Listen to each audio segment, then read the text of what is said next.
All right, welcome, one and all, to the late Friday edition of the Xbox 2 podcast.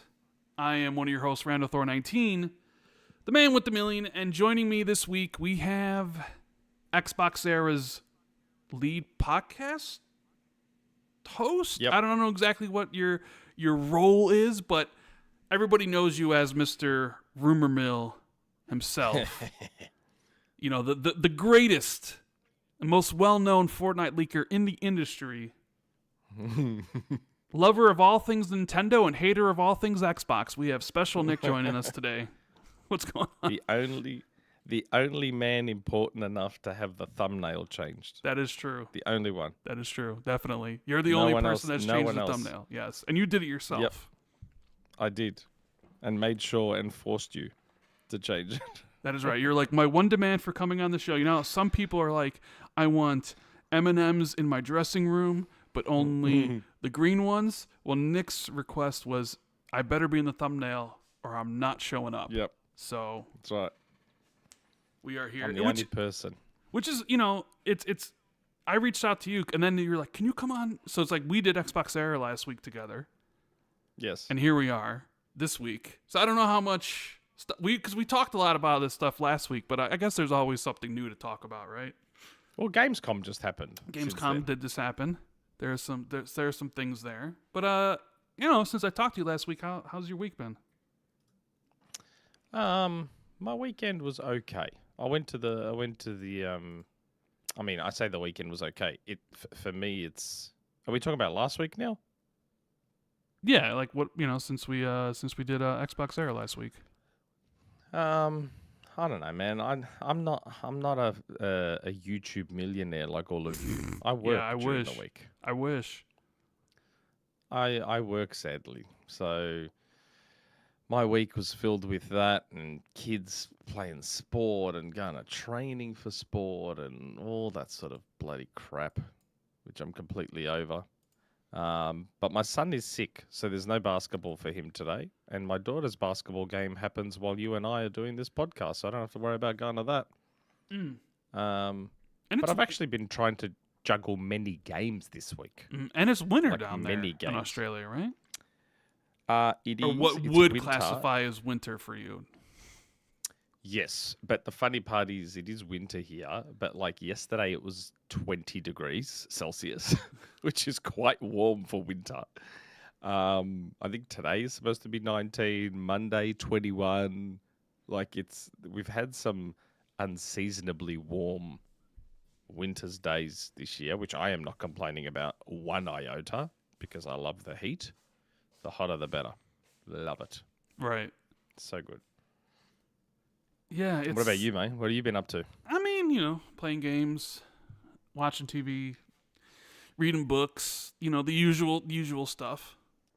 I know. Who reads books? I know, right? You always hear about the male literacy issue, or even the issue of literacy in general, where apparently a lot of people these days can't even read at like a 6th grade level or whatever it is. Really? Let alone even... Yeah, I read some report that basically the literacy rate... maybe it's... I don't know if it's necessarily in the world or just in the U.S. is like plummeted. Like a lot of people just can't read. And that's one of the reasons people don't read books is because they're intimidated by it because they don't read good, you know? So... Do you want to hear something ironic? What? My kids love reading. Mm-hmm. And don't stop reading books. Sounds amazing. My son will read books while he is brushing his teeth, while he is eating his breakfast. He will have a book out and he'll just be reading it. And my daughter reads books and she just got a Kindle, even though she has an iPad Pro. She got herself a Kindle to read more books on. My kids are the complete opposite of me. They just non-stop read books, and I don't read books at all. Well, I think I read enough books for the both of us next, because I finished the book last night. I'm at 70 books read so far for this year. 70? 70, yeah. And I'm not talking like Jesus. these, you know, novella length, 100 pages. We're talking 400, 500, 600, 700 type stuff. God. I read. I can't do audiobooks because I can't focus. So some people listen to audiobooks and then they turn up the narration speed so they can get through it quicker. So Okay. yeah, so I'm at 70 as I finished one last night. It was really good. I don't know if you know the author Fredrik Backman, Swedish author. I do not. You ever seen the movie A Man Called Otto with Tom Hanks? Oh, I haven't, but it's supposed to be good. Yeah, well, so that's the author of that book. A Swedish author. It was called A Man Called Ove, but they changed it. Man Called Otto. But he is writes. This is my first book of his. I read his newest release called My Friends, and it was spectacular. Literary fiction, coming of age sort of stuff. So yeah, and then the previous book I read before that was a science fiction novel. The third book in the Southern Reach trilogy about what if I don't even want to even explain it because it was just crazy. It was called Acceptance, but I bounce around different genres all the time. So, but there's also the whole video game stuff. What have you been up to? What's caught your fancy out there? I'm just trying to think now because I feel like there's a ridiculous amount of games right now. Yeah. And for someone who, it's funny that I'm replacing Jez because like Jez, I don't finish games. Yes. I still haven't finished Indiana Jones and I need to go back to it. I still haven't finished South of Midnight. Still need to go back to it. They ain't long games. Yeah. South of Midnight is not long. I know. Neither is Ninja Gaiden Ragebound, and I haven't beat that either. Jeez. What are we doing here, Nick? What's the date today? Today's the 23rd of August. 22nd of August. 22nd for you, 23rd for me. So that means I'm not yet allowed to talk about another game I'm playing. I don't want to get us in trouble. Let's see. There are games coming out next week like Shinobi and Metal Gear. Although Metal Gear reviews came out today. I don't know if you saw those. I did. It's reviewed okay.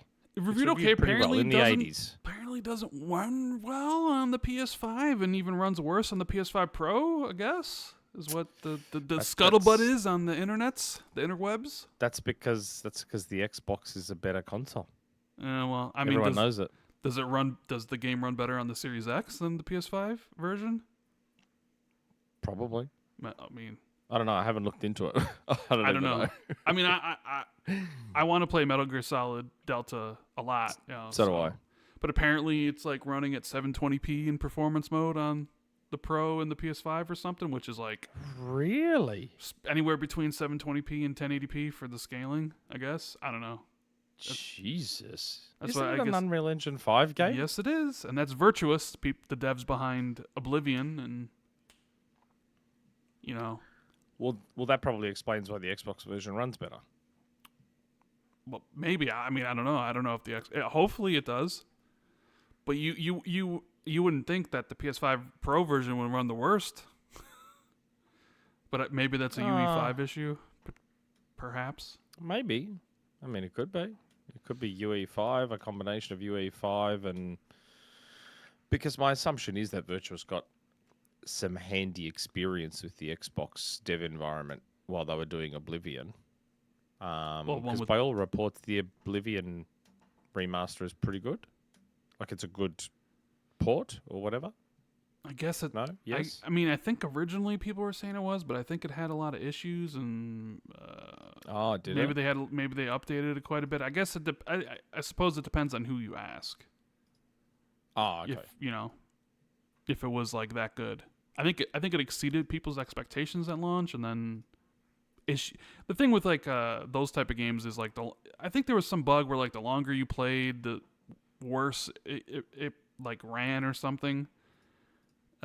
Isn't that like how it was on PS3? Maybe it was. I think it was like the more save file, the more save file and stuff like that. But yeah, there's a lot of games because like we mentioned those, and then there's also Gears Reloaded, Helldivers 2. Oh yeah, that's the even ODST collab. Yeah, you know what? Let's talk about that first, shall we? I figure. Oh, okay. So, if you're here, for Nick, for me, for Jez, we appreciate you tuning into the Xbox 2 podcast.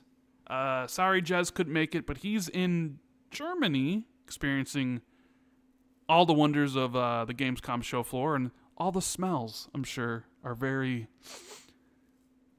probably invigorating and quite pleasant, right? When thousands of people, especially thousands of gamers, get together in tight quarters. Oh I'm my sure god, it's it so smells full great. on.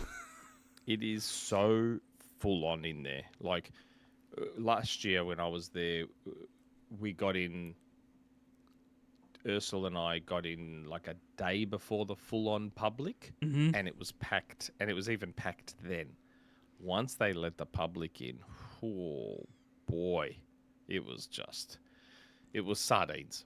It was just like being in a can of sardines. I remember, like it was just full on. I went to E3 2016, right?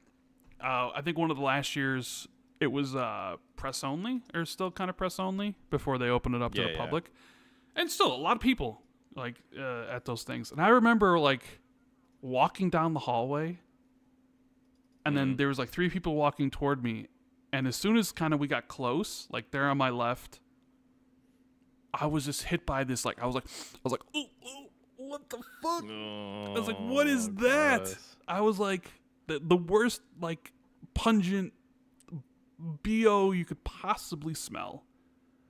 And I turned my head and I looked back at that person, and then I looked at the 2 people next to me, and they were just like looking back too, and I'm like, is that bad? Where it was like so bad you had to like turn around and like look at the person. And there was like 3 of them, so it was like, was it all 3 together to combine this one massive stench?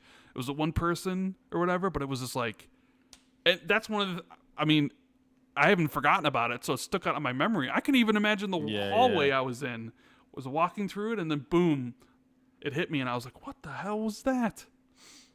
Yeah, that's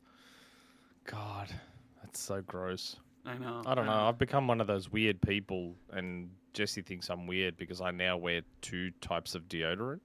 Okay. Like I have this natural organic one that I wear, and then I spray the traditional aerosol one over the top of it. Okay. So I actually wear 2 lots of deodorant. You got any rocking any aftershave too? Yeah, I usually wear aftershave. At the moment, generally it's either like Calvin Klein Eternity. I've got a Hugo Boss one. I need some new ones though. Maybe the chat can give you some tips on some good aftershave. But thank you guys so much for being here. This is episode 377. We're late, 3 hours late, because Special Nick, he wanted to come on the show, but normally the start time would be 5 o'clock in the morning for him, which, I wouldn't get up that early for me either. So he's like, hey, how long can you delay the show? And I'm like, I can delay the show a while. I mean, we only really do the show when we do it because Jez is in the UK or Germany, so it's late for him, so we got to start somewhat early. So that's why we push it to 3 hours, so it could be a nice regular 8 a.m. start for Nick. So do us a big favor, hit the like button, subscribe to the channel, subscribe to XboxERA, all that good stuff. Check out our Patreons, patreon.com/XboxERA, of course, or our Patreon, patreon.com/XB2. Check out our sponsor that we've been partnered with for quite some couple months here. We got Surfshark. Seems like everybody's going to need a VPN sooner or later, considering all the stuff that's going on in the world. So we have a 2-year deal where you can sign up and get 86% off 2 years with an extra 2 months. So you can basically get 26 months. Comes down to like $2 a month. And you can access a whole bunch of different content from different places and all that good stuff. So thank you, man. Can I quote unquote web browse freely with Surfshark? Yes. You can do all those wonderful things with Surfshark.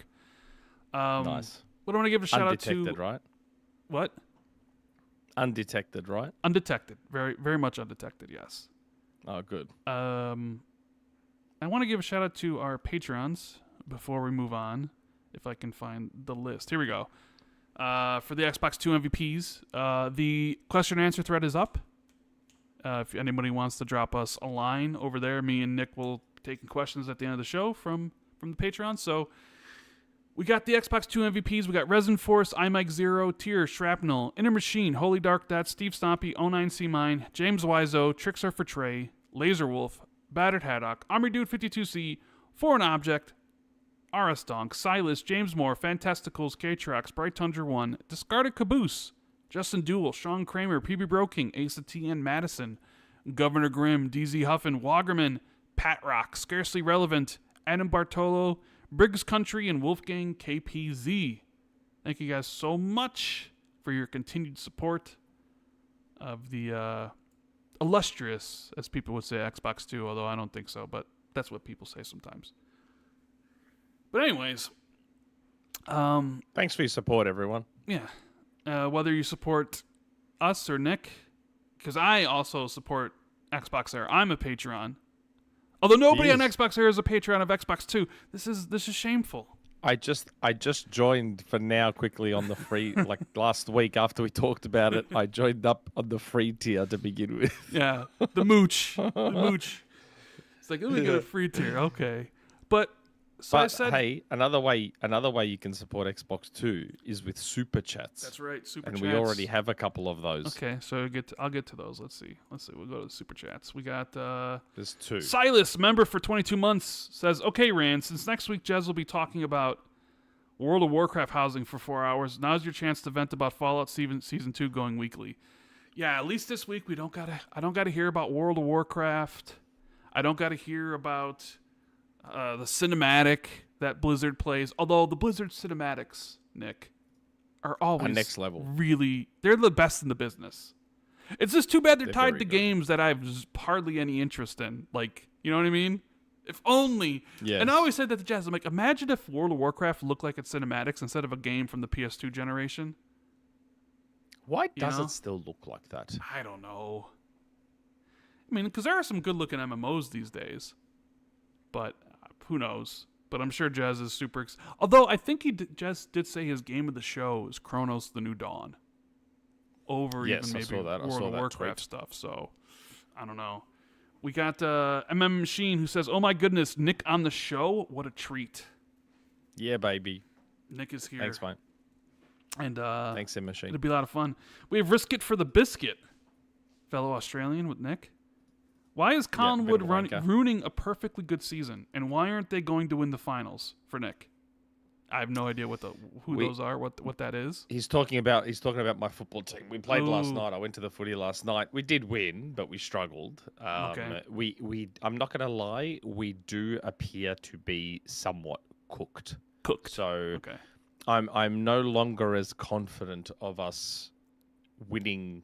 I'll just for the sake of the Americans, I'll call it the championship. Right. I won't call it what we call it.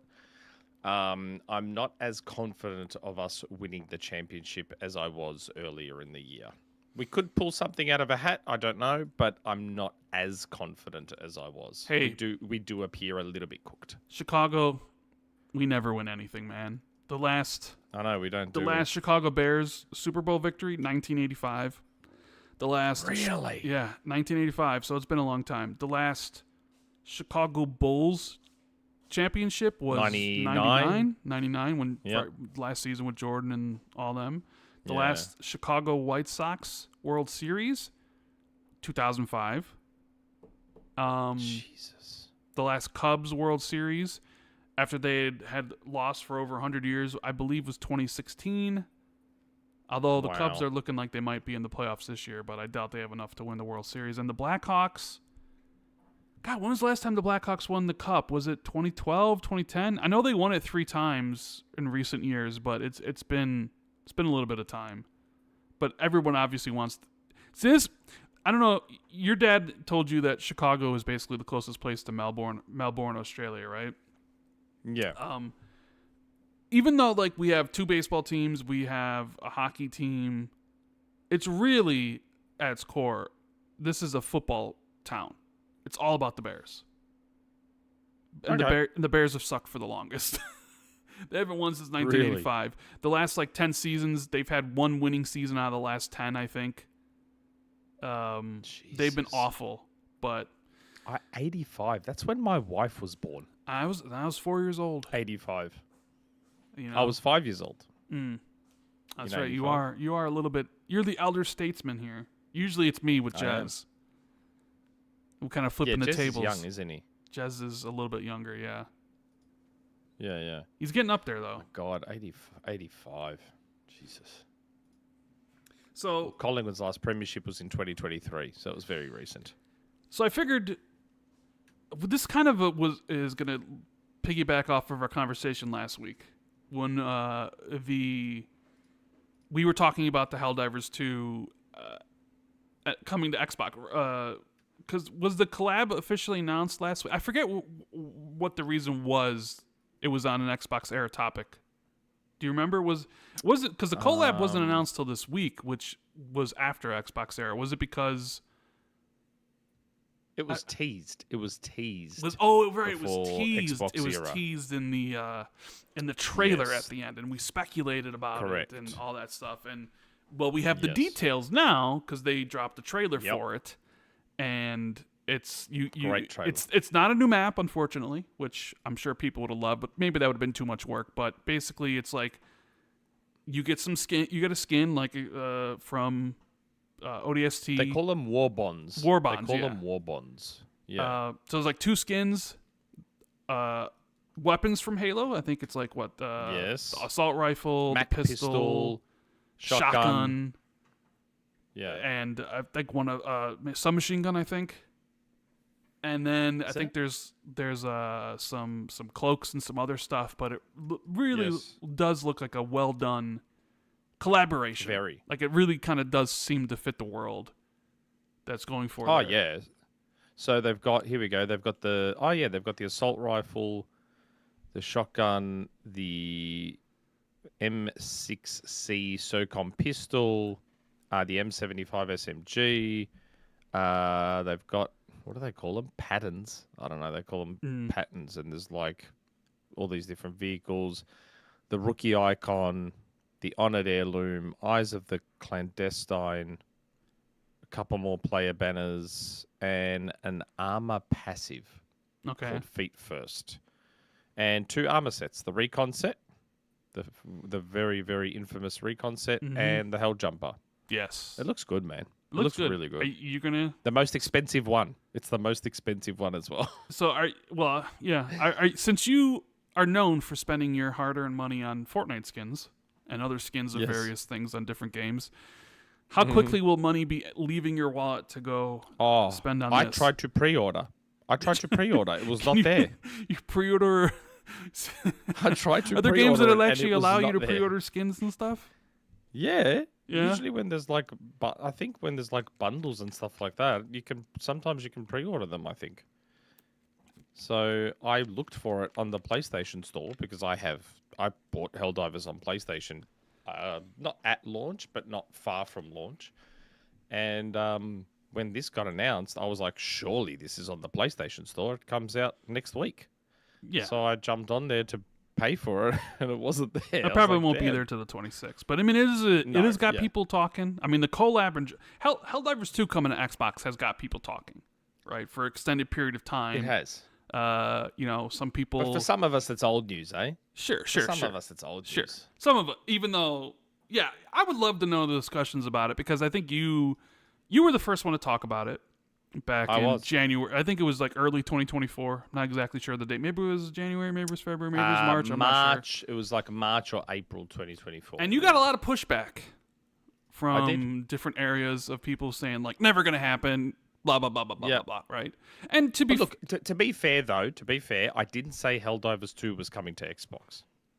You said there were negotiations. That I had heard that discussions had started on the possibility of it happening. Yes. But you even got a lot of pushback on that.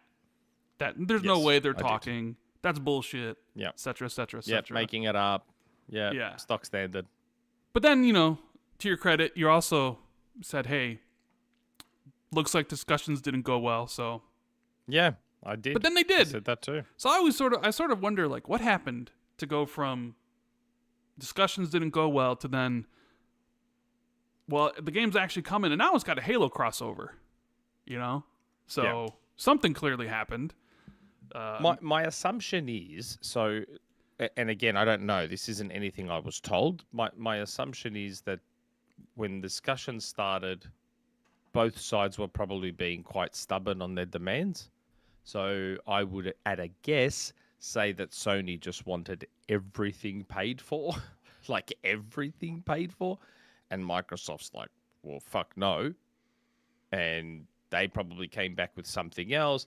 There was probably a fair bit of back and forth. And then maybe Sony, given that they're the ones technically in charge, it's their IP, Sony was like, well, no, fuck it. Don't worry about it. It's off.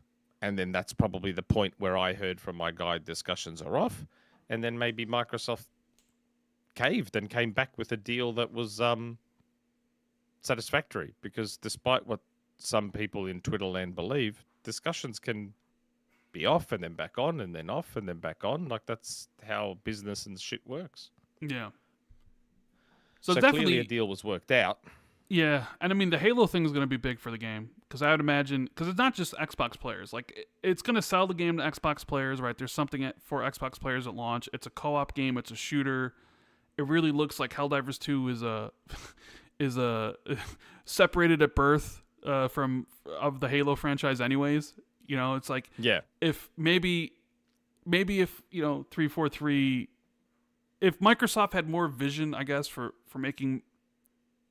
bridging out the Halo universe more than just only releasing mainline Halo games, you could have been like an ODST game that's in the, like Helldivers 2. So it's perfectly made for an Xbox audience. And hell, do you remember when the game was first, or the date first came? Like, Phil started talking about why isn't this game on Xbox? It should be on Xbox. And everybody was like, what do you... I sort of always, like, when Phil says that sort of stuff, in my mind, I'm always like, there's something going on behind the scenes. He wouldn't be that public about this.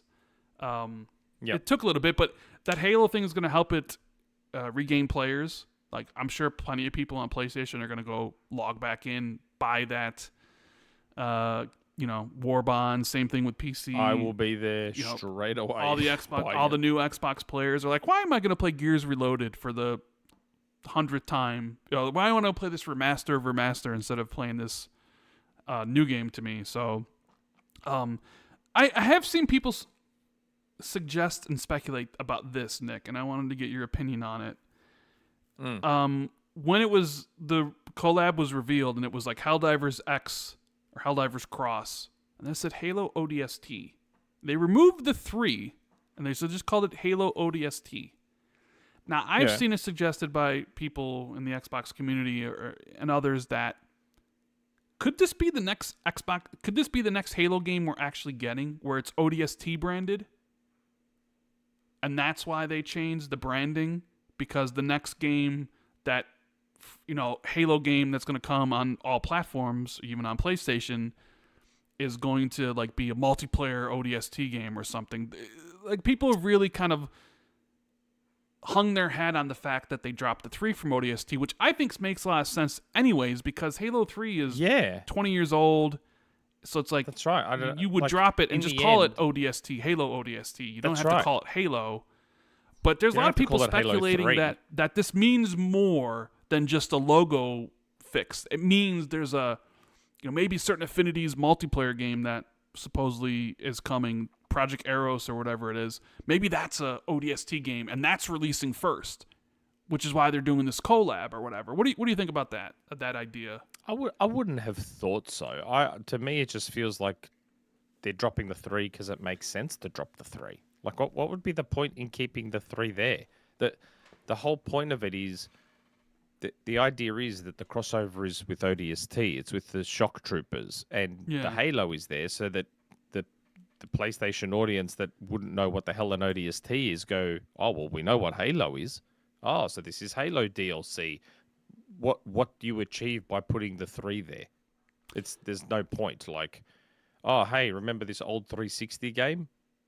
Well, some of its expansion is coming. Like, I don't know. To me, there's no point in having the 3. Yeah. it'd be Well, silly. you're a graphic designer, so I mean, you'd be like, yeah, move. I don't know. I think if it was the 3, it also dates it.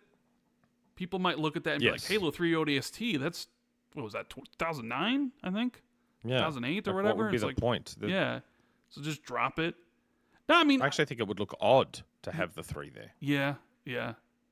I think it would be. So I don't know, like, because I'm wondering, what is the next Halo game, right? If you go off that tangent of, which we'll come back to, but As in Halo game to go multi-plat, or just the next Halo game in general. Like, okay, the rumors about the remake, which Yes. I think both me and you and pretty much everybody in chat, everybody in the world probably assumes it's releasing on the anniversary date next year, right? November 15th Probably. or whatever it is, or maybe That'll be the 20th, 25th anniversary. 25th anniversary. Yeah, I mean, Yeah. like, what else would you want to release it, right? And it's like, okay, then there's like the mainline Halo, which who knows how far away we are from that. It could be years still. Who knows what form it takes. Plus the multiplayer from Certain Affinity, which we don't even know. Maybe that's the multiplayer for the mainline Halo game. Maybe it's its own separate thing. And I even thought, like, what if next year they do a whole year-long Halo celebration? And, like, the multiplayer of the Halo does release early 2026, and then the remake launches at the end of 2026, where you can have a whole year where you're celebrating Halo. I mean, because the franchise is big enough Wouldn't where that cost money, though? Wouldn't that cost a lot of money? And isn't Satya all about saving those pennies? Would they really want to splash marketing budget for a whole year on Halo? Probably not, but I mean, Certain Affinity's been working on whatever they work. I mean, granted, it was supposed to be a battle royale at one point, and they changed it. But I mean, they've been working on something for quite some time. Isn't it funny that John and I had both heard Tatanka was cancelled? Mm-hmm. We had both heard it, and at the time we said, we're like, this isn't like us leaking. It's just stuff we had heard, like we around the traps, and then all of a sudden it was being reported that, like, we're saying it's cancelled, and we're like, no, we weren't trying to say that we're not reporting that it's been cancelled. It's sort of like a offhand stuff we are hearing, and then it turned out that it was cancelled. So, or it was changed into a different form, essentially. Well, yes. Remember how Blizzard canceled Titan, the MMO, which then they used parts of it to make Overwatch. And then, so it's kind of like one of those scenarios. It became something else. Yeah, I'm just wondering, like the Halo franchise in general. I mean, it seems like they got 3 things in the works. Who knows if they have any more or what they are. Because people seem so sure that Master Chief Collection was going to come to PlayStation and Switch too, like lickety split. Yeah, and I assumed it would have. It doesn't seem like it is. And like now that we know or that there's a Halo CE remake, does it even make sense to release Master Chief Collection on the other platforms at this point? I still think it does. You still think it does? To me, and the thing about Master Chief Collection is, because it is such an incredible piece of software and such an amazing It wasn't so package. at launch, though, but yeah, now it is. Oh, my God. Jesus Christ, don't even remind me. Because it's such an incredible piece of software now, and it's such a complete collection of just the... I mean, I say complete collection. They should be adding 5 to it. You can kind of release that anytime. I don't think there's a rush on when you need to release that. Yeah. And if anything, if you think about it, it actually makes a little more sense to release it. If you're going to go multi-plat with the Halo remake, and if you're going to go multi-plat with the Master Chief Collection, I feel like it makes sense to release the collection after the remake. Okay, so you think... So it's like... Okay. Yeah, it's like, well, here's Halo 1. Here's everyone's introduction that's not on Xbox to Halo. Did you enjoy that? Well, here's the rest of them. Here's, 1 again, 2, 3, 4, ODST, Reach. They're all here. Mm-hmm. I mean, I guess they could do that, but being after would probably be for the best. But then again, Microsoft might look at, like, what they've recently done with Gears Reloaded, which another one of your rumors Sort Gears of. Collection, although it kind of didn't come to fruition in that way. But it looks like Microsoft might be more planning on, instead of doing a whole collection and people paying $50 or $60 for it, why not just sell them each one individually for $40 each time? $40. Where could they get away with that with Halo? Where it's like, here's Halo 2, Halo 1. Why? And I've always brought this up on the show. Where what if they ran Halo like Capcom runs Resident Evil, where you still get the new games, but then they go back and remake the old ones, where it's like remake Halo CE and then Halo 2, boom, Halo 7's out. Remake Halo 3 ODST and then Halo 3, boom, Halo 8's out or something. Like, I love the way Capcom handles like the future of the franchise while also respecting and paying homage and doing for the older games, right? Because the rumors are that Veronica and Resident Evil 0 next getting the remakes. I would love if honestly, I would love if 343 would do that, where they're still giving us the new Halos and the new stories, and then remaking the campaigns of the older ones. I love that, because we didn't get it. We didn't get a remake of 3. We didn't get a. I'm sure you could remaster 4 now at this point, even though 4 was even beautiful when it was out in 2012. About to say 4. What do you mean? Still, 4 in the Master Chief Collection looks like almost like a current. It does, but game. I mean, it could look. I'm saying now with you could make it look better, but yeah, we never got 3. So it's like where we're doing 1 already. They already remastered 1, back in 2010 or whatever when the. I know, but my thing is though, like you compared it to Resident Evil, it's not quite the same scenario. I mean, I know it's not quite the same, but it's similar. Same, but different. Resident Evil is lucky. Like Capcom is very lucky in that the Resident Evil games have aged in such a way. They were fixed camera, tank controls. From the earliest 32-bit generation. Halo doesn't have that advantage. It was still just a first-person shooter. So outside of improving the graphics, there's not too much else you can drastically change. Like, if you think about the Halo fan base and how nostalgia-driven they are, can you imagine if you went and totally from the ground up remade the Halo games a la Resident Evil 2, Resident Evil 3, Resident Evil 4, and added sprint and clamber and all those things to those old Halo games? Can you imagine how they'd respond?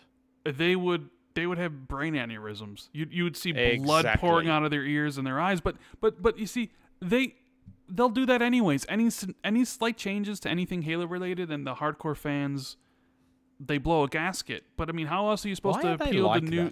I don't know. How else are you supposed to appeal to new audiences now? Like new audiences. That's right. I don't know. Sometimes I wonder if Halo fans are just their own worst enemy. Because they 100% they need everything to be like, it can't have sprint, it can't have all these things because that's not what Halo was. It's like, dude, things need to evolve and change over time. Yeah, so that's right. And that's why the Master Chief Collection exists. Yeah. So if you want to play those games, you can. That's right. For all those people that want Halo to just be boring, stale, and like the old days, then go play the Master Chief Collection. And then the people like me that want Halo modernized will get the new stuff. Yeah. It'd be interesting to Halo see. 5's multiplayer is fantastic. Incredible. Fantastic. It is incredible. Yes. It is so good. It's a shame that the campaign did not turn out as good. I mean, let's rank our Halos or multiplayer experiences. Ooh. For me, my favorite Halo. Oh, the multiplayer? Yeah. Well, my favorite Halo game's Halo 2. It's the one I spent the most time in. That is my least favorite Halo. See, game. you know what? We're talking about multiplayer now, though. Well, okay, if we're just separating it from the multiplayer, like multiplayer Halo, what is your number one? Halo 5. Okay, Halo 5. Multiplayer. See, for me, it's Halo 2. Right? It's Halo 2 and then Halo 5. And then Halo 3. And then I think after Halo 3, I'd probably would say Reach. And then... See, I didn't really play Halo 1 multiplayer, so... And Halo 4's multiplayer I didn't care for. So Halo 4 would be dead last. Uh, Well, see, where would I put Halo Infinite? I'd probably put Halo Infinite third. Probably Halo 2, Halo Yeah, 5, Halo it's up there. Infinite, Halo 3. Here's the problem, though, with my rankings. And I know that no one's going to agree with my rankings. Because all I really play in Halo multiplayer is SWAT. Okay. My rankings are skewed towards the Halo that had the best SWAT mode. Okay. So that's why my rankings would probably be Halo 5 multiplayer, because SWAT was just amazing. So Halo 5, then probably Infinite, 4, Reach, and then 1. And the last 3 are nostalgia driven. Halo 1, Halo 2, Halo 3. Okay. All right. Because I play SWAT, and just SWAT in the newer games is incredible. It's that perfect. So I know that 343 at the time, I know they're called Halo Studios now, but at the time they were 343. They ruined Halo 4's multiplayer by trying to codify it. But that's why I love SWAT, because it's that perfect blend of Halo and COD. It's just the perfect blend of the two games. And I've just loved it for the longest time. So that's my multiplayer ranking, and it's very heavily SWAT skewed. So I need to put that out there up front. All right. That's why I've ranked them the way I have. Yeah, everybody's probably going to have their own like specific for rankings sure. for the top Halo games. Because for me, I know a lot of people have Halo 1. I wasn't a big fan of Halo 1. Granted, I played Halo. I played Halo 1 3 years after it came out, I think. Yeah. And by that time, a lot of games had copied what Halo was doing. So when I played it, I was like, I don't really understand the hype. And I didn't play the multiplayer at all, which is where I know a lot of the hype came from, like the college dorms and the multiplayer and all that stuff. So for me, like Halo 1 didn't hit, but like, God, Halo 2, Halo 3, ODST, like ODST Reach, was amazing. Because like Reach's multiplayer wasn't the best, but man, its campaign sure was good though. It's maybe one of the best campaigns. Reckon? I love the campaign of Halo Reach. Oh God! So this is why it's great, because everybody's gonna have different opinions about what they like. So what's the your most. campaign ranking then? Campaign ranking is probably Halo.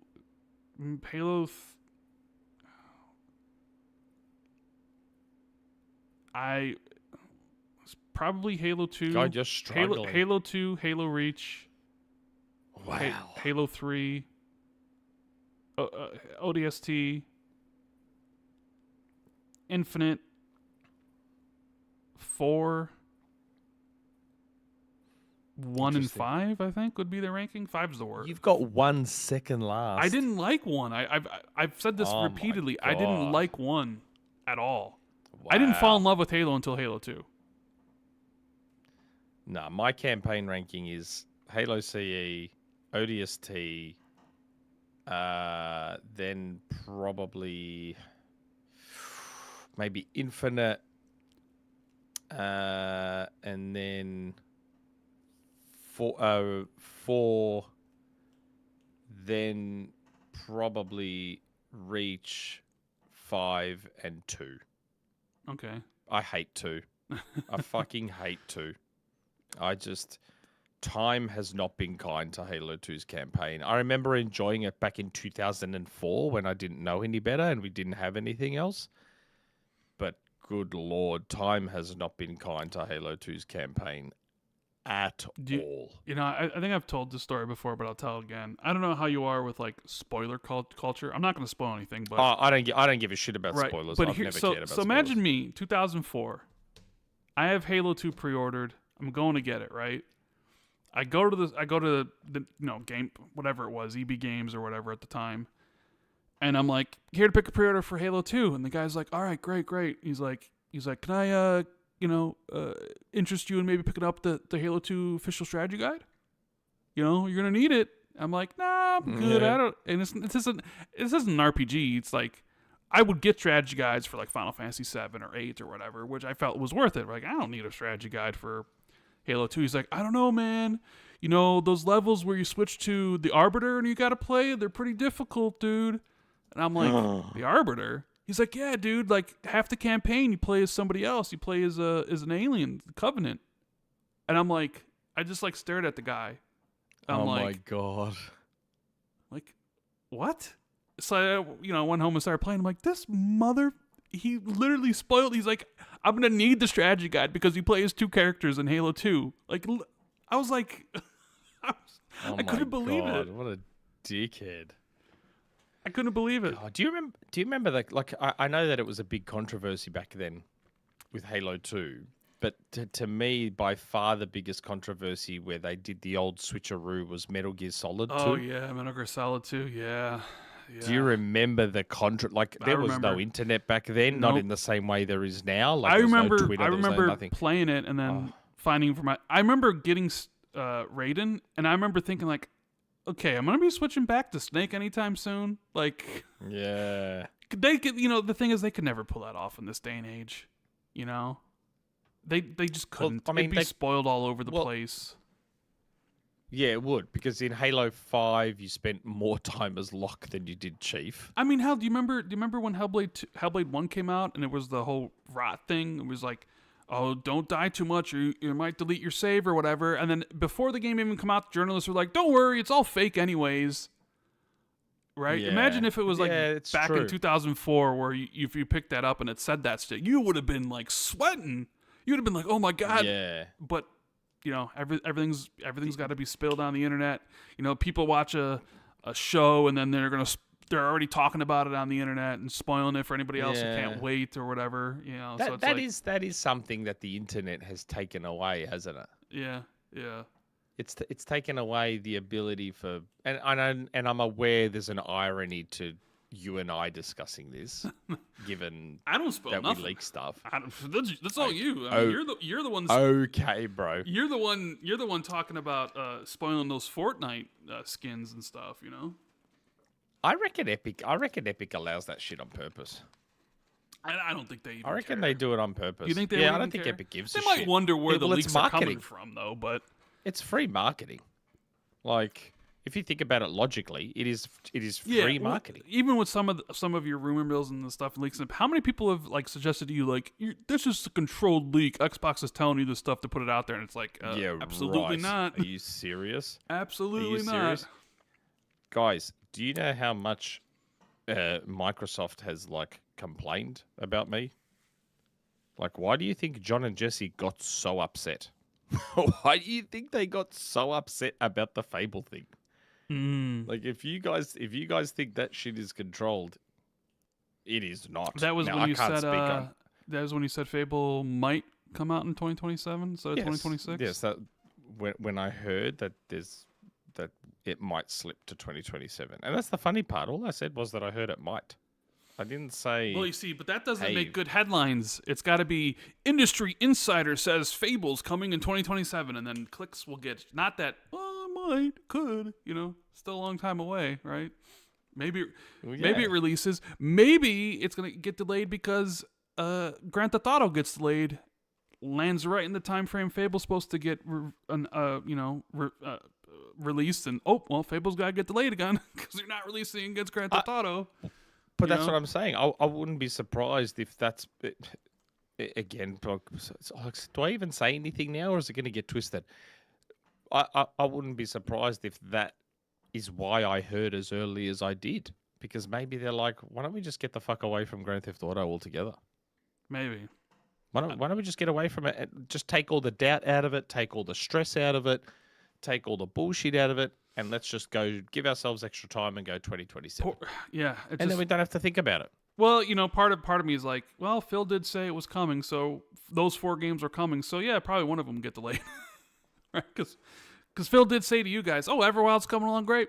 Can't wait to see more. Yeah, that's right. Oh, I'm 4 really months loving later, actually Everwild. not anymore, Everwild's looking great. So exactly. Who knows? Who knows a lot of stuff? And there's still so many Xbox games we haven't heard from. Yeah, they've probably all been canceled. So many.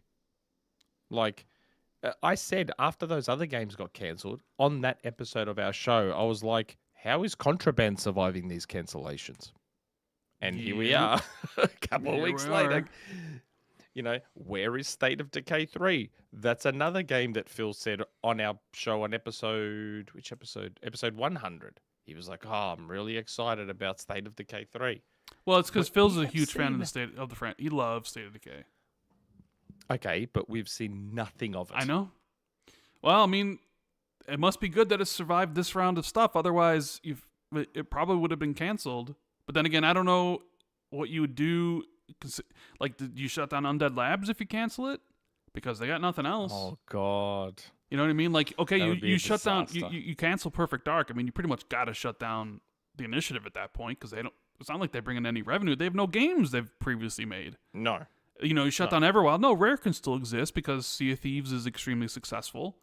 I'm just worried about like what's next because they can't coast off of Sea of Thieves. They aren't Epic, who's able to coast off of Fortnite, right? Like they're going to need something else in the future, and we all thought it was going to be Everwild. So okay, well, how long is Sea of Thieves going to be? How much longer is Sea of Thieves going to be viable for? Well, you better get working on another game. And that was the other thing with ZeniMax Online. It was like, okay, The Elder Scrolls does great, ESO. It's like, okay, you're going to release this new MMO. That's going to be the next thing. But now it's like, oh, you've been working on that game for how long? Can you just survive off of ESO? And didn't they fold in the Arcane Austin and those other studios into ZeniMax Online? Yeah, there was kind a of like, studio or two that was folded. So it's into like, them, okay, yeah. well, what's next now for that studio? I mean, sure, Elder Scrolls Online is going to bring in money for a bit, but you figure you got to have something new at some point. Can't last forever in that regard. So I was kind of just, you know, if you cancel State of Decay 3, do you shut down Undead Labs? Because a new game would take 5 years at this point. Yeah, starting from scratch. Yeah. I don't know. Maybe they. Oh, that would be a disaster, man. I mean, I think we'll see State of Decay 3. I think it'll come out. Maybe not next year. Maybe 2027 or something. I was always of the belief it was going to come out early next year, but we didn't see it at the showcase, so I doubt it's next year. You know, so God, that now that you say that, that scares me. That scares me for all of Microsoft Studios that aren't Obsidian. Like, how is there a way they can get? I can't believe the tangent we've gone on. Didn't this start with Helldivers 2? oh, we need to circle back around to it too. But yeah, it did. That's why you cannot have a show with Rand and Nick because it'll just be long because we'll just talk about anything everywhere and there's no John or Jesse to rein everything in. I am so happy I don't have to do timestamps of this show. Yeah. I am so happy. We have a wonderful impossible. wonderful member of the Xbox 2 universe, as Jez calls it, a random guy who does the timestamps for us. He listens live and does the timestamps live. So then he posts them and then I put them in there. But yeah, this one he's also a fellow Australian. So is he? Yeah. So hopefully he's watching and then he'll make timestamps for it, but they won't be as intricate as yours are. Mine are the best in the industry. I mean, yeah. But you listen no back better. to the show. You know how many times I've listened back to my podcast? 0. I can't stand how my voice sounds. I don't understand why there's anybody here listening to me right now because it's awful. I can't listen to myself. I used to be like that. I have to admit, in the early days of the XboxERA podcast, I could not stand hearing my own voice. But over time, I got over it. Over time, I got over it. It's like, how do I have any friends? You know? Like, I sound awful. Like, how can people listen to me? But hold on a second. People don't become friends with people over their voice. I'm being facetious, but you know, facetious. Yes, I don't have a great grasp on the English language, or I do have a great grasp on the English language. I just can't enunciate my words properly. I was in speech therapy as a kid. Okay, cut me some slack. Were you really? Yeah, for like 4 years, speech therapy. There's a certain combination of words and stuff that I just do not say properly. Yeah. Isn't that funny? You wouldn't know this about me, but I was actually in accelerated English growing up. I mean, I eventually I was in all honors classes and stuff, but it was speech, man. Like, I remember having to be pulled out like a couple times a week to go practice talking and speech therapy for stuff. Wow. But That's full on. mm-hmm. Yeah, it is what it is. See, I don't read books, but I could read so well that in grade 6 they were telling my mum that I was reading at like a year 8, year 9 level. Well, that's they were good. like, his reading and his English is just unbelievable. And then I was in accelerated English, and so in year 10 I was doing year 11 literature instead of English. They were like, well, he's too good at English, so we'll put him up in year 11 literature. I was like, okay. I mean, that's how I discovered. You wouldn't know it because I don't read books. Yeah, but I'm So- sure you've read all the classics from like when No. you didn't read anything for like your English classes. Whatever was prescribed. Like, you in the didn't read like class, like- 1984, Brave New World, or Lord of the Flies, or I think there was To Kill a Hobbit. Mockingbird. To Kill a Mockingbird is usually one of them. And like I've said before, like, The Lost World was the last book I read. the Jurassic Park novel Yeah. from Michael Crichton, the sequel. Okay, Yeah, all that's right. the last book I read. That's a long time ago. 97.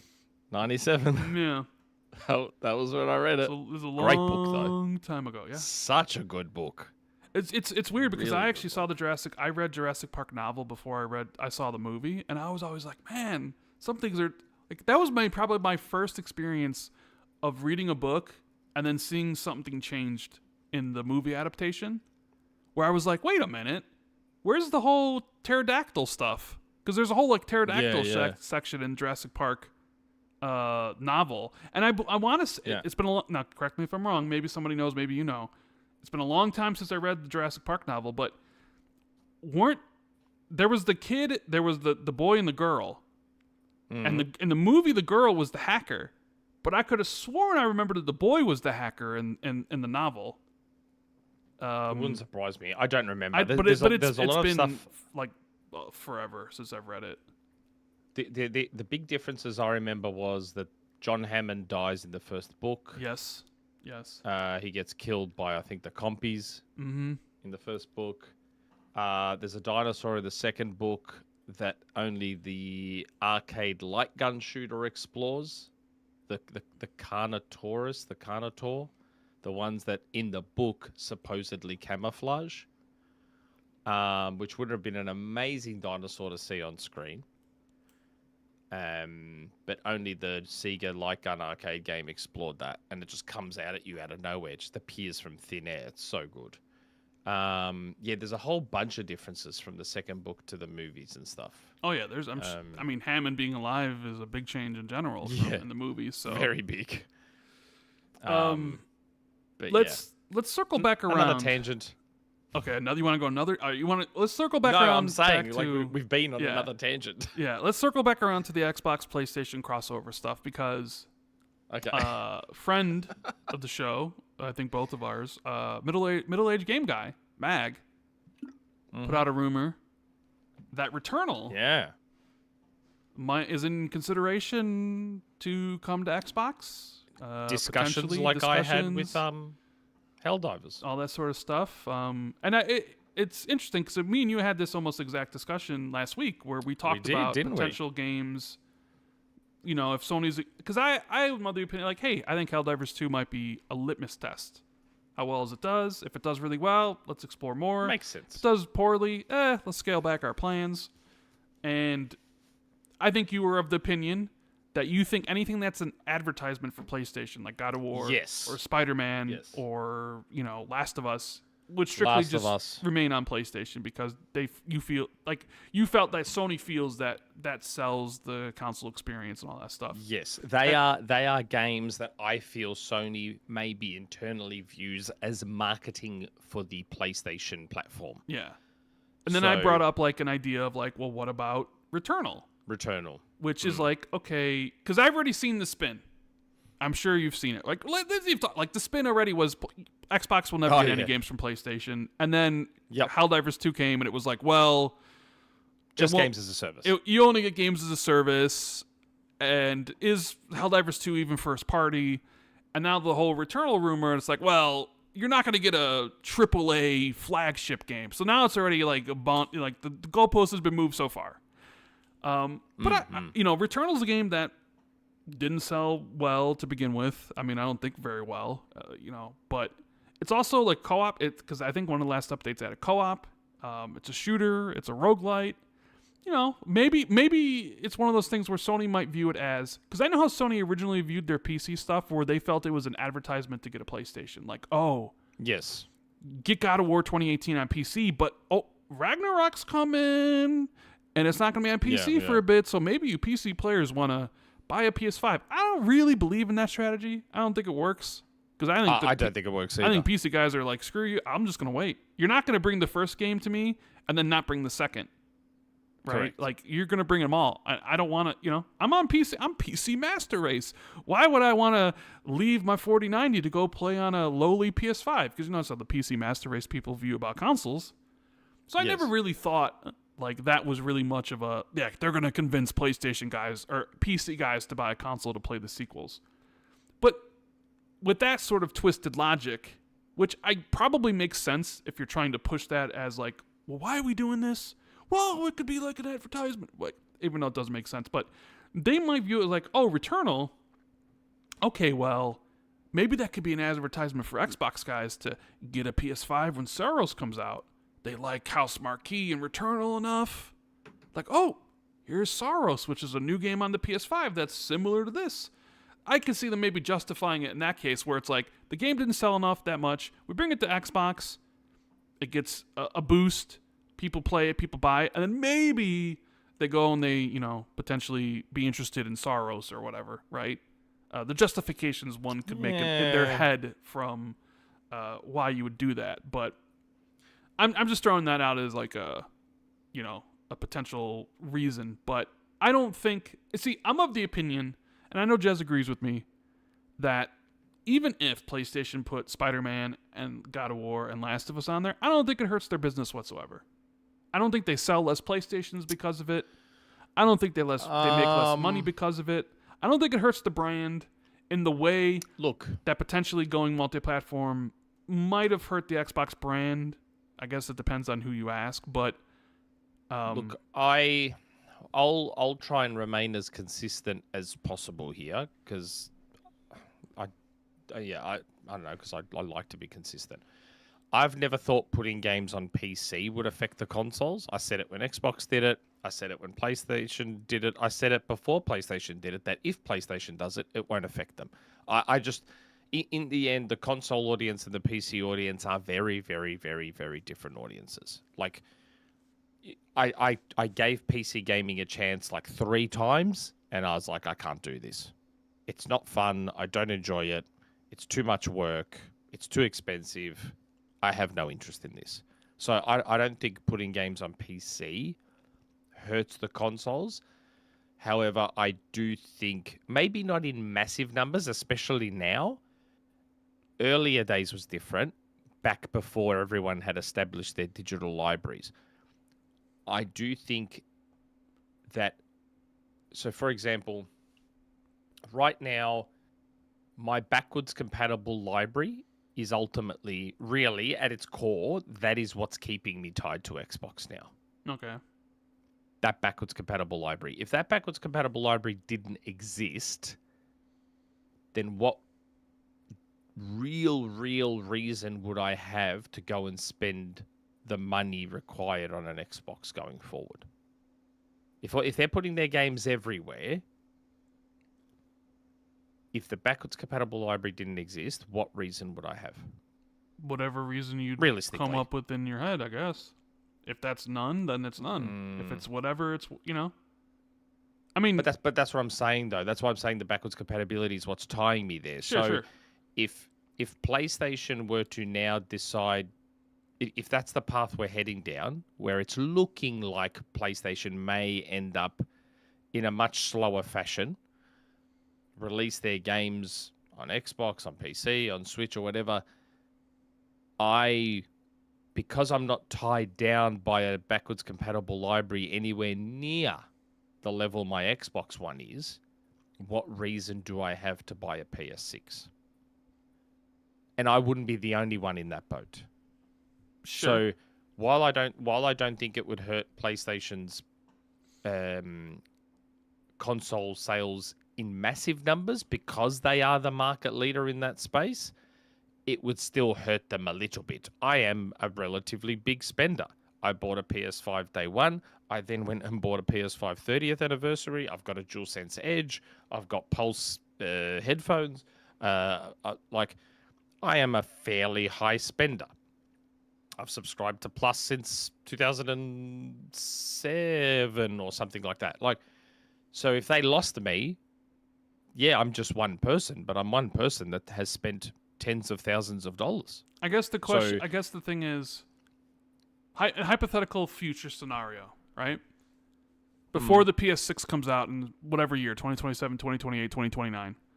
Let's just say in this hypothetical future, Sony does bring all their games over to Xbox. So Spider-Man's there, Spider-Man 2's there, Miles Morales, Last of Us 1 and 2, etc., etc., etc. They're all there.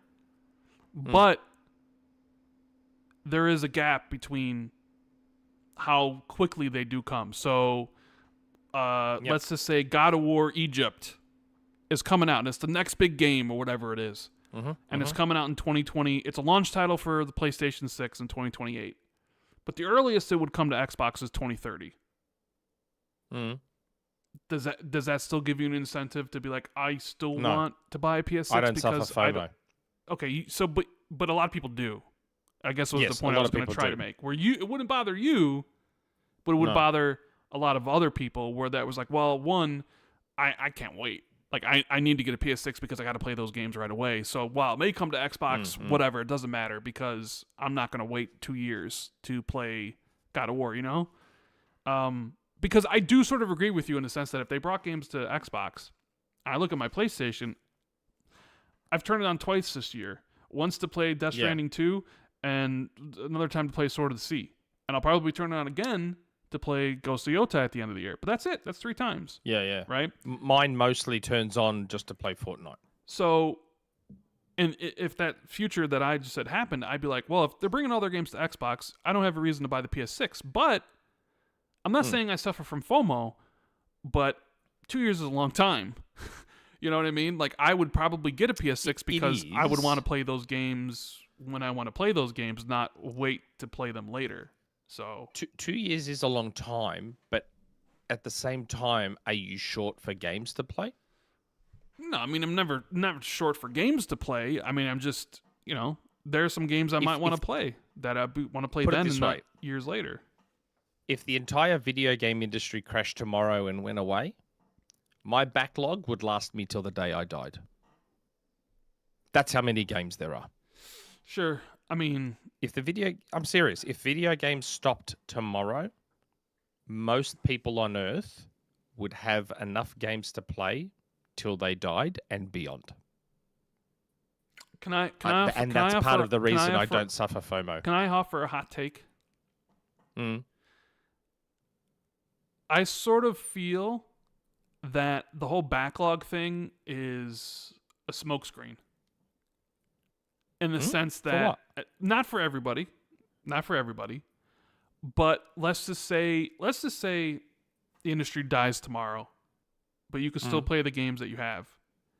Yep. I think a lot of people would quit because because those people put those games in their backlog without ever having any real intention of actually playing the game. It's like they bought it. I mean, maybe. They bought it and they put it there to make themselves kind of like, oh, it's there. I could always go back and play it, but it's there for a reason. It's in your backlog for a reason. If you really wanted to play it, you would play it. It's just that people buy stuff and then it gets shelved, and then. I mean, I'm sure that's the case for some people. Well, yeah, I know it's the case for some people. I'm just saying, I wouldn't be surprised if a lot of people are just like, I'm done. And even though they might have 15 games, 20 games, 30 games in their backlog, they'd be like, this isn't... that's why I didn't say everybody. Yeah, I know. I would actually be excited at the idea of being able to just catch up. Let me ask you, so why don't you play any stuff? Why don't you play any of your stuff from your backlog right now? Why aren't you playing anything? I tried to. Alan Wake Remastered for me was sitting in quick resume for about 11 months. before I noticed my quick resume was starting to get full. And I'm like, okay, I don't want to lose where I am. So I jumped back into Alan Wake Remastered, quickly made sure it was saved, and then quit out. Right. But I had it there in my quick resume. It survived power outages. It survived moving the console, and Alan Wake Remastered was still there. And I still have every intention of eventually going back and playing it. But my problem is that I have two issues, and that's why my backlog continues to grow. I have two big problems. I'm a games as a service guy, and new games keep coming that quite often I like more than others. Like you said, why aren't you playing that game? So why is it that Prince of Persia: The Lost Crown demanded all my attention and didn't become part of my backlog? Why is it that Metroid Prime Remastered demanded my attention and didn't become part of my backlog? So there are just some games I adore more than others, so they don't end up on the backlog. Right. Hold on. Fuck. I gotta answer this phone call. Take some questions from chat. Okay. I gotta answer this fucking phone call. 1 second. Okay. Well, you know what I'm gonna do? While Rand is taking that phone call, and I am hosting Xbox 2, there's actually quite a lot of super chats, guys. So I'm going to try and let me just find all your super chats and see which ones we haven't read out. Okay. I've got a super chat here from RDX on Offer Fet. Oh my God. I'm so sorry if I mispronounced that. No pre-order for Xbox ROG X? So disappointed. Well, mate, the Xbox ROG X is rumored to be, while they haven't officially priced it, the Xbox ROG X is rumored to be quite an expensive piece of hardware. So it's understandable that some of us probably won't have pre-ordered it. I'm actually terrified at the idea of how much that thing is going to cost in Australian dollars. I'm expecting about anywhere between $1,300 and $1,500 for the ROG X, which is just frightening. And for those of you who watch our show, you'll know that I'm hoping to get a free one from ROG in Australia. So fingers crossed for me that I get one that I can talk about on the XboxERA podcast.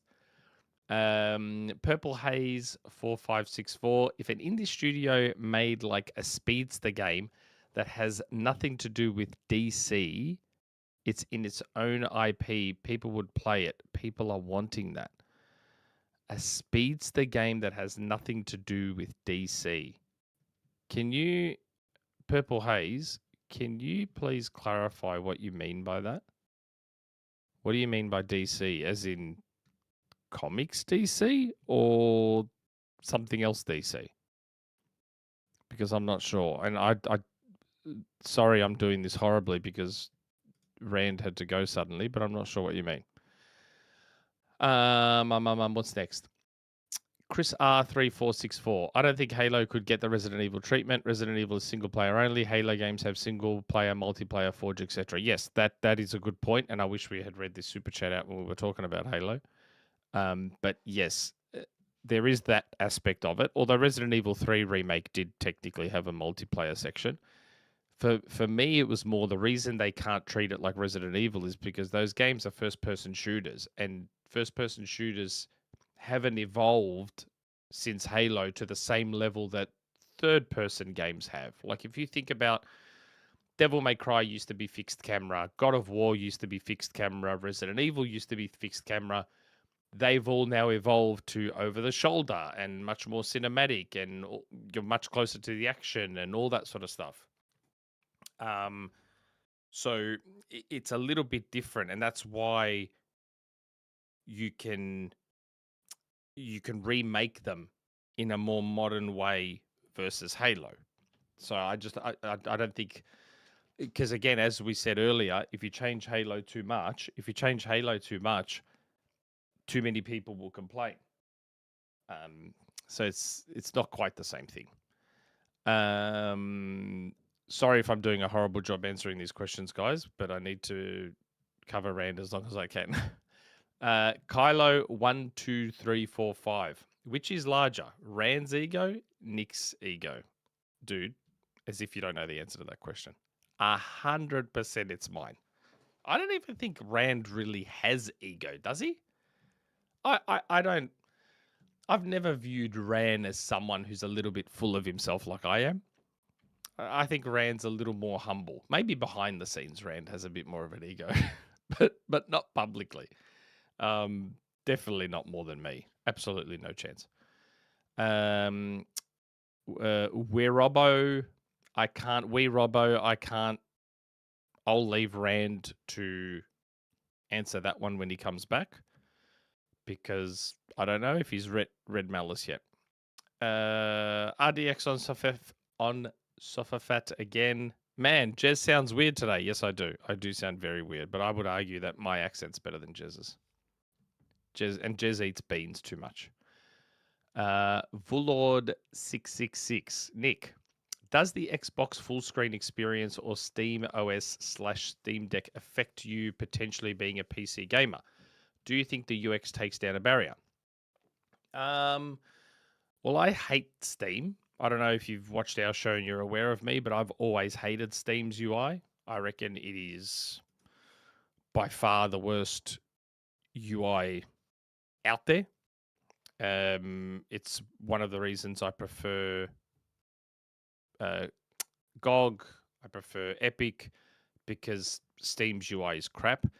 Reportedly, the changes Microsoft has made to the Xbox handheld and PC UI is a lot better, but I wouldn't know. I don't have a PC anymore. I've got a Mac. I'm hoping to get a ROG Ally. My son has a little sort of nothing PC that my dad built for him. I've tried the Xbox app on that. It's okay, but I assume that's not close to what this new experience is going to be. But again, reportedly, Microsoft is taking the whole PC UI and handheld UI far more seriously than they ever have now. The Fox, I don't know, the Fox, if you've seen him, he was on our show a little while back. I believe he's also been on XB2+1. He's a great resource if you want to keep abreast, as well as Kay Asante as well. But he's a great resource if you want to keep abreast of PC handheld gaming. He does a lot of really, really great videos and discusses a lot of the technical side of all that sort of thing. Now I just need to find his YouTube channel. So sorry about that. I'm back. What I miss out on? What I miss out on? I've just gone through all the super chats except one because they ask about reading books. Oh, reading books. But yes, but the latest super chat that I was quickly talking about was from Vulord, which is the last super chat. Nick, does the Xbox full screen experience or Steam OS/Steam Deck affect you potentially being a PC gamer? Do you think the UX takes down a barrier? And I was just answering that question. Look, my main problem with PC gaming is all the work involved. And I won't lie, the fact that there's like 70,000 different launchers doesn't help. There's only really one launcher. It's called Steam. No, that's bullshit. And that's why GOG was so attractive to me, because it tried to like join it all together. And that's why I like what Microsoft is trying to do by having it all in one place. That's probably the best of both worlds. But yeah, I don't know. I don't know if I'll ever get back into PC gaming. You know, every time, like I see Jesse and I look at the problems Jesse experiences sometimes. Oh, these drivers broke this game and I had to roll back these drivers. And then the AMD drivers didn't like this game and the NVIDIA drivers didn't like this game. I'm like, man, I'm not interested in that. Like, I have zero interest in dealing with that crap. On console, okay, you get the odd crash here and there, and that's about it.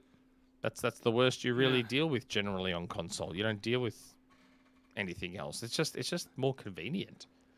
And who doesn't want things to be more convenient? That's true. Hey, I mean, did you answer this question about which is larger, Rand's ego or Nick's ego? Yeah, I said my ego easily. Eclipses everybody's. Easily. The question for you was from Wee Robbo, which was, have you read Malice yet, Rand? Yes, I have read. He gives it 5 stars. I have read Malice. I've read The Faithful and the Fallen, which is a 4-book series with the 3-book sequel series. Fantastic, yes. I don't know if I'd give Malice 5 stars. I think I gave it 4, but the sequels are much better. So Malice is great. We got a new super chat here from Purple Haze. If an indie developer made a speedster game like Flash, it's a new IP that has nothing to do with DC. Would people play that, and would people want that? Is that what he was saying? Because no, Purple Haze had a super chat earlier, and he didn't have the Flash part in there. So I got confused by what he was actually asking, and I said, "Can you let me know what you're asking?" Now he didn't have to super chat, so we appreciate that you super chatted again. Yes. I would have been happy to just for you to make a normal comment. That would have been fine because you already super chatted. Maybe Rand can give you a refund. He can find it in his heart to give you a refund. But yes, he's added the Flash part now. So okay, so that makes a bit more sense. I don't know. That I feel like the kart racing genre is almost starting to get crowded. Don't you? Kart racing? Yeah. Well, we have Mario Kart. Well, which is yeah, the but I king mean, of the hill.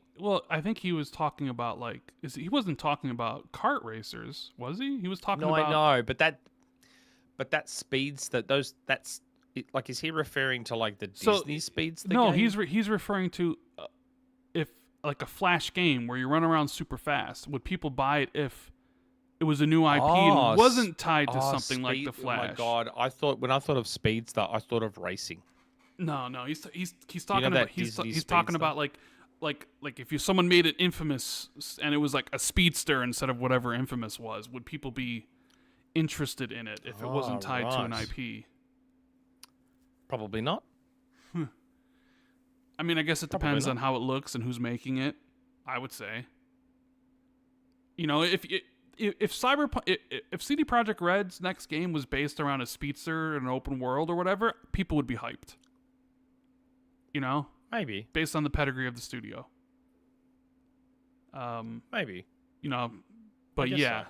I don't know. I sort of feel like that would be a hard game to make. Like a person that can run around super fast and yeah, like because you already know, like it's kind of like why a Superman game kind of doesn't work because you'd have to power him down, like power down Superman, yes. like or or power everything up. With the Superman game is yes. So either you use kryptonite to make him normal, in which case it's not a Superman game anymore, or it becomes one big kind of escort mission type of thing where you have to constantly be worrying about the city's life bar, I guess, or the city is getting destroyed and it has a life bar and you got to make sure you save it. So it's like this one constant tower defense mission, which would be horrible. Yeah, I don't know. Yeah, it'd be tough to pull off. Because you probably would have this city where like imagine like Superman, like the east area of Metropolis is under the rays of a kryptonite beam, so you couldn't use your powers in that area until you took out the thing, and then you sort of could. And I would imagine the same thing with the speedster. It's like, well, you're not really going to be fighting battles super fast, but there'd be someone who has tech where that slows you down, so you fight regularly or something. And it's like, would it work? Maybe it could, but maybe it doesn't. Maybe we don't have the technology to have a game where you're just running through a whole city super fast like that, like streaming tech. Yeah, that's true. That's a good point. To do like that. I didn't even think of that. Yeah. It's funny. We're talking about Superman and superheroes, and your footage right now is Invincible Versus. Yeah, I used Xbox Gamescom day one stuff that they were doing. Well, I guess that gives us a good. Game looks incredible. I guess a good segue. Did we finish our conversation about PlayStation and collabs? And I think we sort of did, right? I guess we did. I think there's a good chance. I think there's a good chance Returnal comes. Look, you convinced me. So last week, you said, "Do you think Returnal is an advertising game for PlayStation?" And I was like, my first response was like, sort of yes. But I will admit that you brought me around on the idea of Returnal being a possibility. Yeah. I Like mean, at first I was like, no, but then you convinced me. Not in the way the PlayStation fans are now dismissing Returnal online. yeah, which is And horrible because Returnal's amazing. I think it it's is. the best PlayStation exclusive this gen. I haven't played it. I mean, I loved it. Loved it. But I love Housemarque. I've always loved Housemarque. Dead Nation was possibly my favorite PS3 game, or top 3 favorite PS3 games. Outland was really good on 360 and PS3. Super Stardust. Oh my God, can you please remind me what that launch PS4 arcade game was? Oh my God. Resogun? Was it Resogun? Resogun was amazing. God, once in a blue moon, I still boot up Resogun because I have this weird OCD itch to try and get all the trophies in it. And that's why my backlog stays, because I'll randomly go back and play because of either achievements or trophies. Housemarque, I wanted Microsoft to buy them. That they're actually one of the studios I wanted Microsoft to buy before Sony did. And I do believe Microsoft may have been looking at them at one point, but don't quote me on that. Well, we know that who Microsoft was looking at because their stuff leaked from, what year was it? 2019, from the FTC stuff before they bought. Yeah. Or maybe it was even later, but I don't remember if Housemarque was on that list. Including of studios. Bungie, huh? Funny how much shit we got since for you brought it suggesting up, that Microsoft were looking at Bungie. Well, it's a good segue. Since you brought it up, might as well talk about that. Pete Parsons retired from Bungie, and they have a new studio head and a new GM of Destiny. So I'm actually seeing people be almost positive on this. Well, because as in, it's about time he left. I think he's been working there for a long time. 25 years, I think. Something like that, yeah. And, it's been like 3 years since the acquisition, so that was probably essentially his clause in there where it's like reach 3 years and get this X amount of money type of thing that they all sort of have in these big deals. So he's gone. Yep. And yeah, I mean, because a lot of people were kind of down on Destiny, and people were like, why didn't you just do Destiny 3? Destiny 3. PlayStation took that other internal game that they were making, the Project Gummy thing, away from them, and took those people in the game and formed a new studio. Really? Yeah. So I mean, it can only be better, I guess. It can't be worse. Marathon. You never know. Well, I mean, could you imagine if after all of this they shut Bungie down? Could you imagine? That would be a catastrophic thing. Think about it. And again, this is just a hypothetical. Imagine, Bungie starts independent. Microsoft sees Halo and says, we have to have that. We have to have Halo. So they buy Halo, they buy the studio. Halo basically creates the Xbox brand. Yeah. The reason Xbox exists to this day is because of Halo.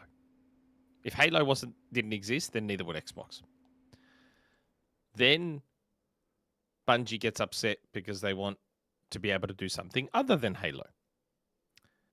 The irony being, Microsoft loves their games as a service, and Bungie actually wanted to do a games as a service game, a live service game in Destiny, and Microsoft said, no, you have to do Halo. So Bungie got their independence. They partner with Activision to create Destiny, which was relatively successful, I believe. Mm-hmm. Wasn't it? With Activision, so. Destiny 1 and 2? I mean, you would think so, yeah. Then PlayStation buys them. The arch enemy buys them. And then they stumble basically non-stop since. To the point where, we have... Or were they always stumbling and just Activision covered for them and Microsoft covered for them? Because remember the thing with Bungie was it was always somebody else's fault. It was Microsoft's fault for whatever was wrong with Halo. Right. Oh, the Destiny stuff? Oh, that's Activision's fault.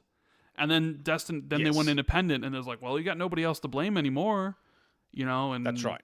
So it's like, don't get me wrong. I'm trying to play devil's advocate sure, here. sure, yeah. Anyone who watches the Xbox Era podcast will know that I have always said that I felt Bungie was a very overrated studio. I've said that from when even they were under Xbox. I said they fluked Halo 1.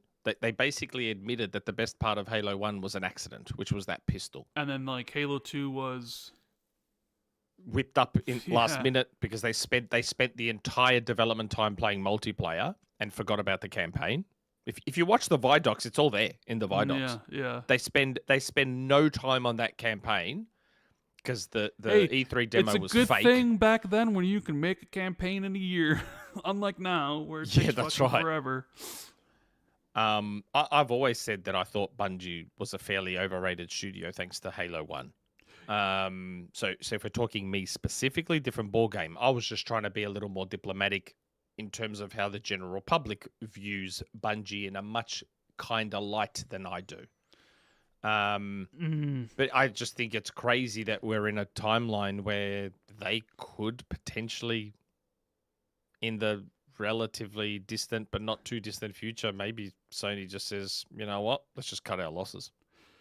I don't know if they'll ever say cut our losses. I still think the name, at least for now, the name Bungie still holds value. I mean, we've yet to see. I mean, maybe if Marathon tanks and they don't know what to do. Weren't there rumors of Marathon getting cancelled? Where'd that start? I think that's just people wanting it to be canceled and saying that stuff. Okay. I don't think there was any really ever chance of Marathon getting canceled. They were just going to delay it for. I mean, who knows if it actually becomes any better, right? Because now you got to worry about where's Grand Theft Auto releasing. You can't release Marathon close to GTA 6, so it's like they need to be careful. But for me personally, the fall from grace is just has to be studied for like Bungie was at one point my favorite studio in the world, who made my favorite franchise. Now, I've fallen off with my love for Halo since, what's kind of during the 343 era. But, I mean, Bungie made those games, and I spent hundreds and thousands of hours playing Halo 2 and Halo 3 and Reach and stuff. So, I mean, when you talk about the games I played the most in my life, it's those Halo games. I mean, I loved Bungie. I loved Halo. And I was so excited for Destiny. And even though I played Destiny a lot because, like, I was an achievement hunter, I need to get all the achievements, which means I need to perfect it everything because I got to beat a raid without dying. So I played it a lot. Oh my god! So I have a lot of time in Destiny 1, but then if you look at my Destiny 2 stats, I think I played it for 50 hours. I just beat the campaign and that was it. Like, and I never went back. To me, there's outside of maybe BioWare.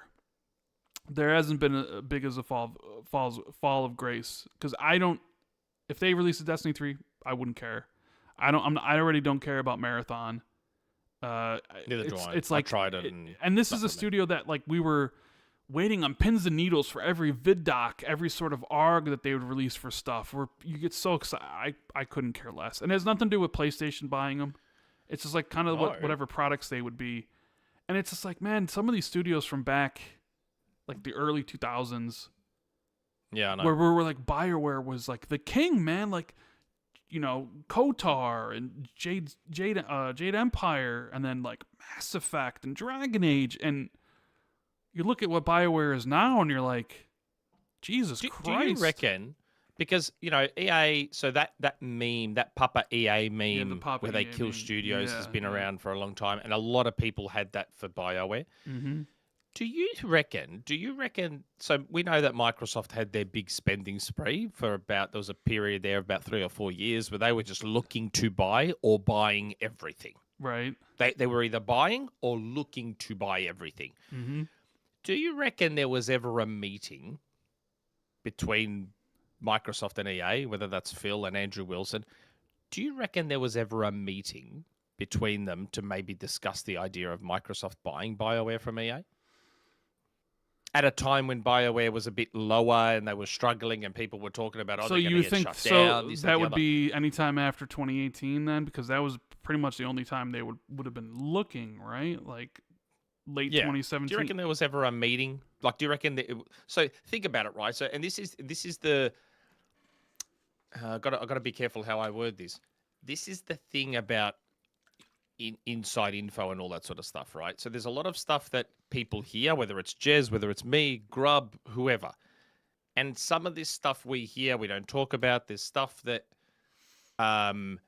never comes out, that comes out in court cases or comes out in, a developer leaves and he's disgruntled, so he says something on Twitter. Like, and this is the problem I have when people say, oh, you made it up, oh, this, or that, or the other. There's so much stuff that never comes out. So, one of my rumor mills a long time ago was that I had heard that there was a potentially a Marvel exclusive multiplayer game for PS5.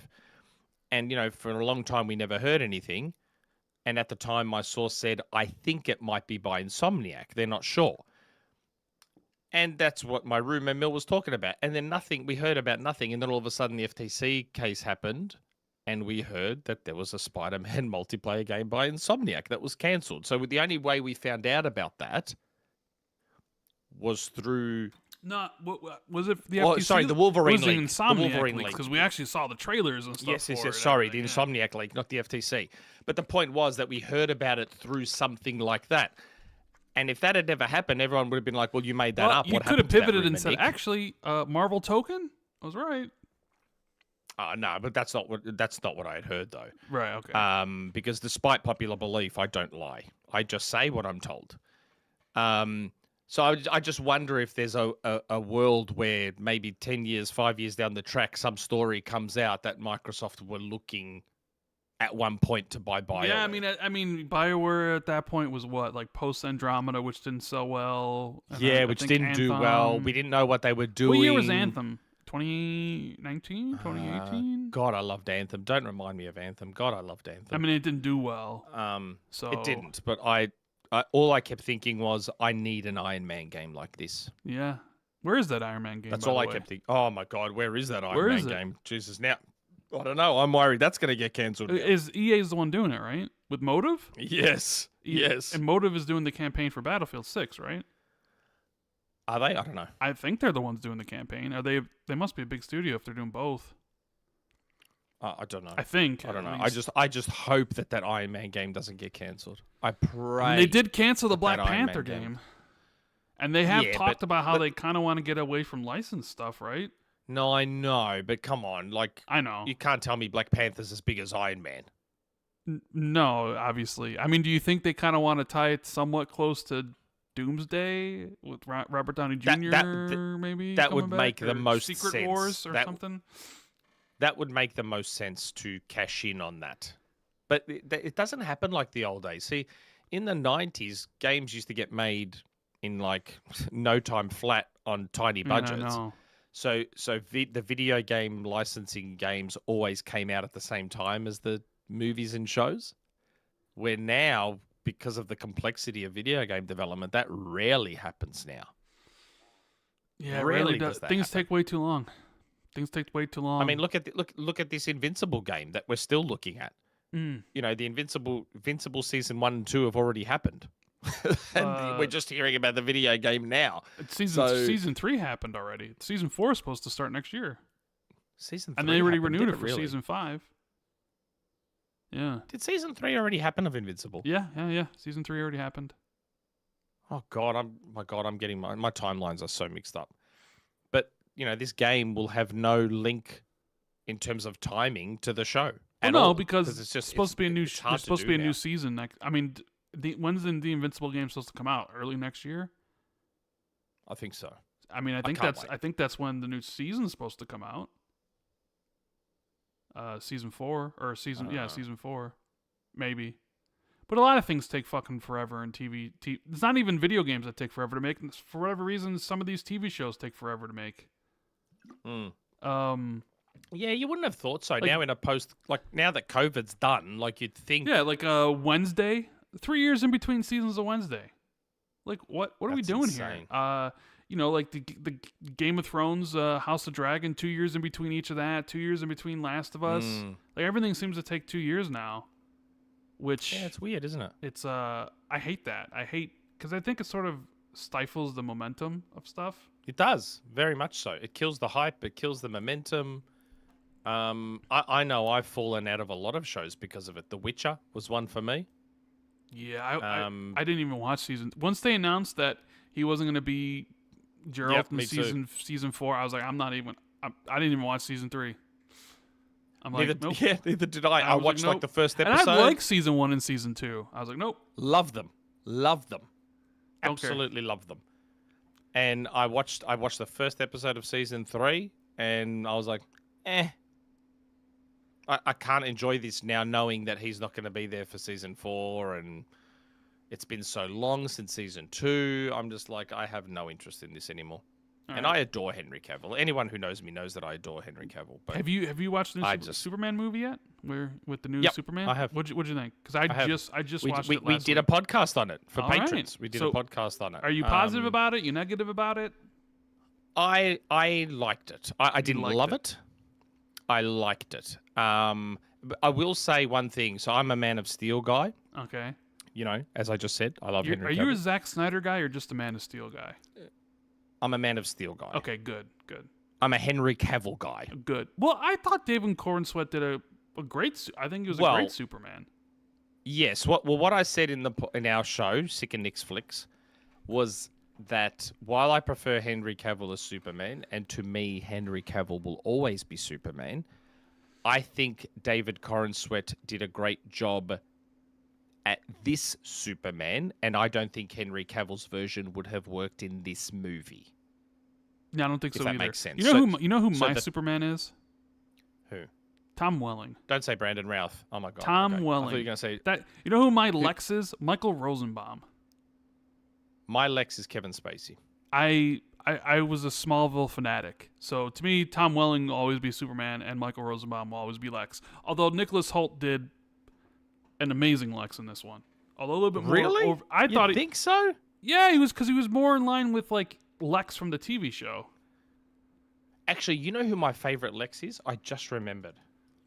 The one who played Lex in Lois and Clark. I liked him. Who played Lex? I never watched Lois and Clark. What the hell is that actor's name? I don't Jesus. Who? What is his name? What is that actor's name? Can someone please tell me in the chat? I didn't even know who there was. Lex was in Lois and Clark. So okay, Spacey, you got Gene Hackman, Spacey, Lex Luthor in Lois and Clark. What is that actor's name? Jesse It's driving Eisenberg. me crazy now. Yeah, Lois and Clark. I mean, I know Dean Cain has his. I know today Dean Cain is considered somewhat problematic. But Lois and Clark, I need to find. I need to know now. Sorry for wasting everyone's time, but I need to now know who the actor is that plays Lex Luthor in that show. John Shea. His name is John Shea. He is actually my favorite Lex Luthor. And Kevin Spacey is my favorite in the movies. I thought Kevin Spacey was a very good Lex. But Corrin Sweat was good for this tone. For James Gunn's lighthearted, more comic-y, fun tone, I thought Corrin Sweat fit well. And tell me what you think of this, Rand, and I want to hear your opinion too.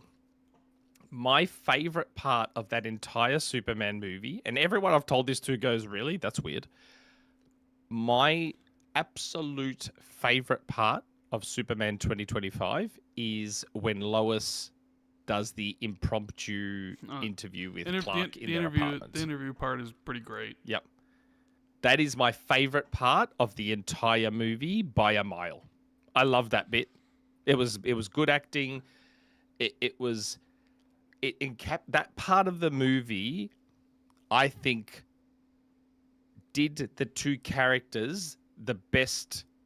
Yeah, because it like encapsulates service. their core personality in both. Yes, that part of the movie I thought was amazing. Even though there was no action, there was no special effects, that part of the movie, I adored it. Absolutely love that bit. It was great. And his acting was good in that scene. It felt really natural. They both worked off each other really well. in that scene. I liked how real he felt, like the way she kept catching him out because he was so inexperienced at being interviewed by a reporter who really fucking grills people. And like she kept catching him out with stuff. And I don't know if you noticed it. So she was recording the entire thing, yeah? Right at the end, while she was still recording, she called him Clark. Yeah. I'm like, wait, was that on purpose or was that a stuff up that they left in the movie? I wasn't sure. Could have been a stuff up. I don't know.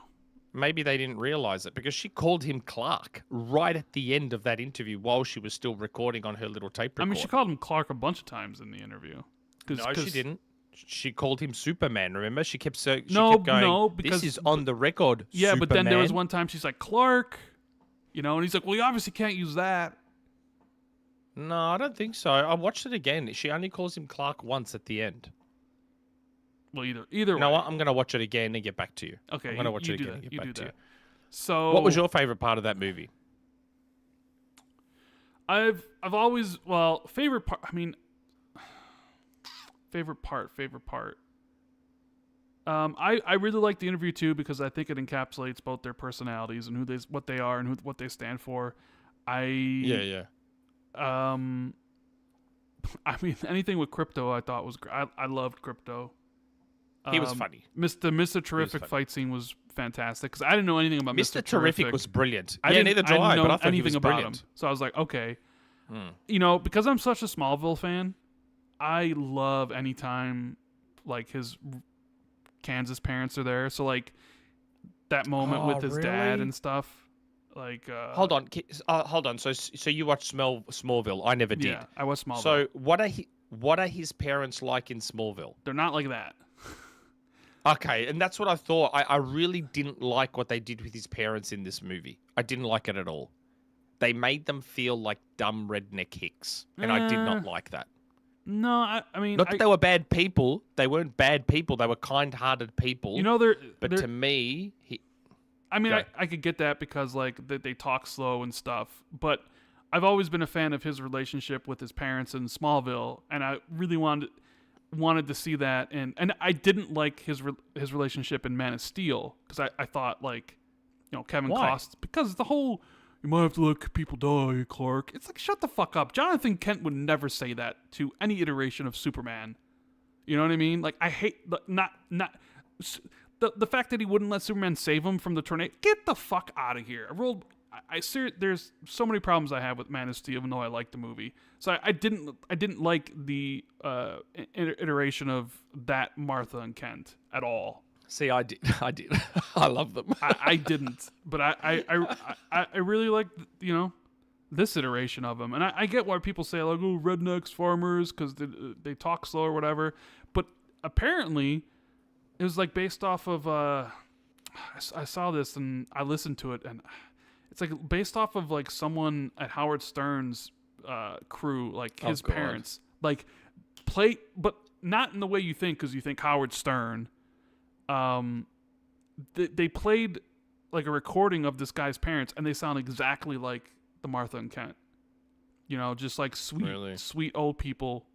So I love I love that stuff in Smallville. So I was like, because that's such a core to who he is Smallville.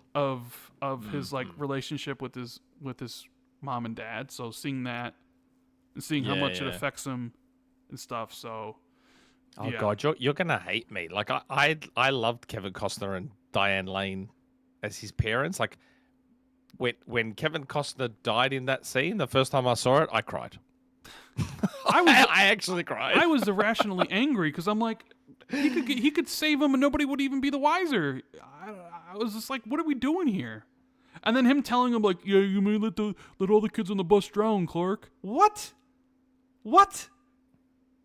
Like, but in the I understand your point of view in terms of what Superman's character is and what we know it to be, but to me, all of that fit within the Superman that Snyder was creating. Yeah. Same way. I mean, I guess same way Corrin Sweat was great for the Superman that, because in the end, what you have to remember that we get with DC is something that we don't get with Marvel that we get with DC, because DC. I mean, now they've got James Gunn, but before they had James Gunn, what we were getting with DC was different takes on every character. Each time we got a new movie, it felt like we were getting a different take. So we've had Batman according to Tim Burton. We've had Batman according to, what's his face, Schumacher. Batman according to Batman Christopher Nolan.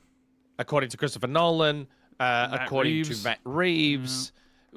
Yeah. And we've had Snyder, to sort of. Even though Snyder didn't get a standalone Batman, we still got another take on Batman.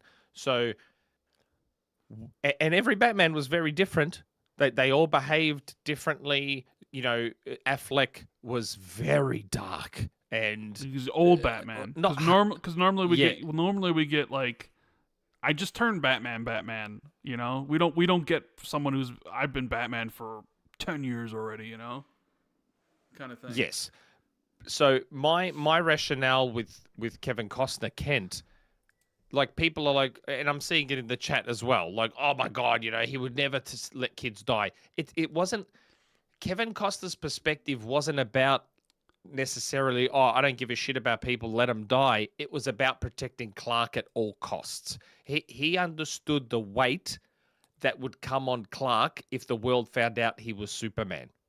That was Park Kent's perspective.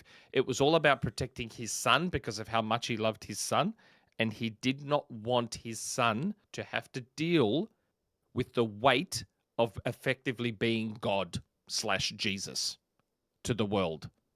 Because think about how he was in Dawn of Justice and Justice League. Remember how he was almost treated like a godlike figure? Yeah. I mean, I remember. Park Kent was. You have to look at it from the perspective of a father-son as opposed to the perspective of Superman is good and would never let people die. It wasn't about that. It was about protecting Clark at all costs, especially as a child. So his idea is, oh, well, maybe you have to let the kids die because if the world finds out you're Superman, you're just a kid. How the fuck are you going to deal with the weight of that? So, and for those of you who are movie watchers, have you ever seen Dogma? Yes. By Kevin Smith, one of the greatest movies ever made, right? I mean, it's great. There is a line in Dogma that perfectly explains why Pa Kent is the way he is. Can you remember it? It's been a long time since I've seen Dogma. Because Dogma is one of the most brilliantly written movies ever. There is a line in Dogma where Chris Rock is trying to explain the story of Jesus. Right. And he says, think about being a child, right? And you're a child. You have the maturity of a child, the mind of a child. And imagine finding out as a child that you are the world's savior. And everyone in the world depends on you. How long do you think it would take you as a child to come to terms with the gravity of that? He goes, roughly 30 years. He goes, in the Bible, this is all from Dogma. This isn't me saying how it is. This is just from Dogma. He says, in the Bible, we go from Jesus being a child to being 30 years old overnight. Why do you think that is? Because of that's how long it took him to come to terms with the reality of his situation. That's how I interpret Pa Kent. He didn't want Clark as a child to have to deal with being the world's savior for being Jesus. He was trying to protect Clark at all costs. That's why he said, don't come save me. I don't want the world to know. I don't want you to have to deal with that. I'm fine if I die if it protects you. Do you know what I mean? Like, I get why you all think it's stupid, but you have to view it from that perspective. Pa Kent's perspective was protect Clark at all costs. Because I don't want my son to deal with the gravity of being considered Jesus to the world at such a young age. Yeah, I mean, I get it. Do you know what I mean? I just don't agree with it. That's fine. I'm just trying to say, like, people were like, oh, yeah, he'd never say kill people. That's stupid. I saw that a little bit differently. I didn't see it that way. I just saw it as a father loving his son so much that he wanted to protect him at any cost, even if it meant his own life. And that's why that was such a sad scene for me. because he was like, "Don't do it. It's not worth the risk. Don't do it. Just let it go." Yeah. Oh god, that was. And this is full why on. the podcast can be was as long full as on. it is, because now we just went on an extra long tangent about Superman and the movies and stuff. So we need to rein this back in, get it back focused. Man, can I say, what is game adaptation newscast's deal, man? What's he saying? He has spent the entire episode. just shitting on me for no reason whatsoever. Well, are you a mod? I've done nothing to you, and you're not like this in our chat. Why aren't you like this in our chat? Why is it in Rand's chat you're like this? You're a mod, right? I don't understand. He hates. I don't want to just ban the guy. No, don't ban him. Just time him out as a warning. Okay. I don't know. No wonder Nick is so grouchy. I'm not grouchy. Who's grouchy? Here I am defending Man of Steel. That's the literal opposite of grouchy. I'm defending Man of Steel. I'm not just shitting on it needlessly. It's weird. So It's being weird. I guess let's talk about some of the stuff that happened at Gamescom. 2 hours into the podcast. He says. Okay. 2 hours into the podcast, He says. All right. Well, because there's the stuff that happened at the Xbox showcase. I guess we'll just run through some of the stuff. I'll just mention it. See if you have anything you want to say. Triangle Strategy was shadow dropped. Out of nowhere. That is a big deal for all the Japanese game Xbox fans. That's a Square Enix game. More Square Enix games coming to Xbox. I think it also came to PlayStation. The Rogue Prince of Persia came to Xbox. Game Pass Ultimate. I've been playing that. Yeah. I can't believe that was a Game Pass drop. I installed that straight away and started playing it. Really enjoying the Rogue Prince of Persia. Very, very different, obviously, to The Lost Crown. The Lost Crown is a Metroidvania and arguably one of the best ones ever made. I mean, the Rogue Prince of Persia is a rogue-like, where you have runs and stuff like that. I am enjoying it. It's tough. Not cheap and unfair tough, but it is tough. But it's pretty good. Brilliant music, just like Lost Crown. And yes, it's also coming to PlayStation Plus Extra, which wasn't in their tweet, strangely. Yeah, I don't know why. I'm just saying the stuff that is at Gamescom or at the Xbox show itself. But yeah. No, I know, but not Xbox's tweet. I think it was like the Prince of Persia account's tweet. Maybe I misread it, but I saw them say, "Hey, Game Pass," but I didn't say PlayStation Extra, which I found weird. I don't know. But yeah, that's kind of the just Rogue out of Prince nowhere. of Persia. Yeah. The Rogue Prince of Persia is really good. Everyone listening, if you have any interest in those games, should check it out. I don't have it, but you see, I love Prince of Persia, and I loved Lost Crown. We both love Prince of Persia. But I do not have any interest in playing that. Try it. Give it a try. It's on Game Pass. Give it a try. I mean, it has nothing to do with being on Game Pass. I'm saying because it's on Game Pass. Yeah, give but it a try. I don't know. There's so many games upcoming, like Shinobi and Metal Gear, and there's so many games. Yep. It's just like the thing that's different for me than to you is and Jez is you guys will play a whole bunch of games. I play one game at a time until I'm finished. That's the right. That's why I really don't have that much of a backlog. Because like I'll play something and it's like I'm done, and then like I'll play the next game and I'm done, and I'll go to the next one. I don't open up 5 or 10 different games or have something in quick resume from 2024 or 3 like Alan Wake remastered. It's like I start a game, finish the game, and I move on to the next one. And I wish I could do that. I envy you. I wish I could do that. I do genuinely envy you because I don't like. I've just turned on my Xbox now because I realized I'm not on camera. One of the benefits, you can play something while you're Jez does it all the time. It's so like my wife walked in and brought me a coffee earlier. It's great not being on camera.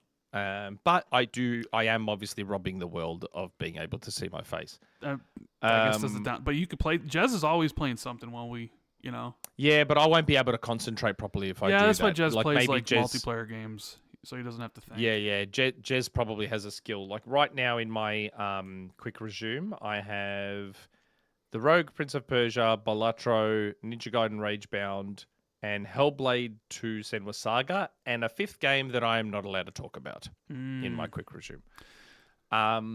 So I have a lot there, and that's in between Fortnite and Rocket League and Rematch. rounds. Yeah. Yeah. They also we It's already knew tough. this, but Final Fantasy Tactics coming to Xbox September 30th. Yep. They had a trailer. Yep. Square Enix seems to be all in. Yeah. Remember when people doubted when we said the Final Fantasy games and everything was going to come from Square Enix? Well, yes. And they I leaked 16, and then the funny part is PlayStation fanboys attributed Final Fantasy VII Remake to me when I never said it, and I actually said the opposite. I actually said that I had constantly heard that it was very unlikely to happen, yet somehow I got attributed with saying it was going to come. they're all there. So Final Fantasy VII, I think, is targeting winter, which winter could be like early next year. Winter's technically like December, January, or whatever. Yes, because the until March, isn't it for you guys? Or February? Spring starts in March. April. Spring starts in April, so I guess winter is technically like Till March. Yeah. So I mean, it could be I this never fall. understand. I never understand how the American seasons work. Australia just works to the calendar. So from the 1st of June to the last day of August, that's winter. So winter is about to end for us in a week. Yeah, spring's like March because like December. See, August starts June 21st. So July, August, September ends September 21st, and then fall starts.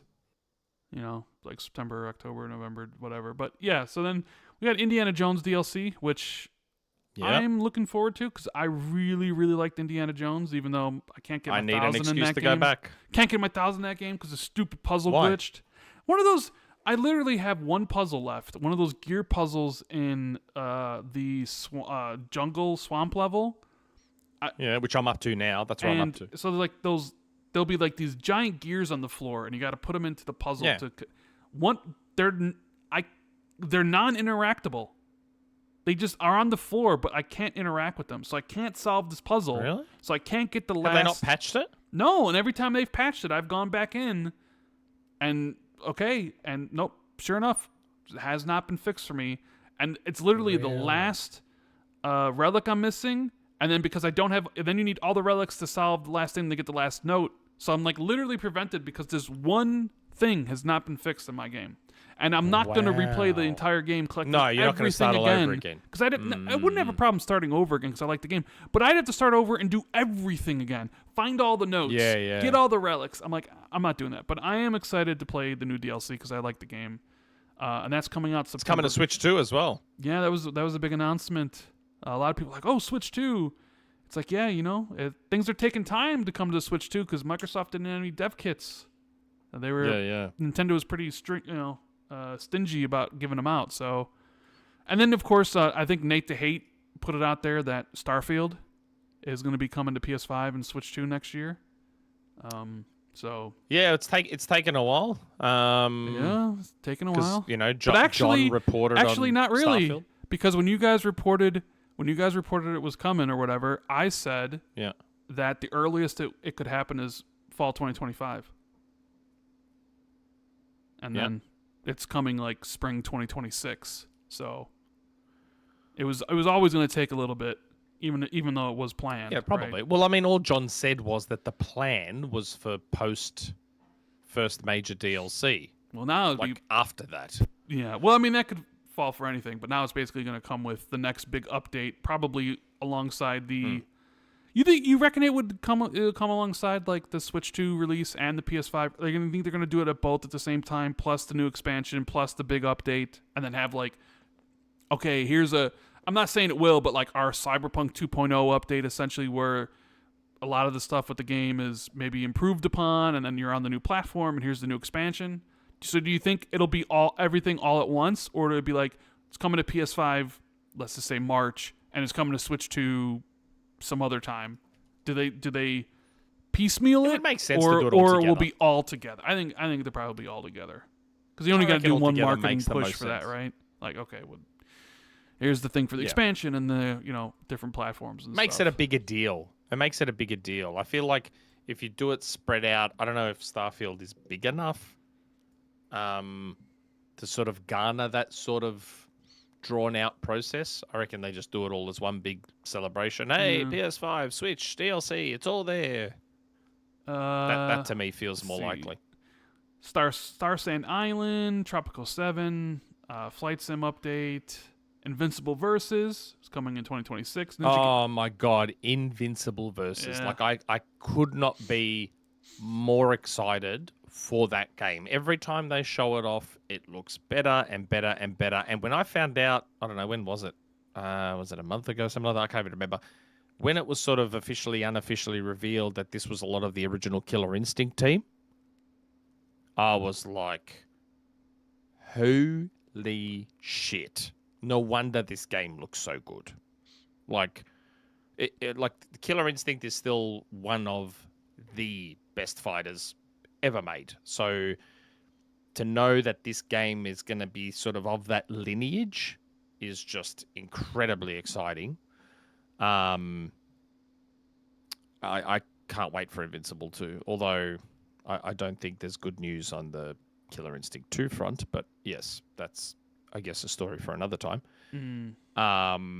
But yeah, Invincible versus, man, can't wait. God, that game looks good. Absolutely can't wait. I should be reviewing that one. I don't think anyone else on the team will want to review that, so it'll probably be me. We got the trailer for Ninja Gaiden 4, which looks spectacular, and as someone who's played the preview version of it, it is Did you like it? Oh yeah, it's pretty good. It's pretty good. Platinum I think is they cooked with this one, as the kids would say. Super fast, super intense, bloody as all hell. I mean, like I think we only had access to 2 weapons, but in the trailer I see more weapons, and I'm like, oh man, like some of this stuff is. Okay, but answer me a question though. So were you an OG Ninja Gaiden player? I mean, I played As in original Xbox OG Ninja Gaiden player? Yes.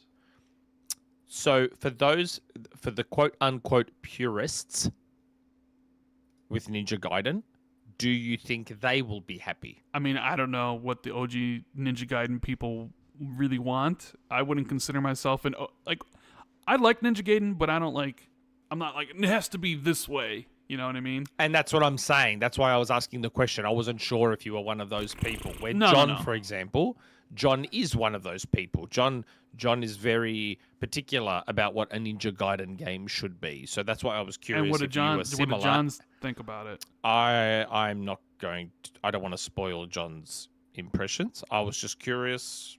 Well, didn't he put out his impressions? The preview embargo's been up, yeah. I don't know. I haven't watched much lately. Okay, so I don't know. We'll see. I was just curious because I know from what John has told me, but I'm just curious how you felt about Ninja Gaiden 4. I don't have any, like, to me Ninja Gaiden was always like, oh cool, it's a fun. I was never somebody who was like, has to be like this.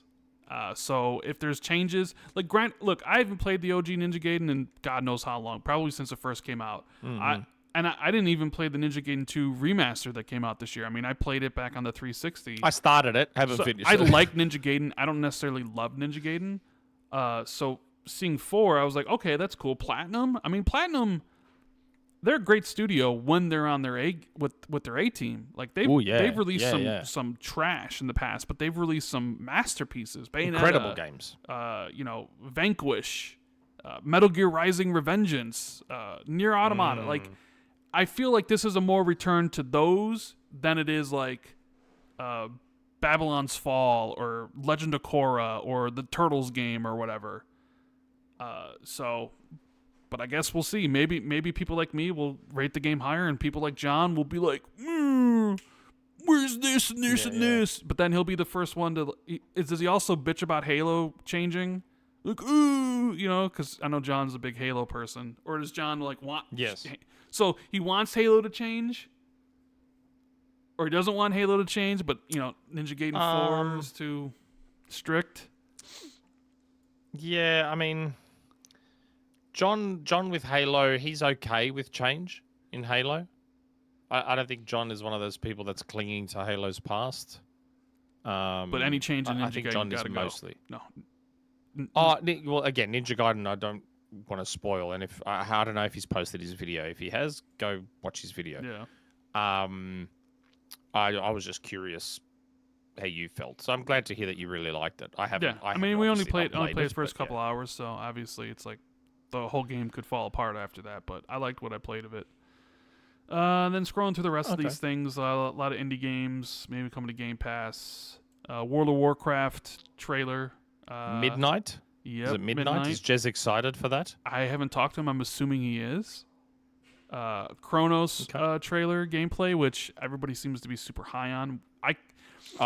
Looks great. I've done a 180 on Bloober Team because I always felt they weren't good enough. Layers of Fear was awful. The Medium was just okay. And I was like, you really gave them Silent Hill 2. And I was like, this is going to be a disaster. But apparently they knocked it out of the park. But it was anything but. They completely, like as you mentioned, knocked it out of park.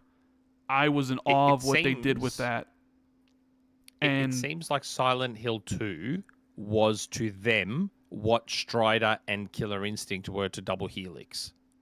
So Double Helix had just been this kind of meh studio to that point.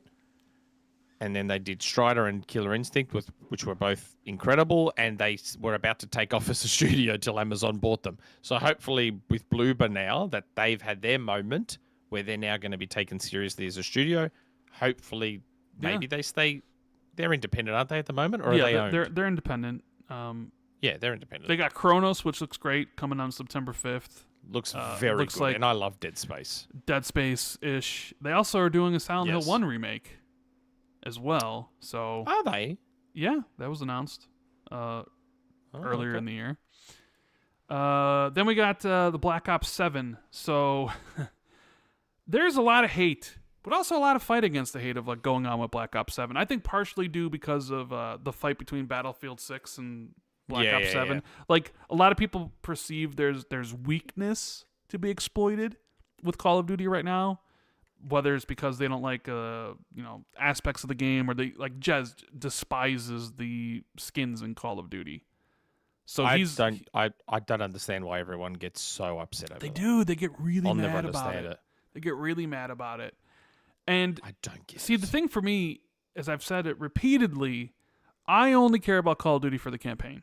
I don't care about the zombies. I don't care about anything else. Like to me, it's just about the campaign. And Black Ops 6 was, I thought, really, really good. It started to delve into a lot of psychological aspects. They opened up some of the level. You got like a grappling hook in a couple of levels or whatever. But I thought the campaign was engrossing. Like I had a lot of fun with it in comparison to recent like Modern Warfare 3 and Modern Warfare 2s. There was this like it wasn't as like they weren't as good as Black Ops 6. So I see Black Ops 7 and I'm like, man, they are really leaning into the whole psychological, fighting in your head sort of thing, or crazy stuff happening, which is great. Like I know, but some people don't like that. Some people don't like the futuristic. But hold on a second. Stuff. I don't know. Isn't that? And again, I'm no Call of Duty aficionado, and as you all know, I definitely don't pay attention to stories. But the psychological stuff, isn't that technically a throwback to the original Call of Duty Black Ops?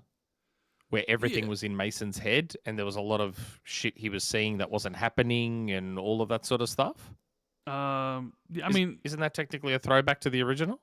Yeah, a little bit, with the numbers and everything like that. But I mean, a lot of people also don't like the robots and the future stuff. And maybe a lot of people are also talking like they don't like the direction that the multiplayer is heading in. And then you see Battlefield 6, which is kind of still like a modern day shooter, and this is more near future.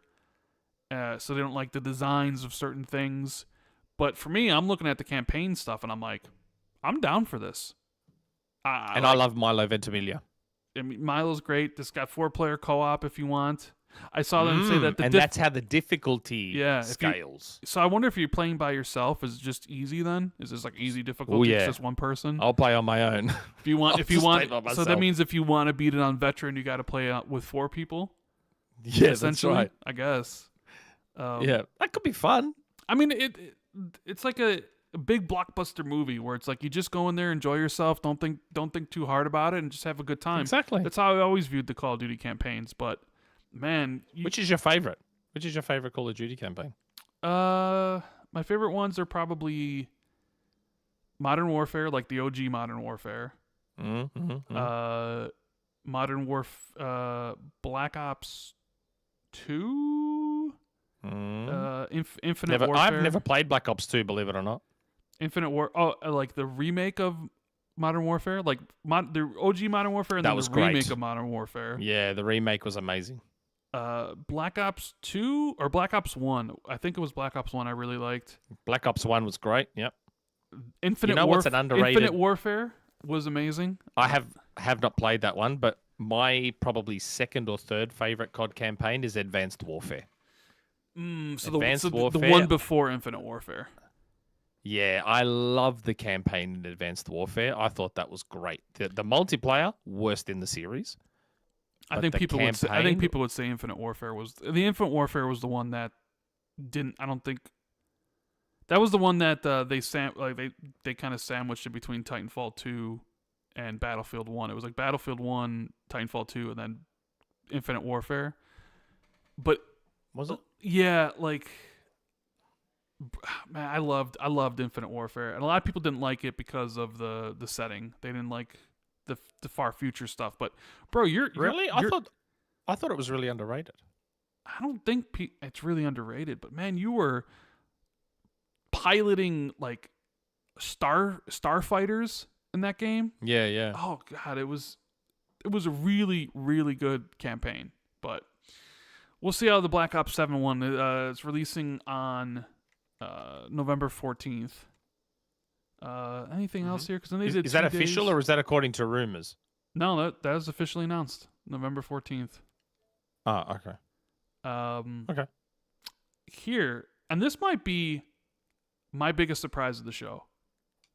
Like even at the Keeleys, the one night live, and I want to see how you react to this because I'm someone that basically fell off of this franchise, and I thought I'd never play another one of these, and now it's kind of like one of my most anticipated games for next year, and that's Batman: Legacy of the Dark Knight. Lego Batman: Legacy of the Dark Knight. I was going to mention that one. Everyone seems to be very excited about that game. So here's the thing. Batman's my favorite comic book hero. I love Batman.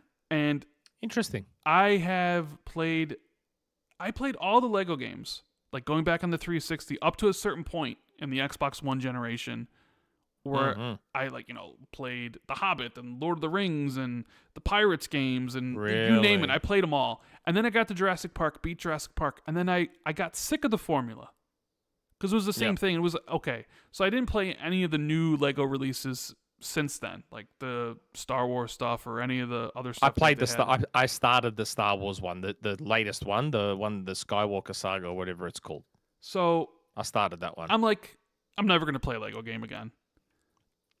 And then they show this trailer, and I'm like, Lego Batman. I was like, there's already been Lego Batman. I think there's 2 of them. Yeah, right. So I was on like, 360. Yeah. There's like 2 Lego Batman, and I'm like, what's gonna be different about this one? And then like, okay, well, we're doing the Christopher Nolan movies, we're doing the Matt Reeves movies. It's like this whole legacy stuff. I'm like, yeah, I'm like, okay, cool. That just doesn't give me the interest in it. And then they did the deep dive. And it's basically It's basically Arkham Combat and Lego Batman. Yeah, like they made it. It's like they made an Arkham game, but with Lego. And I saw that, I'm like, oh, I gotta get this. This looks incredible. Visual. Like, isn't that weird with these Lego games? Like, if there's one thing, again, I haven't played. The only Lego game I've played is the Skywalker Saga. And I'm looking at my full library on Xbox now, and yes, I have Lego Batman and Lego Batman 2 because I think they were all given away. Pretty much all those Lego 360 games were given away games with gold. Mm-hmm. Like most of them were. Like, oh, we'll just give them another Lego game. There's hundreds of them. Whatever. Oh yeah, I'm looking at it now, and I've got so many of those bloody Lego games.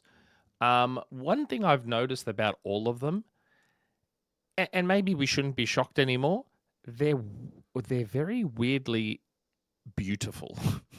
They're like incredibly good-looking video games, those Lego games. Like the footage I've seen of this Batman Lego, effectively Arkham game, it looks visually unbelievable. Or is it just my imagination? The Lego games look great, yeah. Like visually, they're very, very strong. Mm. Like almost better than they have any right to look. It's funny how good looking they are. Like this game does look good. I don't know if I'll play it. I still haven't gone back to Arkham City, which I started on PS3 and on Mac. Believe it or not, there's a Mac port of Arkham City.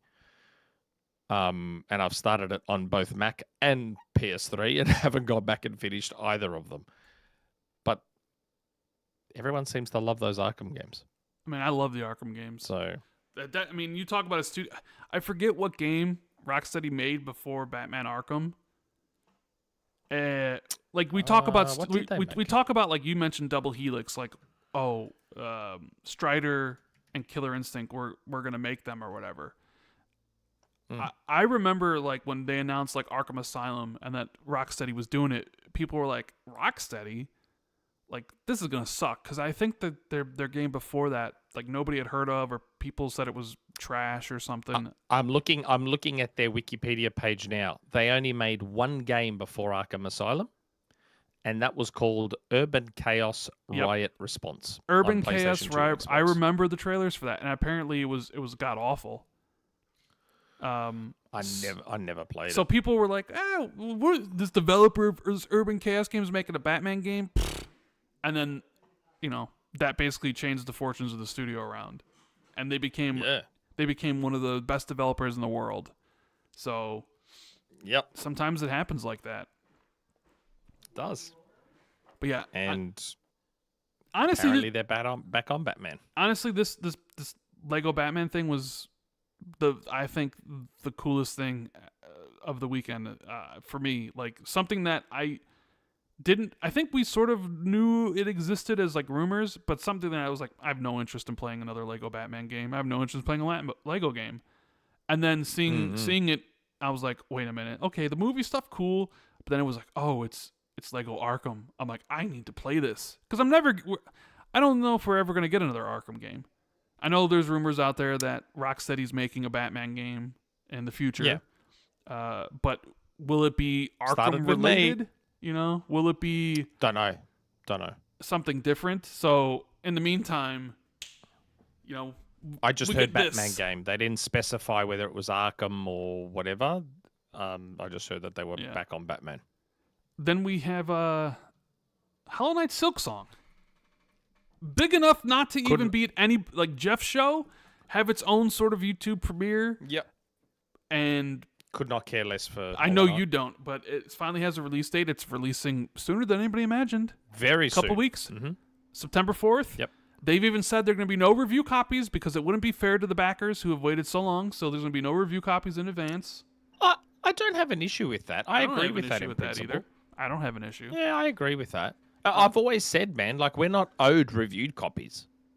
Like, they don't owe anyone anything. Like, review copies are a privilege. They're not a right. So I don't know why people get all upset about that. I think reviewers should be grateful that they get anything at all. Like, they don't have to give us copies of anything. It's something they choose to do. I guess it probably partially is part of the marketing cycle. Maybe they see that as like a marketing cost, if they have confidence in their game. But I've always found it odd when I hear people complain about not getting review copies of something. I never understood why people get angry at that. I understand being disappointed. I totally get being disappointed, but I don't understand being like angry or outraged about it. Right. But maybe that's just me, because I don't do any work. I'm really looking forward to Hollow Knight Silksong. It was also something, because I was planning, like, okay, what games am I going to play next? And now it's like Monkey Wrench thrown in there, because I had everything kind of, I'm going to play this, I'm going to play this, I'm going to play this, I'm going to play this, I'm going to play this. And now it's like, oh, Hollow Knight Silksong. I'm like, well, wait a minute. Because that comes out essentially the same day as Chronos. And I'm like, shit.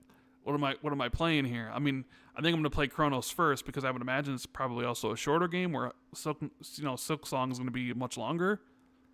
So I'm like, so I'll probably go with my initial, like, I'll play Chronos first, because I don't think I'm going to play Borderlands 4 this year. I kind of just, I don't know. You're not going to be one of the 100 million copies that they're going to sell? Well, I don't think they said 100 million copies of Borderlands 4, just that the franchise overall. What did he say? I think he meant the franchise overall was sold 100 million. So it was just, so you're saying it was a salacious headline, are you? I mean, yes. I did see that headline. I think it was from Tom Henderson and the boys over at Insider Gaming. I did. Was see it that. really? Yeah. But I think when I was reading the quote, because I actually read the quotes, not just go off a headline. I believe he was referring to like the franchise overall, because how like nobody wanted the franchise, or the franchise, there was no expectations on it. Now we're about to sell 100 million copies, so. Okay, so it was a salacious headline. Fair enough. Yeah. So I'll get to Silksong, but I think I'm gonna play Chronos New Dawn first. So you really like the first Hollow Knight, huh? Oh yeah.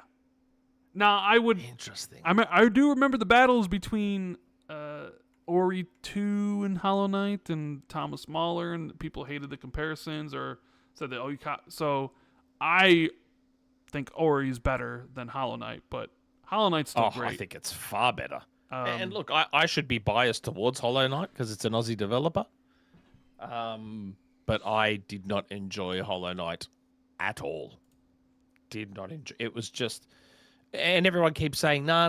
If you get to like 5 hours in or 10 hours in or whatever, and you get this map and you get that, I was like, nah. If a Metroidvania can't hook me quick enough, I have zero interest in it. Like, at all. I just.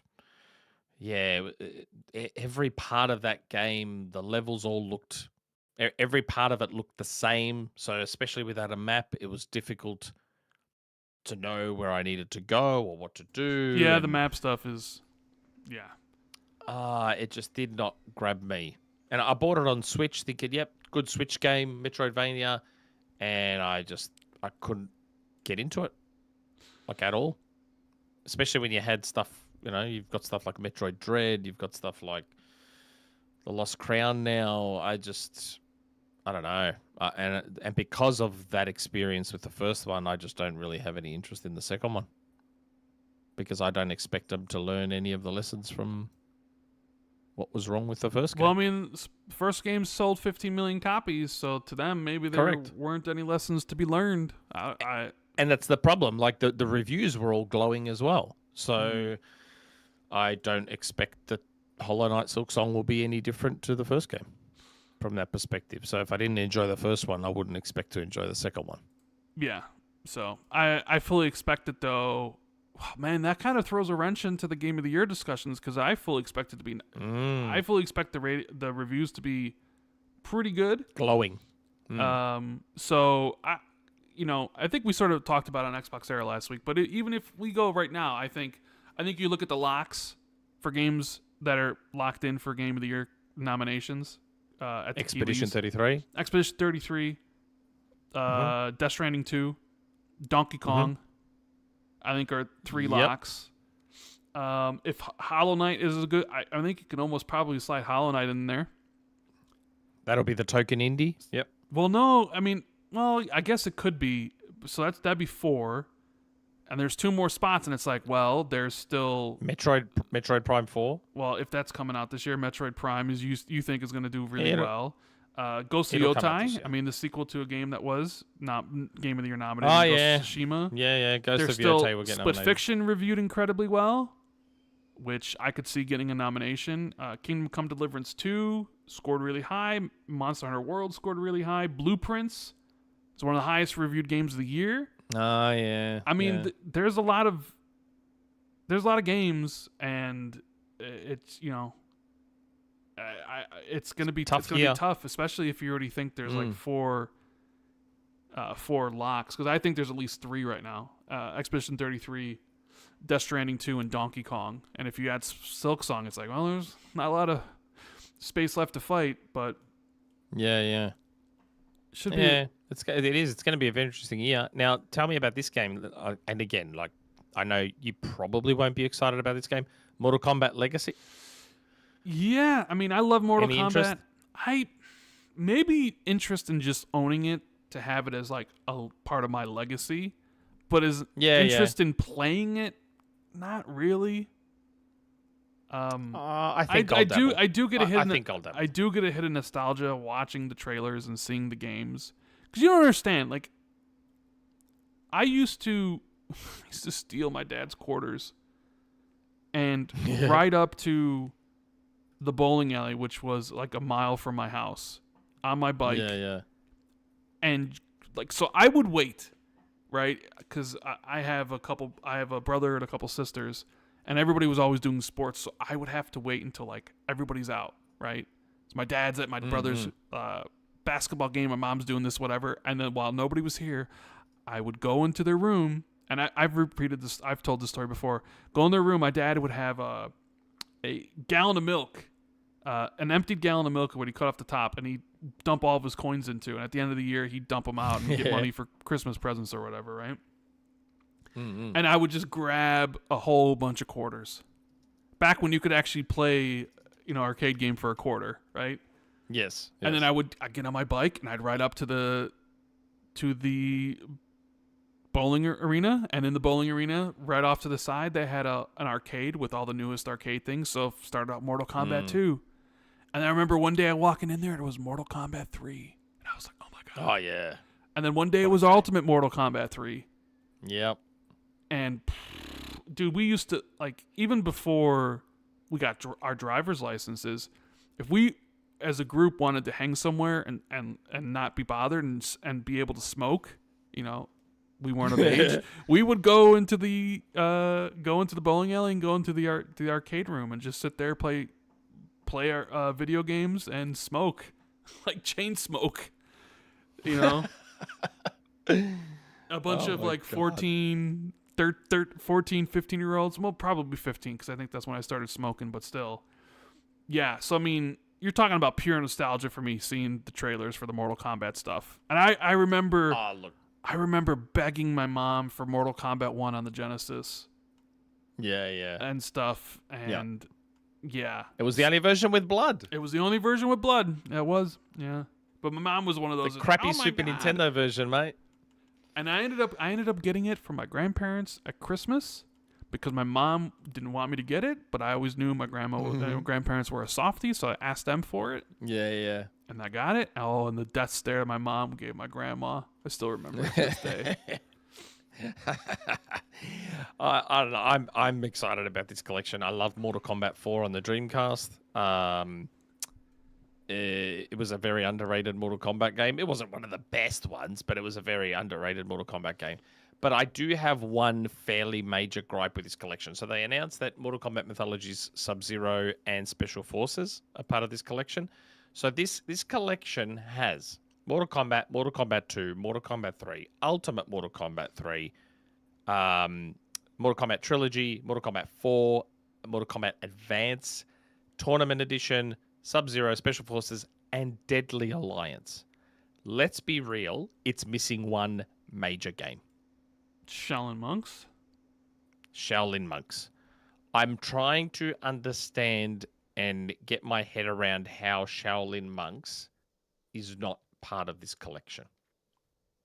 It's pretty much literally the only game missing from that era, because Deadly Alliance is an OG Xbox and PS2 game.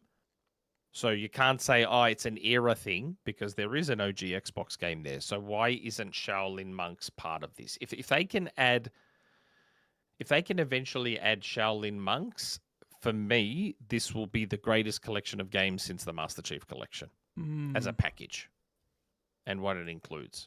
Because Shaolin Monks is lost to time. There's no way to play it on a modern console. It's not backwards compatible. There's just no other way to play it. And I feel like they need to really do their best to get Shaolin Monks into this collection. It's a really good game. I don't know if you've played. Have you played it, Rand? I think I played it back in the day. It's been, if I have, I don't remember it very well. Shaolin Monks was a genuinely fantastic game. So I'm really, really hoping that Digital Eclipse find a way. I don't know if it's a licensing issue. I don't know what the issue is, but they need to find a way to get Shaolin Monks in there to make it a truly complete collection and just an amazing product. I'm really holding out hope they get it in there. But yeah, I'm still excited, and hopefully I can get a code for it Yeah, of because course. I'd like to. But yeah, Silent Hill F. what else was at Gamescom? Yeah, Silent Hill F. They had a new trailer. I'm looking. I'm a big Silent Hill franchise. I like the franchise a lot, so I'll be looking to play that when it comes out. Outer Worlds 2. I don't know if you have Everyone's any getting interest in excited Outer about Worlds that one. 2. From what people tell me, because I didn't play the first one, but a part of me is tempted to give the first one a go because everyone says it's not a really big game. It's not. It's supposed to, yeah, it's a small game. Remember, it was like Private Division when it came out in 2019. So Yeah, and that's actually kind of attractive to me when I hear that it's not a big game. But then my assumption is that with Microsoft money, maybe number 2 is. So it's like, do I bother playing the first one if I'm not going to really play the second? I don't know. But I hear nothing but good things about the Outer Worlds. I do hear nothing but good things about it. yeah. We also have High in Life 2. They had some gameplay which just looked like the last game, which is what I expected. I know people were like, it's gonna look like that trailer. It's like, no. But it's coming. I think it'll get very close. It's coming February 13th. So yep, I'm excited. I think it's a good date. Day for one it. Game Pass. Yeah, winter release. Day one Game Pass. And that was it from Xbox. Although of course there was Keeley's whole Super show Meat Boy? himself. Super Meat Boy 3D. I didn't see that in this thing. That was at the Xbox thought showcase, right? It was, but I thought it had another trailer or whatever Oh, at Gamescom or Opening Night Live or whatever as well. oh, And I didn't know. Everyone's like, yeah, they announced at the Yeah, they showcase. did, I yeah. had no idea that Super Meat Boy was Game Pass Super day Meat- one. Yeah. What about this one? Because I think I did see you tweet about it. He-Man and the Masters of the Universe. Oh my God, yes! When I He-Man saw beat that 'em trailer, up. my first thing I thought of was like, oh, Nick's gonna love this. I started because again, all this happened while I sleep. Yeah, so I wake up and I see all these tags on Twitter. I'm like, what's everyone tagging me in? And then I see a He-Man scrolling beat 'em up, and I'm like, holy shit, that looks so good. I'm not like. I've been playing these games for so long now that I've almost got the ability to tell if they're going to play well just by looking at them. And I have some slight concerns about how He-Man might feel. Like it looks like it might be slightly clunky like the Power Rangers was when it first came out. So that concerns me a little bit. But I have hope that it will be good. I checked out the studio that is making the He-Man game, and I haven't actually heard of them before. So I'd like to give them the benefit of the doubt. But I'm not sure. A part of me was secretly hoping that it would be. Oh my God, their name escapes me. I think they're called. Is it the Bitmap Bureau? Okay. Are they the ones making He-Man? Yeah, the Bitmap Bureau. So they made a game, and good on them. So they're making, I believe they're making Terminator 2D. Are they? Are they the No ones making Fate. that? Okay. Yeah, so it's interesting. So the Bitmap Bureau made a game called Final Vendetta, which I actually have on Xbox. And I actually do not mind Final Vendetta. I reckon it's not too bad. So if they've taken their lessons from Final Vendetta and built on that foundation and are applying it to He-Man, then that gives me hope for He-Man. Okay. So we'll see. It gives me hope because Final Vendetta was a neat little game. It's not too bad. It's not perfect. It's not amazing, but there's something there to work with. So the hope is that whatever lessons they've learned making that game, they can apply to this He-Man game. But we'll see. I am excited. And again, I'm sure it's one of those games that will be assigned to me to review. Yeah. Because I basically just review the fighting games and the scrolling beat 'em ups at this point. I mean, any of their stuff that stands out. I mean, Sekiro anime, which is out of nowhere, but cool, I guess. What else we got here? Amnesia looks great. Namusha? Amnesia. The way I say it is the way I say it, but Anamusha. I'm looking forward to that. Requiem looks incredible too, but Resident Evil games always do. Is there anything else stand out to you? Were you surprised that we already have an announcement for the follow-up to Black Myth Wukong, which also hit Xbox this week? Already? I'm seeing a lot of pushback to that game. What, the sequel or... No, even the first game. Like, I'm seeing a lot of pushback from Xbox fans. Like, and again, it's whatever my Twitter algorithm feeds me, right? I'm seeing a lot of pushback saying, well, you guys lied to fucking about Xbox, so fuck you and your sequel. That's what I've been seeing online. Yeah, there are some people that think like that. Well, you lied, so I'm not going to play your game and screw you and your sequel or whatever, but... I don't know. I mean, do what you will. Do what you want. You want to play it, play it. If you don't want to play it, don't. You know, there's plenty of games that come out. Will you miss anything special if you miss Black Myth Wukong? Probably not. But I'm still probably going to play it at some point. Just to see what it is. But it's like, hey, Fable's taken... Look how long Fable's taken. And in that time, they're going to get out like probably 2 games. Although I would imagine the new... Black Myth game is probably still a couple years away, right? I can't imagine it coming any soon. Especially if they're releasing on Xbox at the same time. Yeah. Hey, they figured out the Series S now, though, so, you know. They did. Apparently it runs at kind of 60. Yeah, apparently it's got 3 modes, so it can run on the Series S at 60 frames, and... They said it was going to be really hard, and they were able to knock it out really quickly. So, at least they have all that knowledge now. Hold on. Was it quickly? Within a year? They didn't just start. They didn't just start it. I thought the whole point was that it got delayed on Xbox because they were struggling.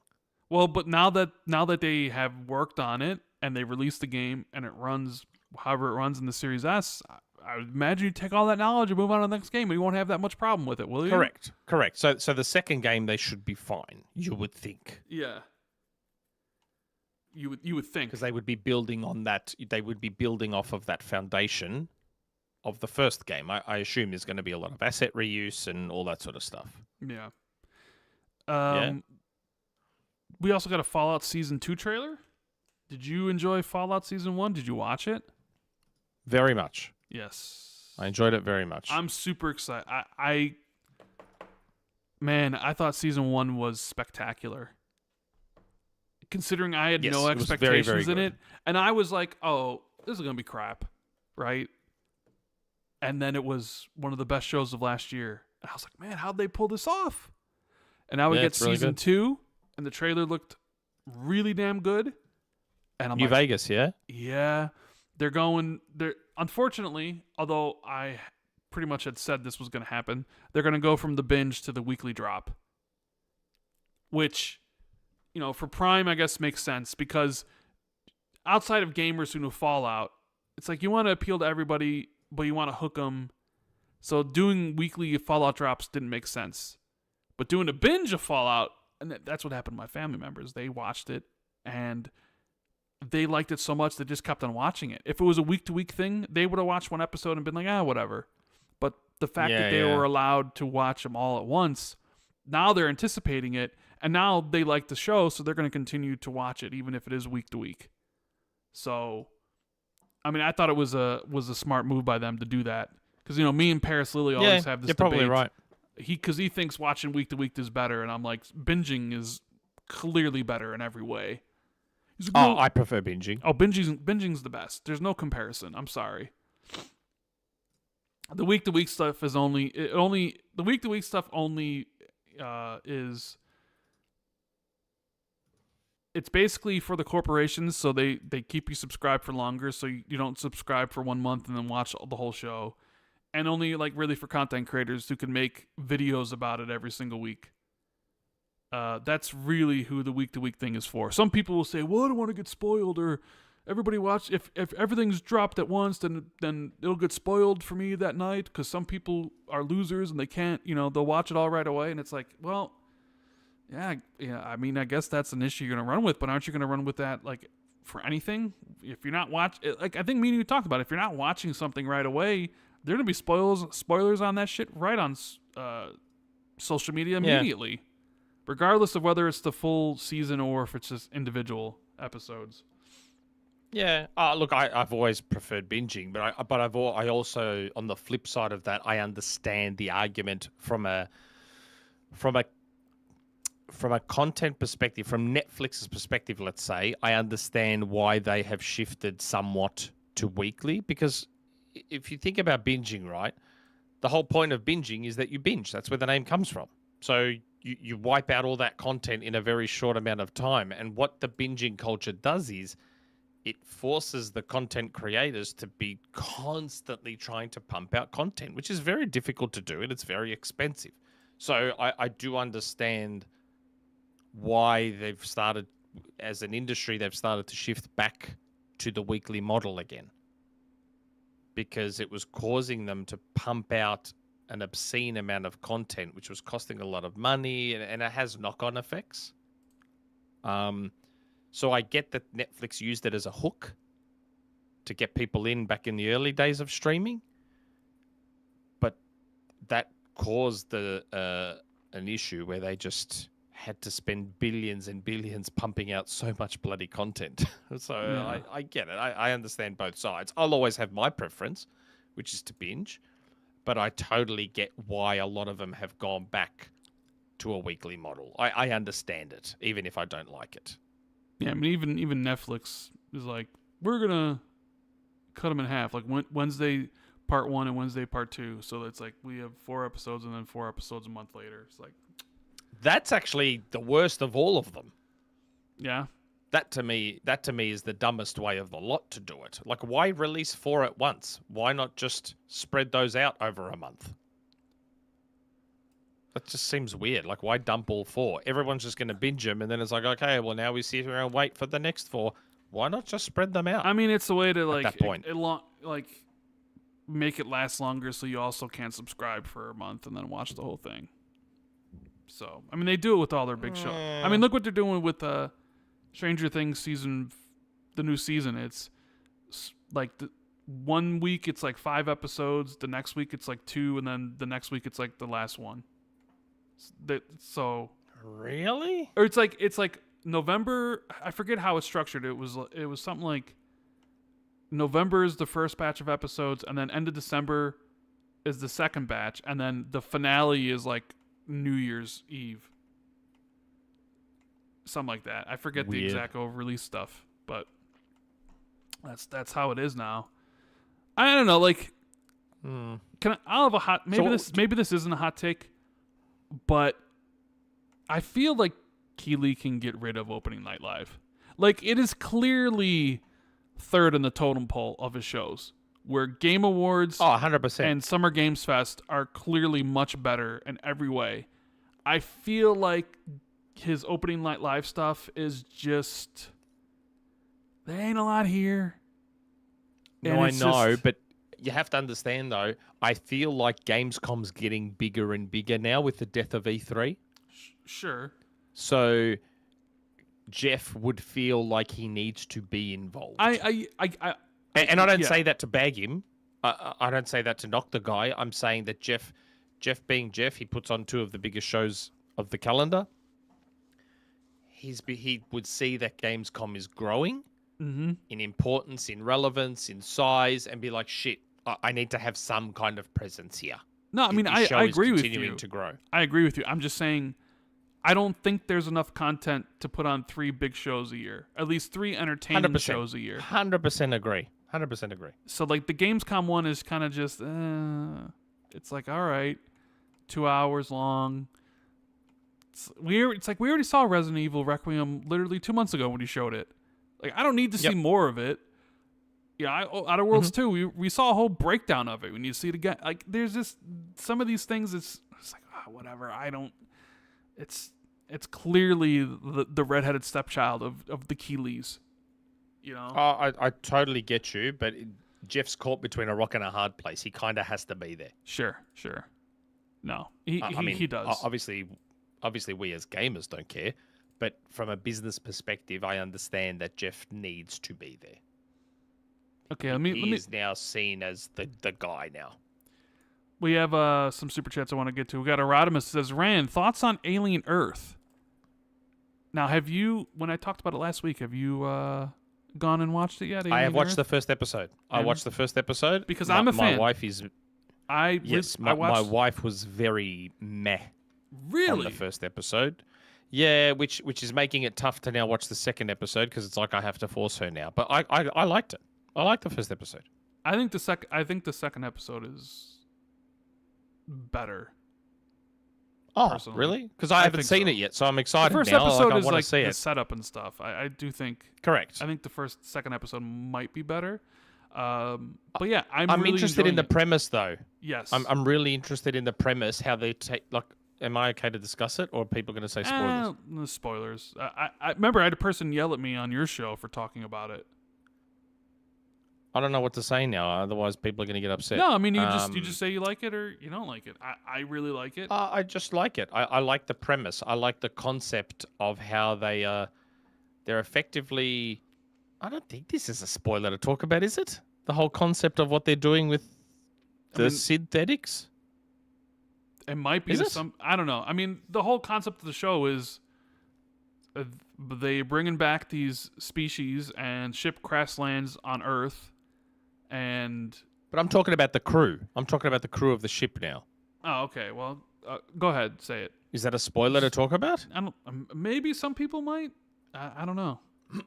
So, I apologize if this is viewed as a spoiler. I don't believe it is, but they've effectively... So there's... Obviously, they're taking sick children. They've taken sick children who are terminally ill. And they're putting them...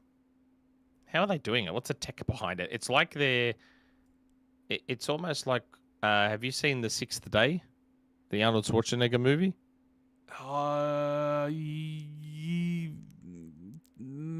It doesn't jump up in my memory, but I want to say yes. It's that. They've effectively taken that. Now, I don't know if this is in alien lore before The Sixth Day existed, but as someone who has seen The Sixth Day and quite enjoyed it, it's a cloning movie. It's kind of like the same principle as The Sixth Day. It's like they're taking a recording of you and putting you in another body kind of thing. It's very, very similar. So they're taking these terminally ill children and effectively putting their minds into a synth's body so that they can live forever. And that's how they created the crew of this ship. Well, yeah? No, they're not on the ship. What? What do you mean? No, they're not on the ship. They're sent there to go into the ship after the ship crashes. Yeah. Oh, did I get my timelines mixed up on how the movie, on how it was? No, they're that what you're talking about with the kids transferred to the synth's body. Those are sent them to the ship after it already crashed because the trillionaire wanted to see how they performed to get the samples. Like the people on the ship were just regular people, except for the one guy who was a cyborg. So, God, did I get my timelines mixed up watching that show? I think you did. Well, you're gonna have to watch the other episodes that are available. But I really like it. Either way, I'm enjoying it. And they've captured the 70s vibe, aesthetic. In the same way Alien Isolation did. Mm-hmm. Like it's that exact same vibe and aesthetic from the old Alien movie, which I think they've done a brilliant job of. Even if I've stuffed up where everything is placed, I'm still enjoying it. Even if I've mixed everything up, I'm still enjoying it. So I'm looking forward to forcing my wife to watch the second episode with me. Because I don't mind it. Yeah. We have Volord who says, DC fans, absolute flash game, 1 minute war. I'm a DC flash I'm a DC fan, but I don't know any of that stuff. Unfortunately, I'm not that big of a fan. I never really read the comics or anything. He also says, as a DC fan, Superman was a 0 out of 10. Not enough streaky. There's a lot of some people hate the new Superman. Some people love the new Superman. So it's very divisive. Very, very divisive. I'm It's like you. very divisive. I quite like it. I wouldn't say I love it. But I Yeah, I enjoyed thought what it they was- were doing. Yeah, fine for what it was. I saw a lot of people complaining about the fact that he bleeds. It's like, yeah, but you understand. Like, I found the bleeding part weird at first when I saw it in the trailer, but then once you know who he was fighting, the bleeding makes sense, does it not? Yeah. Doesn't it? Yeah, I mean, he bleeds. You know? But no. But normally he wouldn't. Like if a regular human was beating him up, he would not sure, bleed. He would not wouldn't, but move. It's not a regular human beating him up, though. That's right. He's not fighting a regular human. And again, I'm not going to spoil it, but there is, like, once you've watched that movie and you know who he's fighting, surely the bleeding makes sense, doesn't it? Media literacy is dead, bro. So Seriously, am I missing something? I think the thing that you're sense? missing is that people are stupid, and there's TikTok has routed people's brains, and media literacy. No, but I saw people in done. the chat. I saw people in the chat earlier complaining that he was bleeding, and I'm like, surely if you've seen it, then the bleeding makes sense. I mean, It would have to. you would think so. Again, I don't want to spoil it for people because people get upset. I could very easily spoil it and say he is fighting this person. That is why he is bleeding. Naturally, he would bleed. But I don't want to spoil it for people that haven't seen it. If we were doing Sick and Nick's Flicks, we'd tell people straight up, this is a show with spoilers. So if you don't want spoilers, then patrons who don't like it don't watch Sick and Nick's Flicks. But if this was Sick and Nick's Flicks, I would just spoil it and say this is who Superman is fighting, so he is bleeding. Yeah. I don't know. What else we got? We Seems have. like a weird thing to get hung up on. He said, Infinite Umber says, gotta get going. Great show, fellas. Thanks for stopping by, Umber. Appreciate you, bro. Yes. We Thanks, got mate. MM Machine, who says, I now need to know Nick and Rand's opinion on Superman versus Batman. I love Batman versus Superman, but also recognize it's a horrendously made movie with lots of issues. I didn't mind that movie. I went and saw that movie at the show, and I left thoroughly disgusted. Really? Did not like that movie at all. I didn't love it. I mean, But I didn't hate it the way everyone else did. I thought that was a 5 out of 10, 6 out of 10. I liked Man of Steel. Hold on. Like, 6 out of 10's not a bad score. Do you do the modern review scale thing where 5 is trash and... No, I mean, if I was 6 is an okay score. if I was basing it on a star rating, like if you wanted to give it out of 5 stars, I'd probably give it like 2 stars, 2 stars out of 5. That makes more sense because 6 is an okay score. 6 is okay. Yeah. It's pretty good. Yeah. So no, I think part of me thinks 5 stars are much better suited for books and for movies and TV shows. What did you hate so much about Batman versus Superman? Lex? Yeah. Oh my God! Don't get me started on Jesse Eisenberg. He was the worst Lex that's ever been cast. I didn't really like Batman, and I don't mind Batfleck. I don't like some of the things that Superman did. I just kind of rolled my eyes. I just didn't like. Here's my problem. I'm not a fan of Zack Snyder. Zack Snyder to me has always been style over substance. So his movies look incredible visually. But did you like 300? Love 300, but also 300's great. Style. There's no substance to that movie. You know? But I mean, it doesn't really need to. It's just it's a simple story. It's a simple story. Watchmen I thought was great. I tend to lean that it's overrated. Really? That Snyder's fans overrate it. Like, so again, I'm not calling it the greatest movie ever. I really like The Watchmen, and I knew nothing about The Watchmen. Dawn of the Dead comic IP.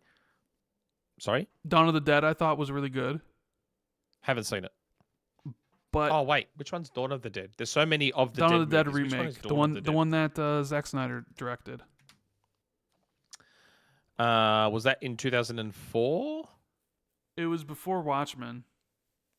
Yeah, it's March 2004. Zack Snyder, Dawn of the Dead. Have I seen this one?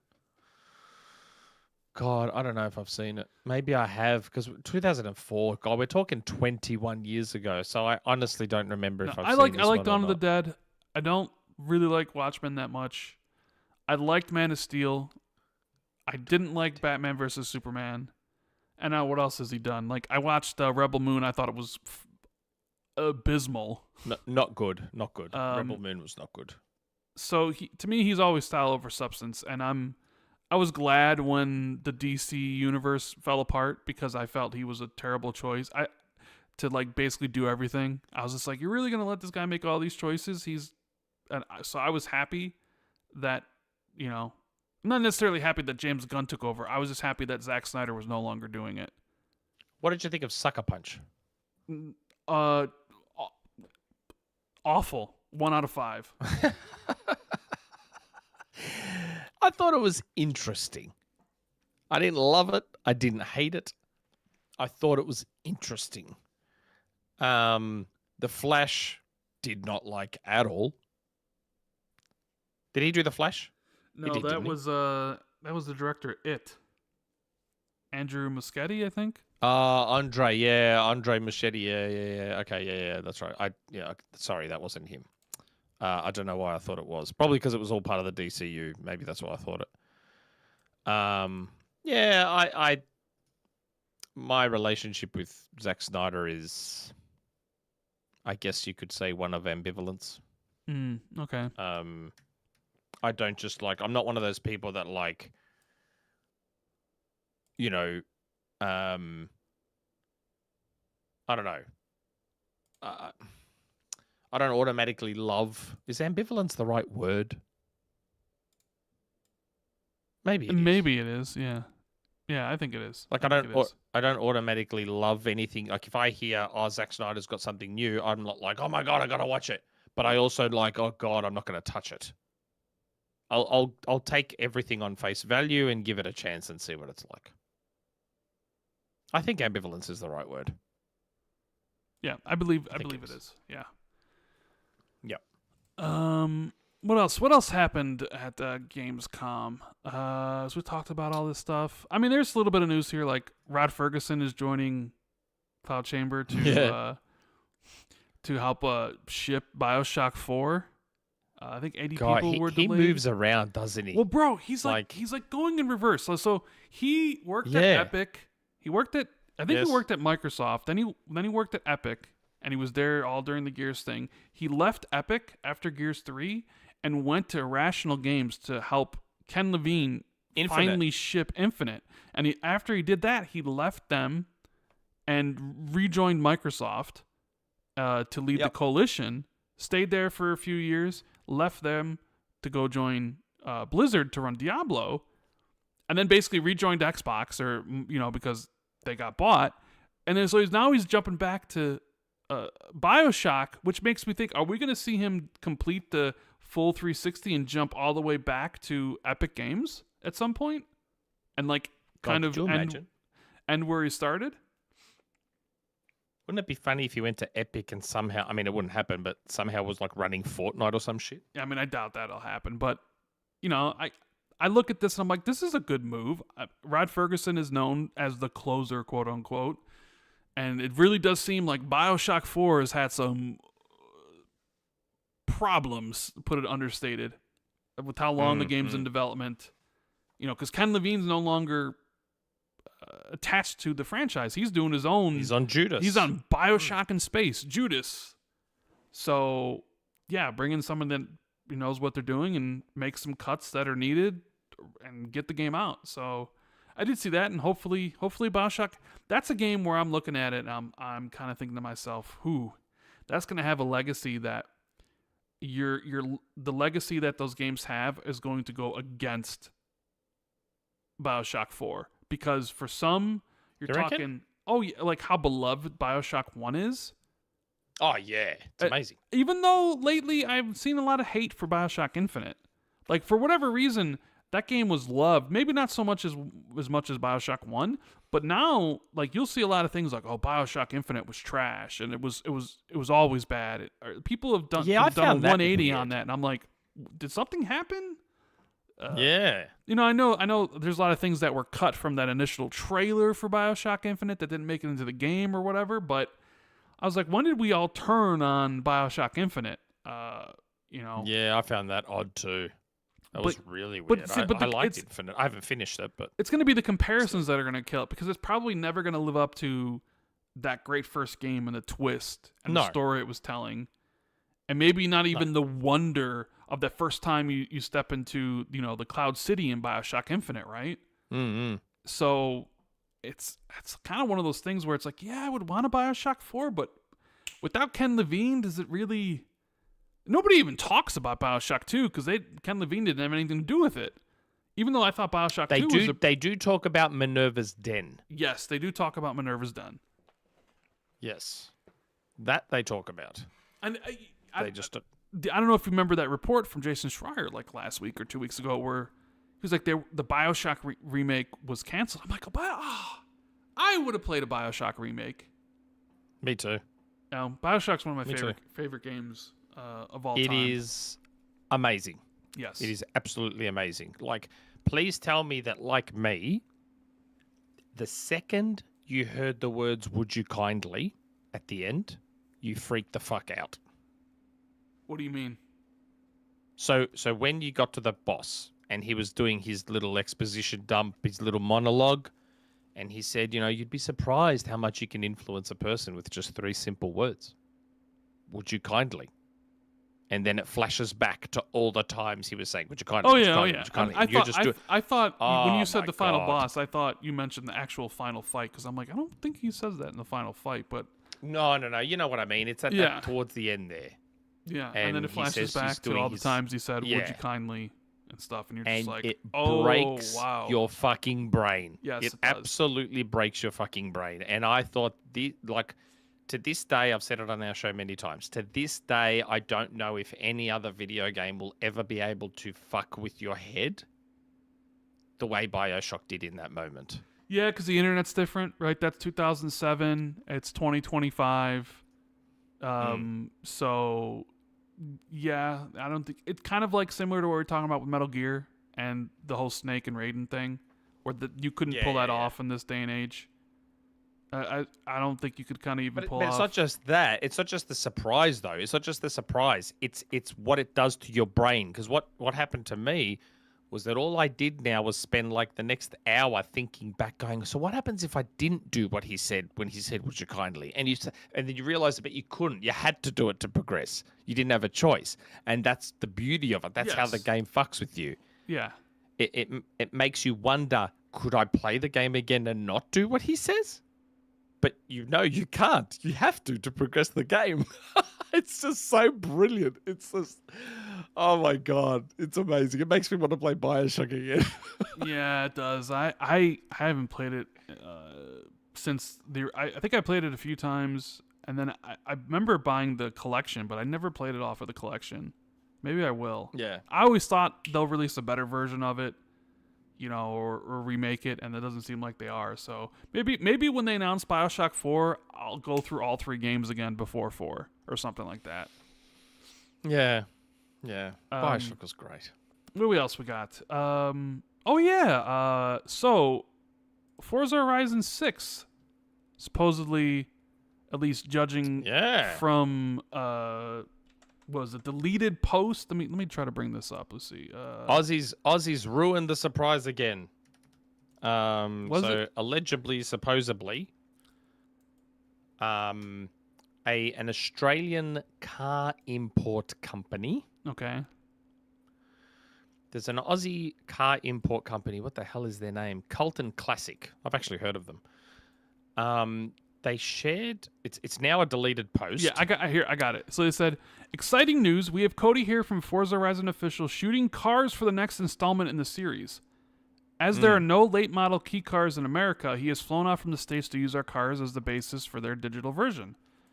We are huge gamers here at Colton Classic, and it's an honor to be supporting Forza and making Kia cars accessible virtually for people who can't have them in real life. If you buy a car they've scanned, we have a prize for you too. How good. So they're not, like you said, the Colton Classic, an Australian car importer, right? This was an Instagram post where all this was said. And then the article goes on to say, the reference to key cars likely points to a future game set in Japan. A key car is a category of car native to Japan, which is the smallest expressway legal motor vehicle.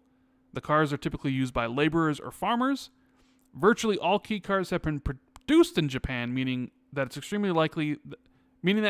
is extremely likely that if the cars are being scanned in detail, it's for use in a title set in Japan. So that was kind of... Is that well, hold on. So is that it could just be that they're going to have key cars in Forza Horizon. It doesn't guarantee that the game will be set in Japan just because they're going to have this Japanese car. I mean, they've had Japanese cars in Forza Horizon. Sure, I mean, they have Nissans and all the Toyotas. That's right. I think. They have true, but these specifically, I think it's more like this specific type of car. And clearly that wasn't supposed to be posted, right? Because they immediately deleted it. They've deleted it. And we know from Phil's, wording at the Xbox showcase that there is a new Forza coming. He didn't say whether it was Horizon or Motorsport, but come on, we know it's a Horizon. They're due because the last Horizon was 2021, so it's kind of like, what have you been doing this whole time?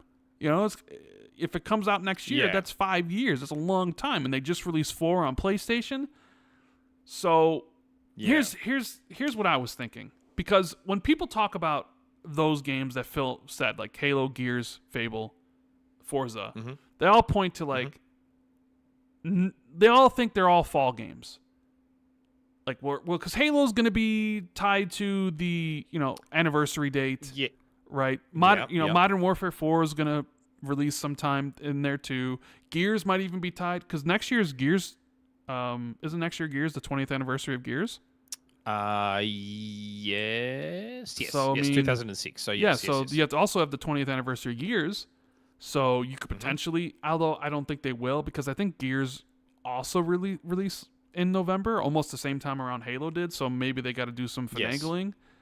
And then you add a Fable in there, which that's a big game on itself. Plus Forza, and Forza's always released in the fall, like every single time.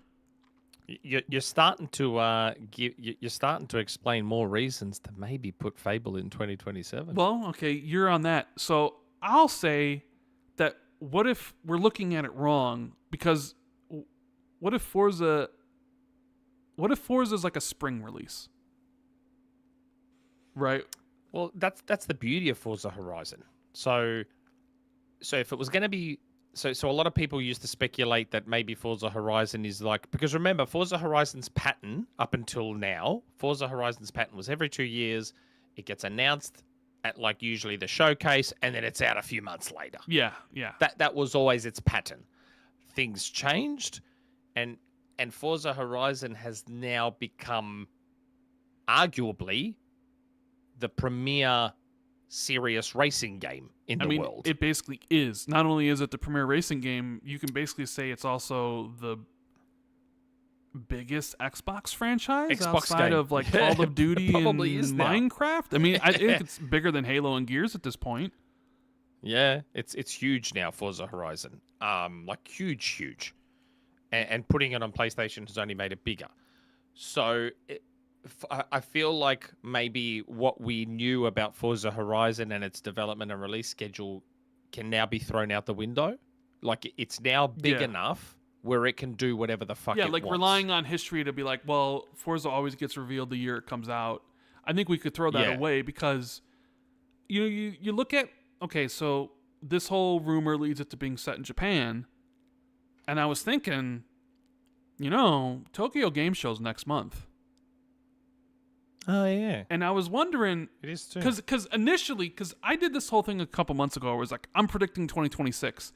And I had Forza Horizon 6 revealed at the Dev Direct and it launching like April or May. Yeah. And, I wasn't sure, like, everybody's been hoping for Japan as the For years. The map for this one. For years. People are like, Japan, Japan, Japan. Japan, Japan, Japan, Japan. Everyone. And it seems like, okay, at least with this, that it might actually be Japan. So I'm like thinking to myself, well, got Tokyo Game Show next month. And if you're thinking about launching the game in the spring, maybe you could announce Forza Horizon 6 at Tokyo Game Show. Right now it's a fully multi-platform thing. You could announce it then, as like you're gonna pay respects to the city. You could show it off, and then you release it. Yep. A few months later, right? You have it at the Direct if you want, right? Like you could then show it off in more detail at the Direct, and then release it in April. I mean, it kind of writes itself at that point. That only makes sense if it really is set in Japan. Yes, if it is, and again, that car, the key car, key, however you pronounce it, that car being scanned for the next Forza Horizon, again, it does not technically confirm the setting of the game. It doesn't. I understand the logic path being taken to assuming because it's a Japan-only car. So it's not like, but there's already Mazdas, there's already Toyotas, there's already Nissans, there's already all the sort of Mitsubishi. So it doesn't guarantee that it is a Japan setting, but I totally get why people think it means that because this car is only in Japan. Like it was an Australian company, but it was an Australian import company. So they import cars you can't get here. So it makes sense that maybe the Forza Horizon team is already had people down here because remember they had an Australian Forza Horizon game. So it could just be they already had people down here. Hey, do you guys want to scan a key car while you're there? Because we don't have anyone. But then see, this is what I mean though. So, and this is an argument you could use against it being Japan.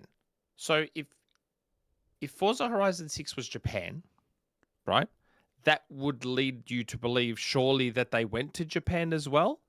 Don't they usually go to the locations to scan stuff? So why scan that car in Australia if you went to Japan?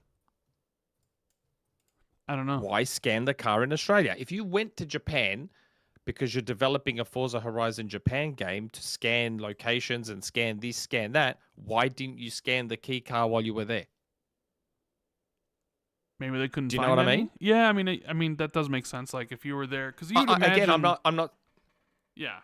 I'm just trying to see the argument to the other side. So everyone is taking the scanning of the key car to mean it's in Japan. But why scan it in Australia if you went to Japan? Maybe they couldn't find any when they were... Because I would imagine they would have been in Japan already, maybe looking at locations to make the map from, and not necessarily... Yeah, but you're already there. Well, so maybe why they wouldn't couldn't you scan find the any. car? I don't know. Maybe they couldn't find any, so it was easier to just. I honestly don't know. I mean, you bring up a good counterpoint of like, why does this mean it's set in Japan? Because clearly, if it was set in Japan, they would have been over there and they would have found a car. So why this? Oh, hold one? on. So someone in the chat, and I can't confirm this because I don't know enough about it. Clicks Brigid Exter. I don't even know how to pronounce that name. Is saying the car they scanned currently only exists in Australia. Well, I mean that would be the reason then, I guess. If it doesn't exist in Japan. Well, I mean, if that's true, then obviously that would make a ton of sense why it was being scanned in Australia. I just assumed that if it was a Japan-only car and they're an import company, they imported it from Japan, so it's there in Japan. That's just the logic I used. It just seems weird that a car imported from Japan is apparently only exists in Australia. But okay. I'll take your word for it. Look, I'll take your word for it. I'm looking forward to next Forza Horizon. It's been long enough time where, because before it was every 2 years, right? It was like 2012, 2014, 2016, 2018, and it's like while they're all amazing, it's like there are not a lot of changes in between them where sometimes they can kind of feel the same. I mean, people even refer to like 4 and 5 as just 3.5 and 3.75. Right, because Forza pretty much has had its model Formula. set since Forza Horizon 3. And Which the was way amazing. I was thinking, it's like, okay, you got all these games next year, and I was like, Forza would work perfectly like a year later, like April. You release it a year after the PS5 version. You avoid that what would be a crowded fall, but you get out before Grand Theft Auto for sure. Like if you release in April, Yep. early May. You know, Yeah. I also sort of think even in regards to like revenue wise, because you know the whole thing with investors and it's like everything's got to have unlimited growth, right? Got to have growth every single year. Yep. And Xbox's April, May, and June of this year we're currently in had a lot of heavy hitters. Doom, Oblivion. You know, it had South of Midnight. It had the PS5 release of Forza Horizon 5 and Indiana Jones, and we know that Forza Horizon 5 sold incredibly well. It brought in a lot of revenue. Yeah. So you look at, okay, what are we doing? What are we releasing April, May, and June of 2026? Because obviously they're going to compare those years, and everything needs to go up, up, right, Nick? Everything's got to go up, no matter what. Oh yeah, those numbers, they can't go down. And we don't know what Xbox is releasing early next year, but we know they're releasing, at least what Phil said, the 4 big heavy hitters. So it's like, well, maybe Forza could have been ready this fall, but they're like, we could easily just give them more time. And not only that, but like, you know, have it released day one on PlayStation. Maybe even day one on Switch 2 if they're ready and have the dev kits in hand. Maybe they will, maybe they don't. So, or maybe that's, well, going on your train of thought. What if the PlayStation and Xbox versions are the April ones, and then they get a nice little bump with Switch 2 later in the year? I mean, that could be what happens. You know. So yes, so if Forza Horizon 6 was going to drown in fall, it's not going to drown anymore if it's only on Switch in fall, because Switch owners will be looking for that game to buy. Yes. Do you know what I mean? Like they'll be looking for that big fall game that's not necessarily a first party game. And Mario Kart would have probably already had its, you know, time in DLC? the sun. Like, you know, well, there's DLC, but then also it'd be a year later, so people might be like, let's get this. I mean, it could run out like that, and then it's a good comparison because you would imagine a lot of people are going to play it, a lot of people are going to buy it, you know, because there's going to be, we'd assume like there's probably not going to be a Fallout 3 remaster at the same time, and well, someone just joined. Who's this? Oh my god! What's he doing? What are you doing, Jazz? It's I mean, can you hear me? Okay. Yeah, we can hear you. Yeah. Are you live? Yeah, we're live. Yes. Oh, that's hilarious. So it's 3:42 a.m. in a That's hotel. about right. Mm-hmm. Yep. Can't sleep. Browsing around the map, and I see Randall Thor 19 and Special Nick in a channel. So I thought, fuck it, I'm gonna join that shit. Lo and behold, you guys are still live. Well, I mean, we started like 3 5 hours. hours We now? started 3 hours later. Yeah, we started later. Yeah, So- I saw that. I so put all that on Discord and We're like Twitter and it's like stuff. 3.5 hours right now. Yeah, we've been going for about Oh. 3.5. Oh, okay. Roughly. Okay. Well, have you had a nice show? Have you guys been rocking out and stuff? A lot Does of that mean tangents. now that one of the OG hosts is here, does that mean you guys want me to jump out? No, of course No, not. I'm not staying. I'm very, very tired. I've got to get up really early tomorrow, going flying back home. But I just give you a glimpse of what kind of experience I've had. I've had a ton of hands-on time with the Ally, so I'll be talking about that next week. Also, Chronos: The New Dawn. Do not sleep on that game. Yeah. Do not sleep on that game. I'm choosing Chronos over Hollow Knight Silksong at launch. I'll play Hollow Knight later. I got my eyes set on Chronos. You know how excited I am for Silksong? Yes. Chronos is better, man. Well, I play both. okay. Silksong's very good, but it's also like, you know, it's kind of exact. I played Silksong as well, also on an Ally. Silksong, like, I don't think it showed up particularly well as a demo because it's like they just kind of picked some random levels. I think because it's a small dev team, They weren't really like, we need to make a great marketing demo, you know? It was just like a random slice of the game. So, and that just plays like, you know, how you'd expect Hollow Knight to play, which is great. And it's it's exactly what I want. Mm. So I was expecting it to be like that. But Chronos, I didn't really know what to expect. My God, it's fucking brilliant, man. I swear to God, the sort of weird, gritty vibes that Bloober Team's good at, but with actually AAA polished combat. It's fucking fantastic. It's the Dead Space It's good to hear. successor that we should have got, and we finally get it. But yeah, I'm gonna step out now, and I'll talk more about all this stuff next week. Have a nice show, guys, Mm-hmm. Thanks, and I'll man. see you all later. Later, Jess. Have a good sleep. Yeah. Interesting. I was surprised. I was like, Jez ain't gonna jump in here, but Oh, that was funny. yeah. So what we were talking about Forza Horizon 6, right? So Yes, we were. We were discussing the possibility of Forza Horizon 6 coming out in like March or April. yeah. So I think Which makes sense. Again, I think there's a good chance.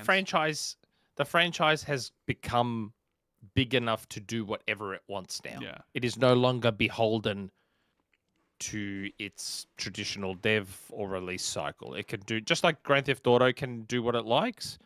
I feel like Forza Horizon has become big enough to also do what it likes. Man, I it's gonna think. I'm really curious to see what that game looks like set in Japan, or how people react to it, considering it's the thing they've always wanted. But then again, Yes. where do you go after that? Where do you go for Forza Horizon 7 if you've already given people? Well, before what we they go wanted? there, before we even go there, did Forza Horizon 5 ditch Xbox One? No, didn't, Forza did it? Horizon 5 was cross-gen. So 'Cause that's it was a question I feel. It was a 2021 release. So that's a question I feel. Does Forza Horizon 6 ditch Xbox One? Yes.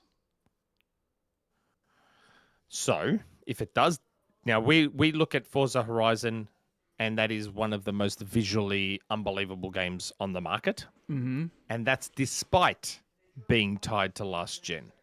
What do we think Forza Horizon 6 will look like if it's not tied to last gen? One of the best games out there. Oh, I like how does it not just probably end up looking real? Like, oh my God. And it should be able to run at 60 as well, given it's now next gen only. Oh man. It's, yeah. I think I'll jump back in. I dipped my toe in 4 and I was like, didn't even bother booting up 5. Loved 3. Absolutely loved Forza Horizon 3. And yes, there is some Australian bias there. But 6 being, if it is in Japan, I'll be there. I will be there for 6 for sure. You know, normally I do this podcast by myself, but my sister is staring at me right now, and she's trying to talk to me, and I'm like, I'm giving her like. So I did hear a voice. Yeah, I yeah. did hear No, a my voice in sister, the my background. sister is Okay. like, Matt. I'm just like, and now they're listening to me on their phone. Like, this isn't a radio really? call-in show because things are going to be a little bit delayed, although I have low latency on. Oh, that's good. I like that. That's funny. Yeah, I know. I told Nick this, but I told you guys we're in from California, so. But yeah, she's like, can I say hi to everybody? I'm like, if you want to. She's like, no. Yeah, for sure. Go I'm for like, it. whatever. I mean, but she's trying to get my attention, and I'm just like over here. I'm being like, Get her on the mic. I'm Get busy. her on the mic. Hand the mic to her. Hand the mic to her. Yeah. She's shy Get her on now. the mic. Oh, you're not on camera? You know she's someone who bought an Xbox, or maybe you already had one, simply to play Hogwarts Legacy, and that was it. Oh, we had it already. Really? Oh, they already had one. No, actually, we bought it for my birthday. Oh, they already had one. Okay, that makes Okay. more sense. I beat it. She beat Hogwarts Legacy because she is a huge Harry Potter fan. And Hey, by the way, I don't know if I should say this. And so if you want to get a very cheap or potentially even a very cheap copy of Hogwarts Legacy Switch 2 edition, if you know someone that has a physical copy of Hogwarts Legacy on Switch, borrow it, put it in your Switch, pay for the upgrade, and give the Switch One copy back to your friend. Okay. And you get a $15 or whatever copy of Hogwarts Legacy on Switch 2.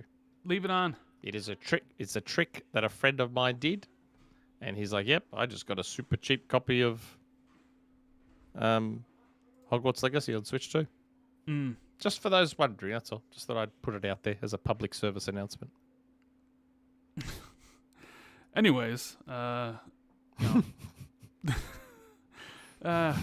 just thought I'd put it out. You mentioned Hogwarts, yeah, no. and it made me think of that. So I'm like, you know what? That's something I would want to know. If I could get a super cheap copy of a game that I'm interested in, I'd want to know about it. Another thing that happened this week, which I don't think was really a big surprise, PlayStation raises prices because of economic hardship that's going on in the world. It came later than people expected. No, actually, I don't think it did, because people had reported, like Z Huge and them, that Sony had a nice surplus here in the States and they didn't have to raise prices right away. So I think what happened was they got rid of the surplus, and then there was like, well, this tariff situation isn't handled or isn't over, so we have to raise prices now. And they had raised prices in other countries to kind of, account for it, but now it's like we sold through all the stuff we had, so got to raise the prices. Although they didn't raise them as much as Xbox did, because Xbox raised the price of the Series X $100 and the Series S. Yes. And PlayStation just marked it up by 50. Which is like still come on. At any point in any other generation, if we were basically 5 years in, these consoles would have been $299 or whatever, $199. You know, instead they're actually increasing in price, which makes me really, really, really concerned and interested about pricing of generations moving forward, because it's not like, will this stuff go away? Concerned and not concerned, though. Concerned and not concerned. So I think this will be the only generation where we see this happen, and I think this. And again, I'm trying my best to put on my industry/business hat here when I say this. I think this is the thing that had to happen so that in future generations we could go back to prices dropping throughout time. And you might say, well, what are you talking about? Well, to me, this signals the death of cheap consoles at launch. Okay. I think we're now going to see, going forward, consoles are going to be far more expensive at launch than we are accustomed to. So where everyone was outraged at $599 for the PS3, that's going to look cheap now. Like the days of a $599 PS3 being outrageously expensive, I think that will probably now look cheap going forward. And Sony and Microsoft will no longer want to sell their consoles at a loss in future generations. They will want to make money on them, which will lead to more expensive consoles, but they will now drop again with time because they were making money from day one. Do you know what I mean? Yeah. So this was a weird generation where, thanks to COVID, thanks to everything that's gone on, the console manufacturing process didn't go like it traditionally does either. Where over time they make so many and it gets so much cheaper to make them, so they drop the prices. That didn't quite go to plan either, because of all the shit that's been going on over the last few years.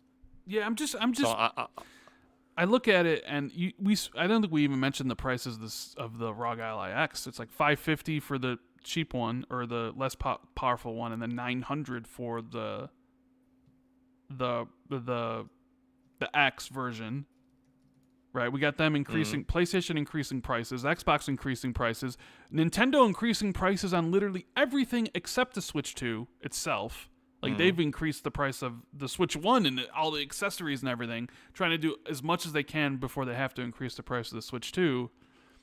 You know, and then you look at, like, oh man, what is, you know, you hear about rumors of whatever the next Xbox is or whatever the next PlayStation is. The PS5 Pro is $750 now. And I just don't think there's a future. I could be wrong, but I just don't think there's a future where the PS5 Pro is $750 and the PS6 is $600. You know, Like I sort No, of that's right. That's what I'm saying. So They'll it's be like- more expensive. yeah, but then more expensive, so maybe they make money right away. I just wonder Yes. how well those consoles will sell in the future. Like how much of that market is Well- really like, okay, let's just say it's 800. Let's just say PS6 starts at the price the PS5 Pro was $700. Yep. Okay. I mean, how many people who normally would buy that are out on it because that's just a lot of money? Does Given how the Switch 2 is selling, because remember, so when I leaked the Switch 2 $499 price, is not $699. I understand that. I understand that. But when I leaked the Switch 2 price, you know what the response was? What? Nintendo would never do a $499 console. Nintendo would never do a $499 console, and not as many people would buy it because it's so expensive. Blah blah blah. And I said that in Australia, I thought that would struggle because that converts to like 700 Australian, which it is. Mm-hmm. But hey, outside of Australia, the Switch is doing really well. I don't think the Switch 2 is doing great in Australia, and I base that comment purely on the fact that I keep seeing it sold at a discount everywhere, less than 2 months from release. Which I find very, very weird because that didn't happen with the first Switch.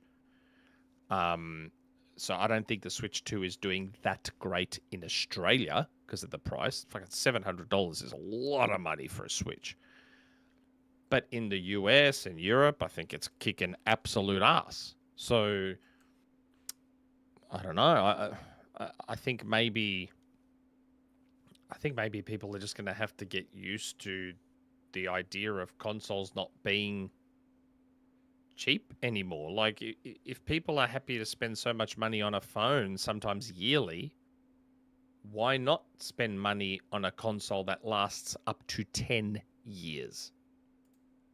Do you know what I mean? Like, I always found, again, I'm not saying, oh, no, consoles should be expensive. It's just like, I've always found it weird the way gamers can't let go of the past in the way people in other entertainment and tech mediums can. Like, people just, iPhones kept... I remember getting the iPhone 4 for like... How much did I buy it for outright? Because I just buy my phones outright. And I remember paying like $600 or $700 for the iPhone 4 and going, oh my God, that's so expensive. Now, the top-end iPhone's like $2,500. And we just buy it. We just buy it because we accept that the tech has improved and this has improved, and that's just how expensive it gets. Yet with consoles, we don't have that same acceptance. And I don't know why. Well, Yet consoles have bleeding edge tech. They cost a fortune to make. do they have bleeding edge tech though? I don't know. At the time they come out, they do. They generally do. Was any Series X and PS5? Would you describe those as bleeding edge technology? I'm not sure. I think at the time they were. Like, again, I remember having arguments with everyone saying that I think these consoles are going to have NVMe SSDs, and everyone's like laughing, going, "No way, that tech's too expensive and it's too new and it's barely in PCs. No way these consoles will have SSDs," and they did. I think they do have quite bleeding edge tech. The only generation that didn't really was Xbox One, PS4. Yeah. That had like super old tech day one. I think PS5 and Series X did. Yes, it got outdated quickly and PCs like pushed forward very, very, very quickly. But at day one, yeah, I reckon they were. And there's just some great looking games on the Xbox One and PS4 too, despite like the hardware limitations, right? Yeah, because devs get good. Devs get really, really good. Good. we see developers putting Grand Theft Auto 3 on the Dreamcast. Do you reckon that could have been done back then? Probably no not. chance. But devs get good, and they get good at exploiting the more familiar older hardware. And we start to see impossible ports happen 10, 15, 20 years later as a result. I think it's great. That's an argument for longer generations. I wonder Because as devs if get more familiar. with the higher price of the console, if that pushes more people to PC, where there's someone's like, if I spend $800 or $1,000 on a console, I might as well just go all the way and make a good PC. I know, especially with the Xbox, where like Xbox gives you your library is going to be on PC, with Play Anywhere, where it's almost like I know a lot of Xbox fans who have migrated to PC this generation, whether because they didn't like certain aspects of it, or whether it's because the multi-platform push disgusted them and they're like, I'm gonna go to PC, right? I mean, because like if you're an Xbox fan, you have all these games, and you make the move to PC. Some of them are gonna come with you through Play Anywhere, right? Which it can't be said the same for anybody else. And I think Xbox is looking for a way where, you know, some of those games, your whole library eventually becomes back compat on PC in some you know, some form or fashion. Which, you know, I think it's great for people that would want that. But yeah, there's gonna definitely be sticker shock, you know, for next gen, for sure. Like when you look at, okay, what's the PS6? What's the next Xbox? Especially if like the next Xbox is, you know, have multiple storefronts on there, and they're like, well, we need to price it at a certain price point. I mean, I'll probably get it regardless. You know, even if it is $1,000, I'll be like, I'll get that because it's going to last me 8-10 years.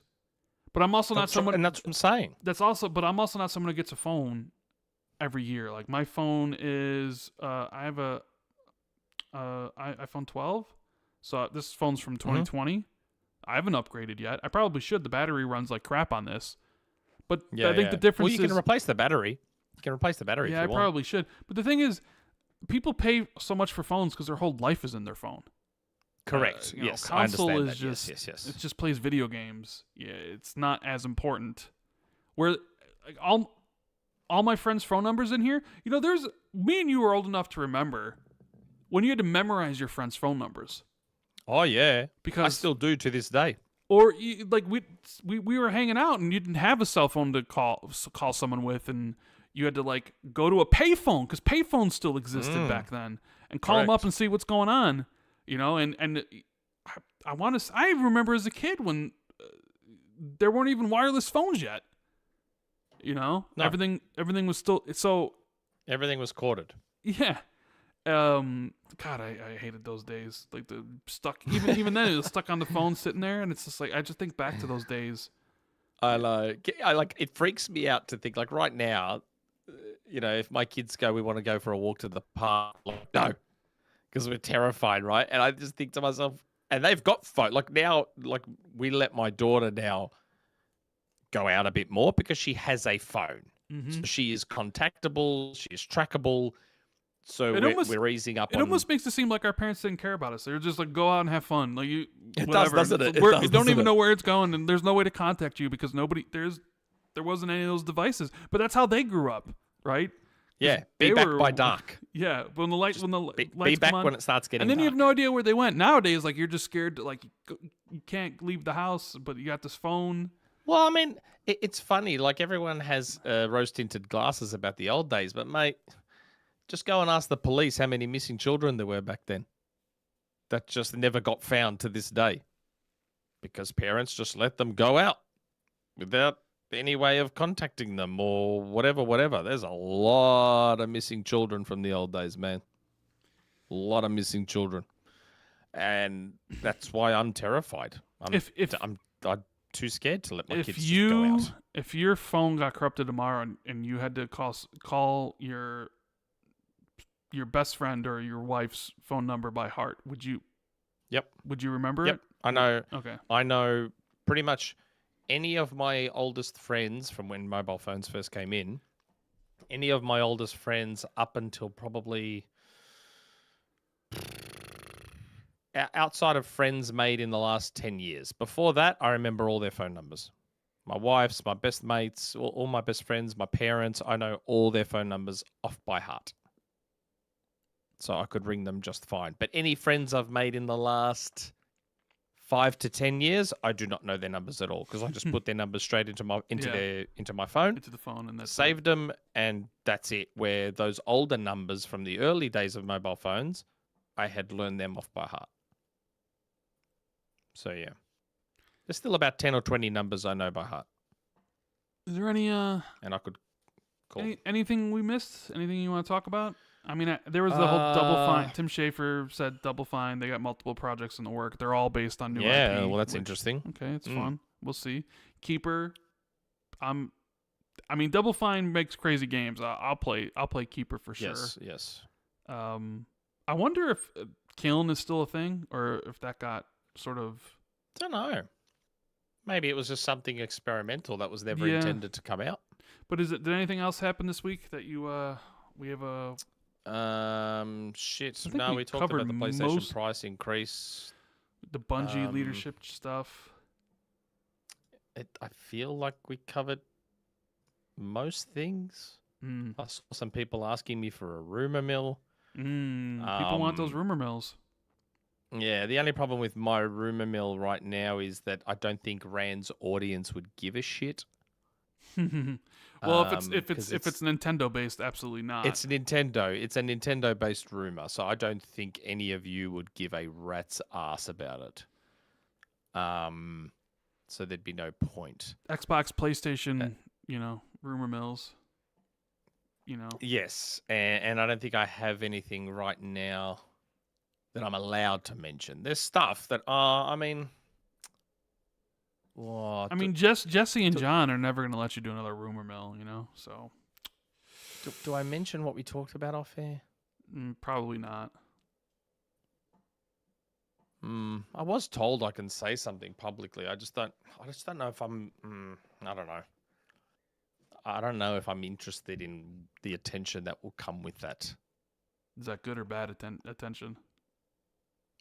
Well, bad, probably. Bad. Oh man. Bad. We talked about it. We did. What? And I kind of hinted at it while we were during the show while we were okay. talking about it. Well, people will have to comb through and figure out what we were talking about then. Yeah. But yeah, I don't know. I think we covered. I think we covered everything, didn't we? Yeah, I think we did. Well, with that, if anyone in the chat can think of something that we didn't really cover that you feel is important, layoffs with who? I mean, we mentioned Cloud Chamber had layoffs. I think they laid off 80 people when Rod joined. I don't. Think, Oh yeah, we did. We touched on that. I don't think there's any other layoffs that happened in the industry that I can think of off the top of my head. Bungie had left. Yeah, we talked about that. We talked about that. I mean, a lot of Bungie fans are excited because they think this could mean good things. So, does that mean a Destiny 3 could be greenlit? Either way, I don't care. Bungie's fallen so far in my eyes. It's whatever. Yeah. Mr. J Slayer J, please tell the Nintendo news. Please tell the Nintendo news. Jay, I don't think Rand's audience is interested. Yeah, you have to wait till next week when you're on XboxERA, and then you can give the Nintendo news. Yeah, I'll have to try and sneak it in on XboxERA. Even that audience doesn't care. Yeah. Is it about Metroid? Is it about Metroid Prime 4 Beyond or Metroid Prime Beyond? No, it's a little bit of info I got on a few things actually. Animal Crossing. Oh, who cares about Animal Crossing? Maybe a new Yoshi game. Yeah. So maybe I'll have to tweet about it because no one on my podcast audiences care about Nintendo stuff. Yeah, that is definitely true. Mario Galaxy 2 remaster. What? Which I've sort of already leaked, technically. I never played Mario Galaxy. But then again, I don't own a Switch 2, so... So, yeah, well, I have appeared on a show of Nintendo Primes. He has a YouTube channel. Big subscribe. He's got like 170,000 subs. He got me on his show once, and I watch his show every now and again. I jump in the chat because he's on during the day, during my work day a lot of the time. So sometimes I'll just jump in his chat or whatever, and I just happened to sort of mention that I had heard that there was going to be a Mario Galaxy 2 remaster / port. And people are like, oh, does that mean for the 40th anniversary? I'm like, look, that's not what I heard, but it would make a lot of sense for the Mario 40th anniversary to have a Galaxy 1 and 2 remaster. Because remember, we got Galaxy 1 with that stupid 3D All-Stars collection that was delisted straight away. I don't know if you remember that they did that Mario 3D All-Stars, which had Sunshine, 64, and Galaxy, just 3 very random Mario games. They released it digital and physical and then delisted it after a while. And no one could understand why. And now when I look at GameCube NSO and I look at NSO in general, I look at the fact that I heard about the Galaxy 2 remaster. I'm like, okay, well, maybe now the delisting makes sense. So, that Mario 64 is on NSO. They've got GameCube NSO now, so they can put Sunshine on that. But then Galaxy's gone, so maybe bring Galaxy 1 back, package it with Galaxy 2, and that's your celebration of the Mario 40th anniversary. Do you know what I mean? Okay. That makes sense. That's not what I heard, but it would make a lot of sense. The only part I heard was about the Galaxy 2 remaster. So I've mentioned that in a couple of Discords. I put it in his chat. And people have been tagging me on Twitter and asking me to say what else have I heard about it. I haven't heard anything beyond that. But to me, Mario Galaxy 2 is better than Mario Galaxy 1, so I'm excited about Galaxy 2 on Switch 2. Should be announced this year. When do you think But Metroid Prime is coming? Because then they announced Kirby for November. Does that mean Prime is before that? Probably December by the looks of it. December? I saw it was rated by the ESRB. Yeah, it's been rated, which would indicate that it should be this year. So that'll be interesting. I mean, I've bought bloody fucking... Well, if it's December, that means it won't be eligible for Game of the Year. So... Yeah, correct. Depending on when it releases. I very much believe the rumor that's floating around that Metroid Prime 4 and Donkey Kong Bonanza switched places. I very much believe that rumor. Well, then, if it's not my rumor, but I believe it. If that was the case, would that imply that it's already finished or close to being finished? If it was originally supposed to be a July release? Yes, correct. I still think it'll be 2025. Okay. Well, why would they wait so long then? If it's already done. But no, I still think it's being polished up. Oh, okay. But then why release it in December? I still think it's being polished up. Why not release it in October? I don't know. To space it out? I don't know. Does Nintendo care about the Keeleys? I mean, does Nintendo care about Metroid? Well, yes, they do. I mean, Metroid, out of all their big franchises... back on it. But out of all their biggest franchises, Metroid's the one that sells the least by a significant amount. No, I get that, but that's what I like about Nintendo. They don't give a shit about that. They'll persist. They will persist with a franchise, and that's what I love about them. They're not like Microsoft. Oh, you didn't sell 70 million copies? Bye. Nintendo will persist.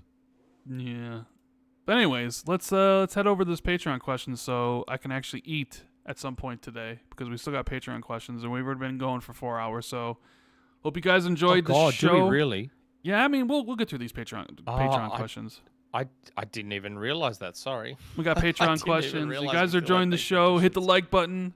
Subscribe to the channel if you haven't already. Check out our Patreon in the description. Patreon.com/XB2. And our sponsor for this episode, we have one and only Surfshark for 86% off a 2-year deal, basically $2 a month. Links in the description as well.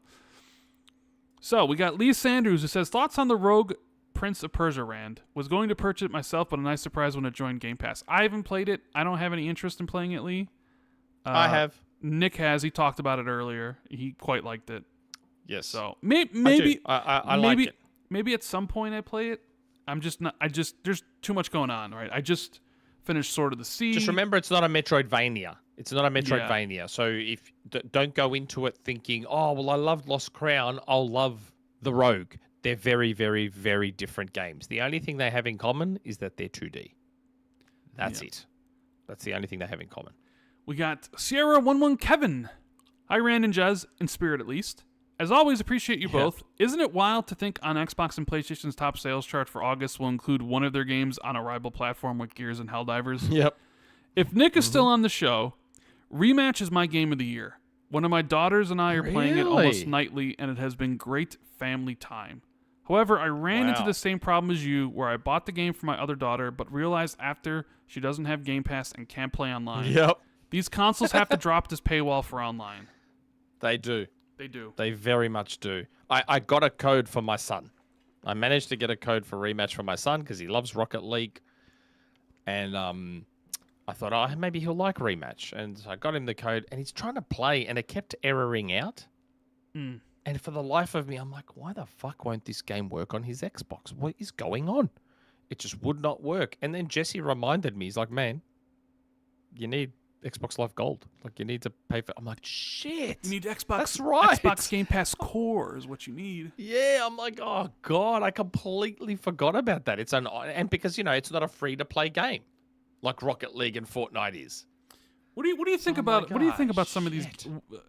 Sometimes it does seem like we're going back to paying for multiplayer games, doesn't it? Like you have Marathon, which is paid for. You have Yep. Battlefield Rematch. Right, Battlefield 6 is going to be paid for, but I guess like Battlefield 6 and COD are always paid for, but there's supposed to be a Battle Royale mode in Battlefield, and I wonder if that's free to play. But like you said, Rematch was paid for, Arc Raiders is going to be paid for. Yeah, There does seem to be a little bit of trend of moving back to paying for multiplayer instead of multiplayer being free. What do you think about that? Do you think that's actually going to be a trend where more games start doing that, or is that just maybe makes sense for Rematch? And it's does ballsy. Like I know. Like Rematch, remember, got a Game Pass deal, so odds are, money's not a problem for Slow Clap. Given like I would garner a guess that Game Pass deal more than covered development costs for Rematch, and maybe even a little bit extra to help them out. Like I think the amount they probably, and I don't know, I don't know what they got. I'm basing that comment on other indies who I have spoken to that did tell me how much money they received for their Game Pass deals. And let's just say that I don't think Slow Clap probably have to worry. So I guess that's probably why they've thought, you know what, bugger it. Let's make it like, let's charge people for the game and make some more money on top, and they'll probably just follow the Rocket League path and eventually go free to play. So make as much money as possible. What's the saying? Make hay while the sun shines. So make as much money as possible to begin with, and then maybe later do like a free to play launch with a Switch 2 version. Okay. Do you know what I mean? Yeah, I know what you mean. I reckon that's probably the path they're going to follow with Rematch. But yeah, we'll see. Good game though, very good game. Yeah, my buddies like that too, but achievements were broken on the Xbox version, which I think they patched, or did they have to? They've patched them. I think they had to re-roll that patch, take it back down because I think it didn't work or something. I remember them saying something like that. Yeah, I think the way they've done it with the achievements now is the achievements aren't auto-popping. You have to kind of re-get them again, if that makes sense. So let's say one of the achievements was score 30 goals, and you scored 30 goals, you didn't get the achievement. Post-fix, rather than auto-popping, because you've scored 30 goals, you effectively now have to score 60 goals. Well. To get, I think, don't quote me on that, but I think that's what's happened. All right, we got Silas, who says, "Greetings, mates. Rand, do you feel as though Xbox still speaks to you as a gamer? With their focus now on Play Anywhere, handhelds, multiplat, cloud streaming, etc., the traditional console experience is no longer their priority. With you as a gamer that just wants to plop on the couch and play a premium gaming experience on a TV, I wonder if they cater to players like you. With the lack of focus on console innovation, not changing the home screen, achievements, controllers, etc., I wonder if you look within and if you are being taken care of. A few years from now, you could be using your reference model Xbox Series Y playing Grounded 3 with Colt, but he's on the Asus ROG Xbox console / mini PC, which has superior specs. Would that devalue the premium console experience you want from Microsoft?" Well, the idea of someone playing the same game as me but with better specs has never bothered me at all. If it did, I would have been on PC from the beginning. So, like, me playing co-op with somebody who has a better version of a game, that doesn't matter to me. That doesn't mean anything to me. I don't care. That's not something that's ever bothered me. The lack of, there are some things that I wish they would do, which, the achievement situation I think needs to be, what's the right word here? Improved upon. I feel like we've been too stagnant, you know, in that area. Even the same thing with like the dashboard or the home screen. Although I don't spend a lot of time in the home screen anyways. I know there's a lot of people like, oh, the dashboard, but it's like when I get on my Xbox, I'm playing. I'm not really on the home screen that much. So I know a lot of people like to complain about that. But I mean, I guess it really depends. Am I their priority? I think I've always said from the start, Silas, that for me it's all about games. And granted, where I prefer to play is a console, but I'm more than happy with like Xbox's release cadence of stuff, right? 13 games this year, more to come next year and in the years to come. Yeah, I'm disappointed that Perfect Dark was canceled. That is a game I was looking forward to. Do I really care that Everwild got canceled? No. Not really. Yeah, not really. Didn't know what it was. It's like, I don't really care. I mean, I know other people would, and it does kind of shine a spotlight on some of the things Xbox management has done. Like, why are a lot of these games taking so long? Is that a problem within the Xbox management structure? Like, who's at fault there, right? And while I do want to play in a console, so. I think I've said before, if Xbox didn't provide a console for next generation, I'd just move to PC. I'd be like, all right, I'm moving to PC or whatever. But I know they're going to provide a console, and I'll play on that. So I still feel like I'm getting kind of what I want from them, at least in the hardware space. Because, look, I don't care about a handheld. So them not doing their own handheld or them partnering with ASUS to do handheld console, like the whole handheld gaming stuff, I don't care. Like, that's all for you guys. That's for you guys that care. Yeah, I do not want to play in a handheld. I don't. So like them not doing their own or spending a lot of time, marketing that's all fine and good. As long as I eventually get what I want, which it seems like we are, then I'll be fine. Would I have liked the mid-gen upgrade? Yeah, probably. I would have gotten it, because I use the console so much. Is it a deal breaker? No, not really. But playing, if me and Nick were playing Rematch and he had a better version of the game, I don't care. Like, the better version of Xbox games have been running on PC since 2016. Yeah. That's not something that's ever bothered me. So, yeah, if it ever did bother me, then I would. PC? I have a PC here. I just start playing on this, and I would rework my system, so I would somehow move the PC to a place where I could hook it up to my OLED, or buy something over here where I have a nice screen where I could just play here. But I don't know. It's a mental thing for me. A lot of the things are mental things. Like, I don't know if I told you this, Nick, but I'm locked in on my diet right now. Like, locked in. Even with my my diet. Your diet? I've lost good. I've lost 110 pounds so far.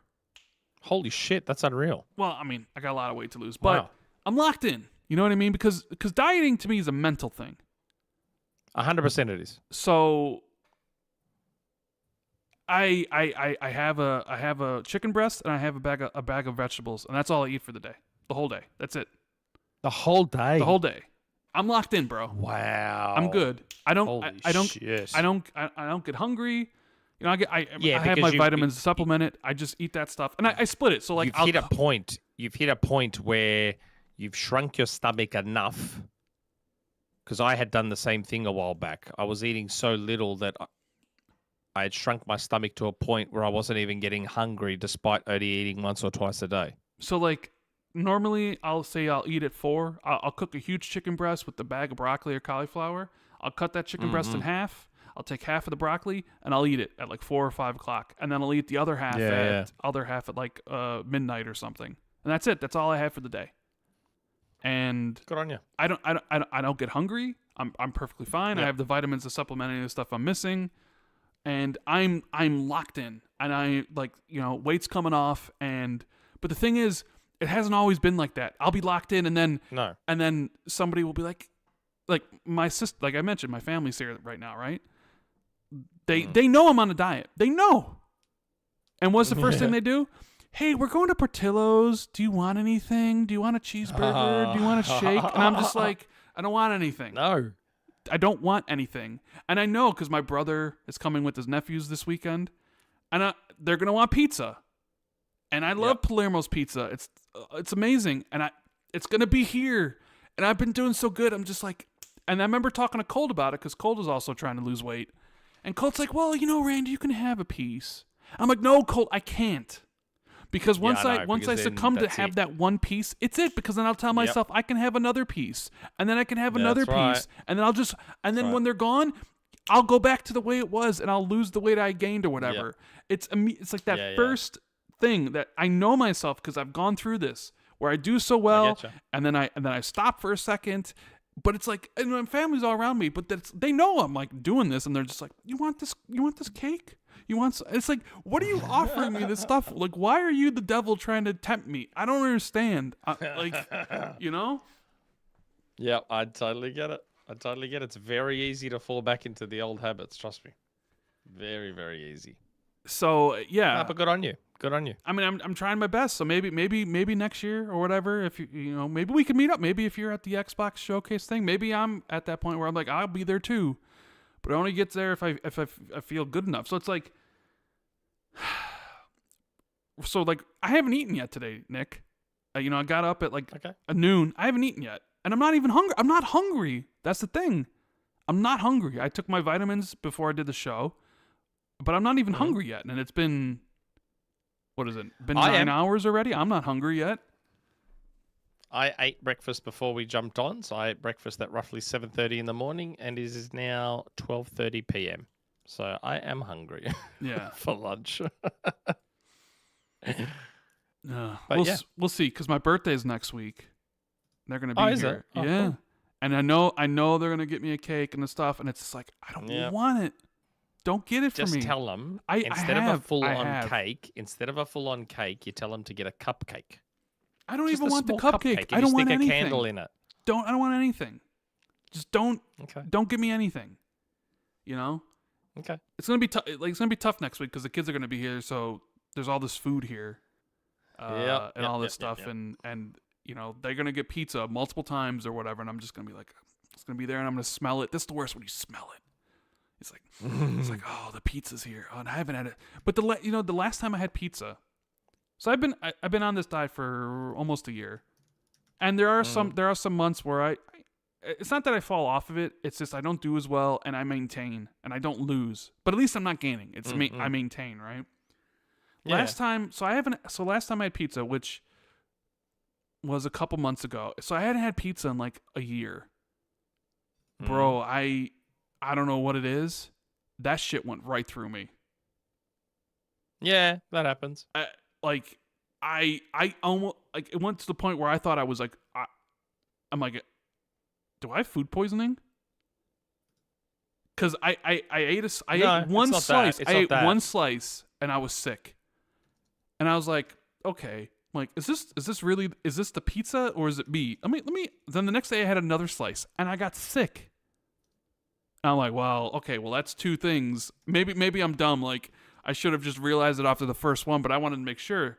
And I didn't have any more, and then I wasn't sick anymore. So I'm like, can my stomach not handle pizza, greasy stuff like that anymore? Because I haven't had it in a year.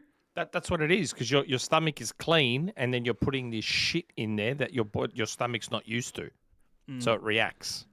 It's happened to me before too. Like I'll have eaten clean for like the longest time, and then I cave and I have one little, maybe a Macca's or something like that, and all of a sudden it goes right through. Yeah, right through. How many more Patreon questions are there? We got a few more. We'll get through these. Okay. Let's see here. We got Omen, who says, he says this for Jez. We'll see if we can answer it. Do you know if the PC Xbox team is planning to increase the number of systems that can play offline? Basically, on Steam, I can authorize up to 5 devices to play offline, but for Xbox and PC, I can only authorize one.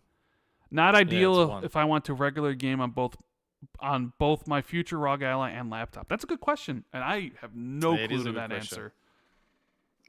My assumption is right now that there's probably no plans to change that Yeah. right now. Omen, Right now. ask that again next week. In addition to another question, and we'll get Jez to answer that if he's heard anything. But you could be right, mate. Like all these handhelds coming onto the market could change things for Microsoft Could, because they'd be like, yeah. well, hold on, some of these people will have a gaming PC and this handheld. So maybe we do need to allow for more devices. So if I had the ROG Ally and I also gamed on my PC, I wouldn't be able to game on both of them?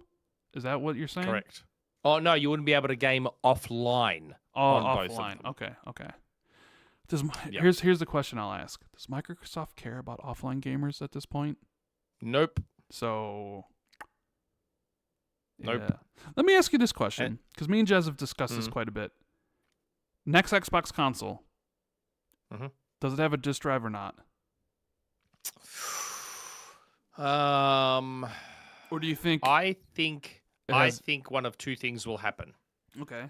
Either it will have a disk drive because of backwards compatibility, or they will have an accessory at launch. Like an add-on? That's what I was thinking.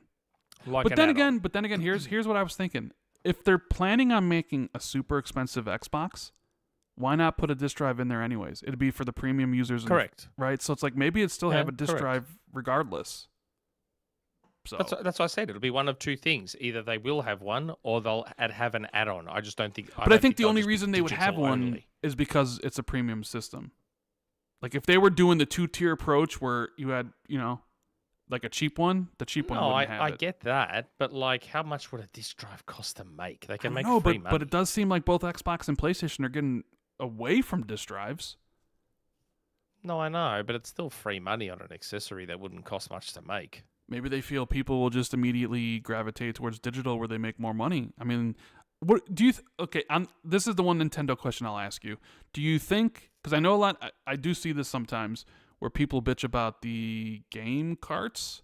The game cards. Yep. And people hope that it's a temporary thing and that they move away from that in the future. Do you see that? Do you see them moving away from that, or do you think third parties just always just going to use those game key cards? Hold on. Who will move away from what? Like third parties are just gonna keep on using the game key cards, so they're like the digital stuff. And at least I've seen. I think the hope that they go back, or like they're making like less expensive ones, physical cards. I thought that they were talking about the fact that Nintendo might do bigger carts. Okay. To avoid the game key cards. I think Nintendo, I had heard that Nintendo were looking at doing Nintendo really wanted to do a digital-only console in the early stages of Switch 2. And when you look at how the Switch 2 is, that kind of makes sense. Like, it definitely looks like there was a pivot at some point when you look at the game key cards. Because for the longest time, I thought, Nintendo is going to be like the holdout for physical, but I'm not so sure about that, man. I think Nintendo really wants to go digital, like more than people think. I wouldn't be surprised if the successor to the Switch. I would not be surprised at all if the successor to the Switch 2 is digital only. Okay. Would not be surprised in the least. Because I had also heard, again, in the earlier stages of the Switch 2, that there was talks of a BC model and a non-BC model. Mm-hmm. So, sorry, no, that's not right. There was talks of a version of the Switch 2 that was digital-only BC, and one that would be physical and digital BC. That would have been weird. Or something like that. Oh, I'd have to go through the DMs again, but there was talk of... I might be getting my info mixed up. It was so long ago now, but yeah, something like a version that was backwards compatible and then a version that wasn't, or something like that. They're like the plans kept changing and they were deciding on whether they ditch physical or not ditch fit. Like there was all sorts of stuff going on in the earlier days of the Switch 2. Again, based on just shit I was hearing. But yeah, it feels to me like there's been a sea change at Nintendo on physical and digital, and I reckon Nintendo really wants to push towards digital more. Okay, let's see. I Another reckon. question. We got a few more. Chris M says, "Hey guys, I saw an article recently that stated 2025 as the worst year for Xbox this gen, which at first I thought was absurd. But then I wondered which hardcore fans would think was worse: 2022 when they had very few games, but they were still all exclusive, or 2025 when they have tons of games but many are going multiplat. Curious what you guys think makes for the worst year. Have a great weekend and look forward to Gamescom stories next week from Jez." Well, this year they've done both. Avowed is exclusive. South of Midnight is South exclusive. of Midnight, Avowed, yeah. Yeah. So And they've also got the multiplats. They were literally releasing 13 games this year. Yeah. How could this year be worse than 2022? Well, because 2022 they were exclusive though. 2022 was also just Grounded and Pentiment. I was about to say it was still 2 games. So even if you base it on exclusives alone, it's technically the same. Yeah, I don't know. And most would argue that Avowed and South of Midnight are Better than those two. quote unquote, count more than Pentiment and Grounded do. I think those people that say that are So- basically they're arguing in bad faith. Because I don't think any Of course they Xbox fan would say 2022 is better than 2025 at all. No. If you actually care about the games, you would never say that. At that point, you just No, it's of course just a not. console war for you, and it's like, well, that was when it was exclusive. Because even still, like you look at it, 2021. Like if you look at the best years for Xbox this generation, best year is probably. What do you think? 2021, Nick? Forza Horizon 5, Psychonauts 2, Halo Infinite. Yeah, that was a pretty strong year. Although Flight I'd Sim. argue, like 23 and 24 weren't bad, were they? 23 was what? Starfield, Redfall, Yeah. Minecraft Legends, Hi-Fi Rush, Forza Motorsport. Yeah. I would say 2021 is Hype, better yeah. than 2023, but I think 2025. Diablo as well. Well, technically, they didn't own Diablo when Diablo came out, did Didn't they? they? No, it hadn't closed until October. 2023. Yeah, but it closed after. Like the deal didn't close to October of 2023, and Diablo came out what, June of 2023. Okay. Yeah. So okay. I mean, but I don't think anybody would say 2022 was the best year because it was clearly the worst year. No. So, yeah, those guys are just probably. Yep. I hope those guys aren't being serious. Maybe it was just trolling. We got Rave Damos. Yeah. Hey, Rand and Nick. Rand, you read a lot of books and play a lot of games. Some games get turned into a movie or TV, while many movies get a game created from its IP. I love it. Using only the games you played, the books you've read, and the TV you've watched, what game to book, book to game to TV, or TV to game combination is the best implementation in your opinion? Oh my god. Can't wait to watch Project Hail Mary, a story making its way from book to movie soon. Yeah, I can't wait for that either. I mean, I think the easy one would be The Witcher, right? That's probably one of the better TV to game adaptations, and probably the most successful one. You don't really see a lot of TV to game stuff, do you, Nick? There isn't really a lot of those. Not a ton come to mind. I mean, Witcher's Not a ton. Witcher's. I mean, you'll have ones that will make a book out of a game, like the Halo, like Halo novels, that come out of like the Halo game stuff. But you don't really see like that. The way it always goes is what? Books to movies, right? That's the clear. Yes. I mean, almost like there's a lot of movies are basically based on book. Yes, correct. I think the best. He said, "What's the best implementation?" It's probably is it game to book, book to game to TV, or TV to game. I would say it's probably game to TV. I would think is probably the best out of that. I mean, we've already seen some examples like Last of Us, Fallout, Halo. yeah, we're used. You stunk it up. Did you see who's directing the Gears movie, by the way? They announced today? It was a good... I can't remember the name, but I think it was a good director. David Leitch. Yeah. He's directed... So that was confirmed. Yeah, he directed... his most recent movies were Bullet Train and The Nice Guy, which I thought Bullet John Train... Wick.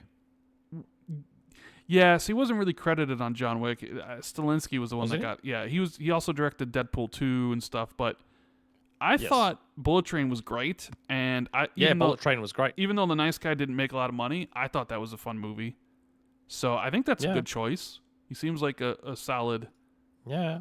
I think he was rumored, wasn't he? Wasn't he rumored a while back He might have been, to be the director? Yeah. He did The Fall Guy, which was good.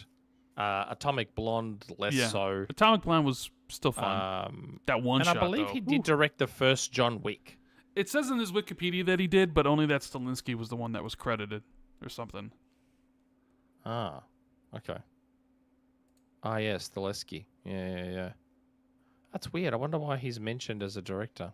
Okay, weird. Either way, he gets action. Yeah. So we'll see. The casting needs to be on point for that movie. So very much so.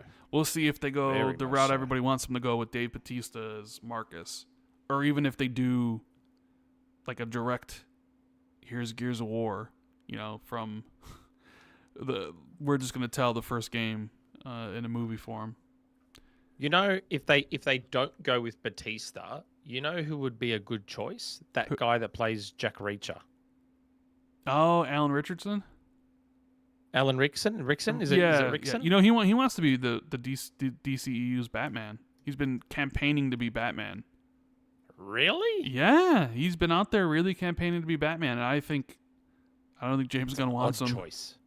Well, No, there's been rumors. I don't think that's the right I don't know choice. if you've seen it. There's been rumors that they're going to try to move Pattinson's Batman into the DCEU, where before they said it was elsewhere story, but there's some talk that they are trying to maybe move him into DCEU, shoehorn it in somehow, some way. It'll be Pattinson versus Kornstein's, like that'll be the two or whatever. And I'm just like, oh, I'd be okay with it. I'd be okay with it. Yeah, but I think Alan Richardson would be a very good choice for Batista. Yeah. For Marcus, if they don't go with Batista, I think he'd be good. He could be. As young Marcus or as JD. He could be JD as well. Yeah.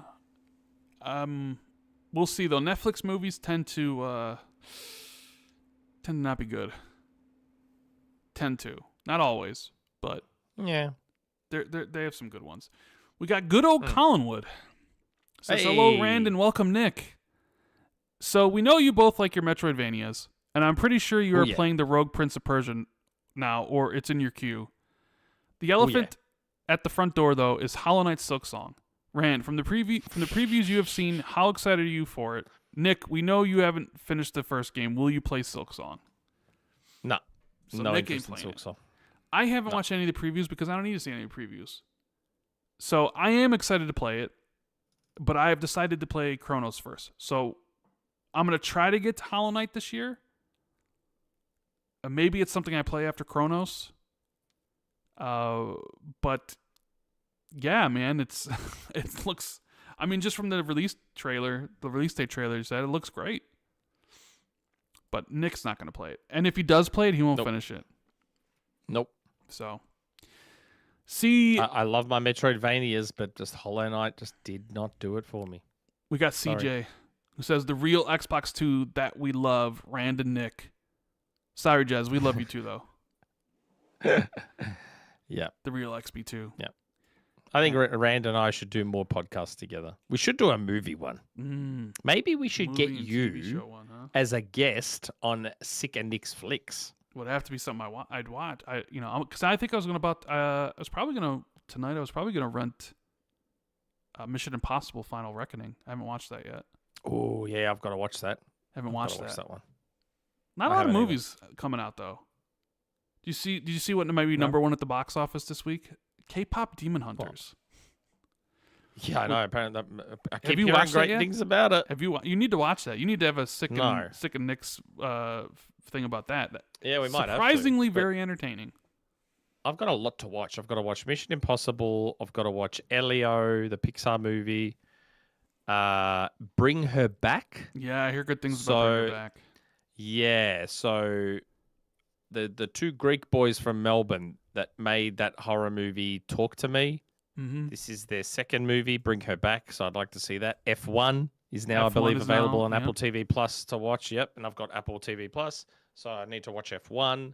So there's a lot we could talk about on a movie episode, on a movie You know, show. I'm sure you saw, but they raised the price of Apple TV again. They did. They And did. I always see people talk down about Apple TV, like you don't have enough It is the content best. to be able to. They got some good shows on there. They got some. Apple TV, in terms of sheer quality, I understand the quantity is not quite there, but in terms of sheer quality, Apple TV Plus is the best streaming service. Yeah, By a I mile. gotta watch Foundation season 3 whenever that finishes up. So, but yeah, and we got Pat Rock who says, why can we not get an Xbox 3 podcast with Ran, Jez, and Nick, an Aussie, a Brit, and a Yankee, the three greatest countries in the world? Has it just been me, us three though? Because usually John's involved in that.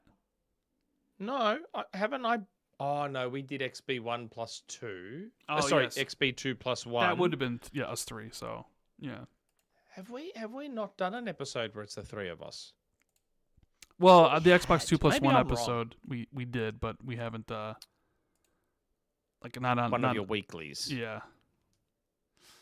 Hey, I'm open to it if you guys are. Yeah. So, that is all the Patreon questions, and it's been 4.5 hours. Long show. A lot to talk about. Nobody here to tell Nick to wrap it up, or Yep. slam down on your tangents or anything. Hey, I reckon it was you today. Well, we did talk about Superman for quite a bit, Yeah, we did. and you were just going on and on about Superman. I'm like, all right, all right, I get it. Hey, then you were on about your diet. Hey. We talked about food for a long time there. Yeah. Hey, I'm not complaining. I don't care. I gotta, when I'm done here, I'm gonna go upstairs and I'm gonna air fry up my chicken breast and, And broccoli. heat up some cauliflower tonight, Oh, cauliflower. Okay. and then that'll be it. So, Very good. but until then, thank you for coming on, Nick.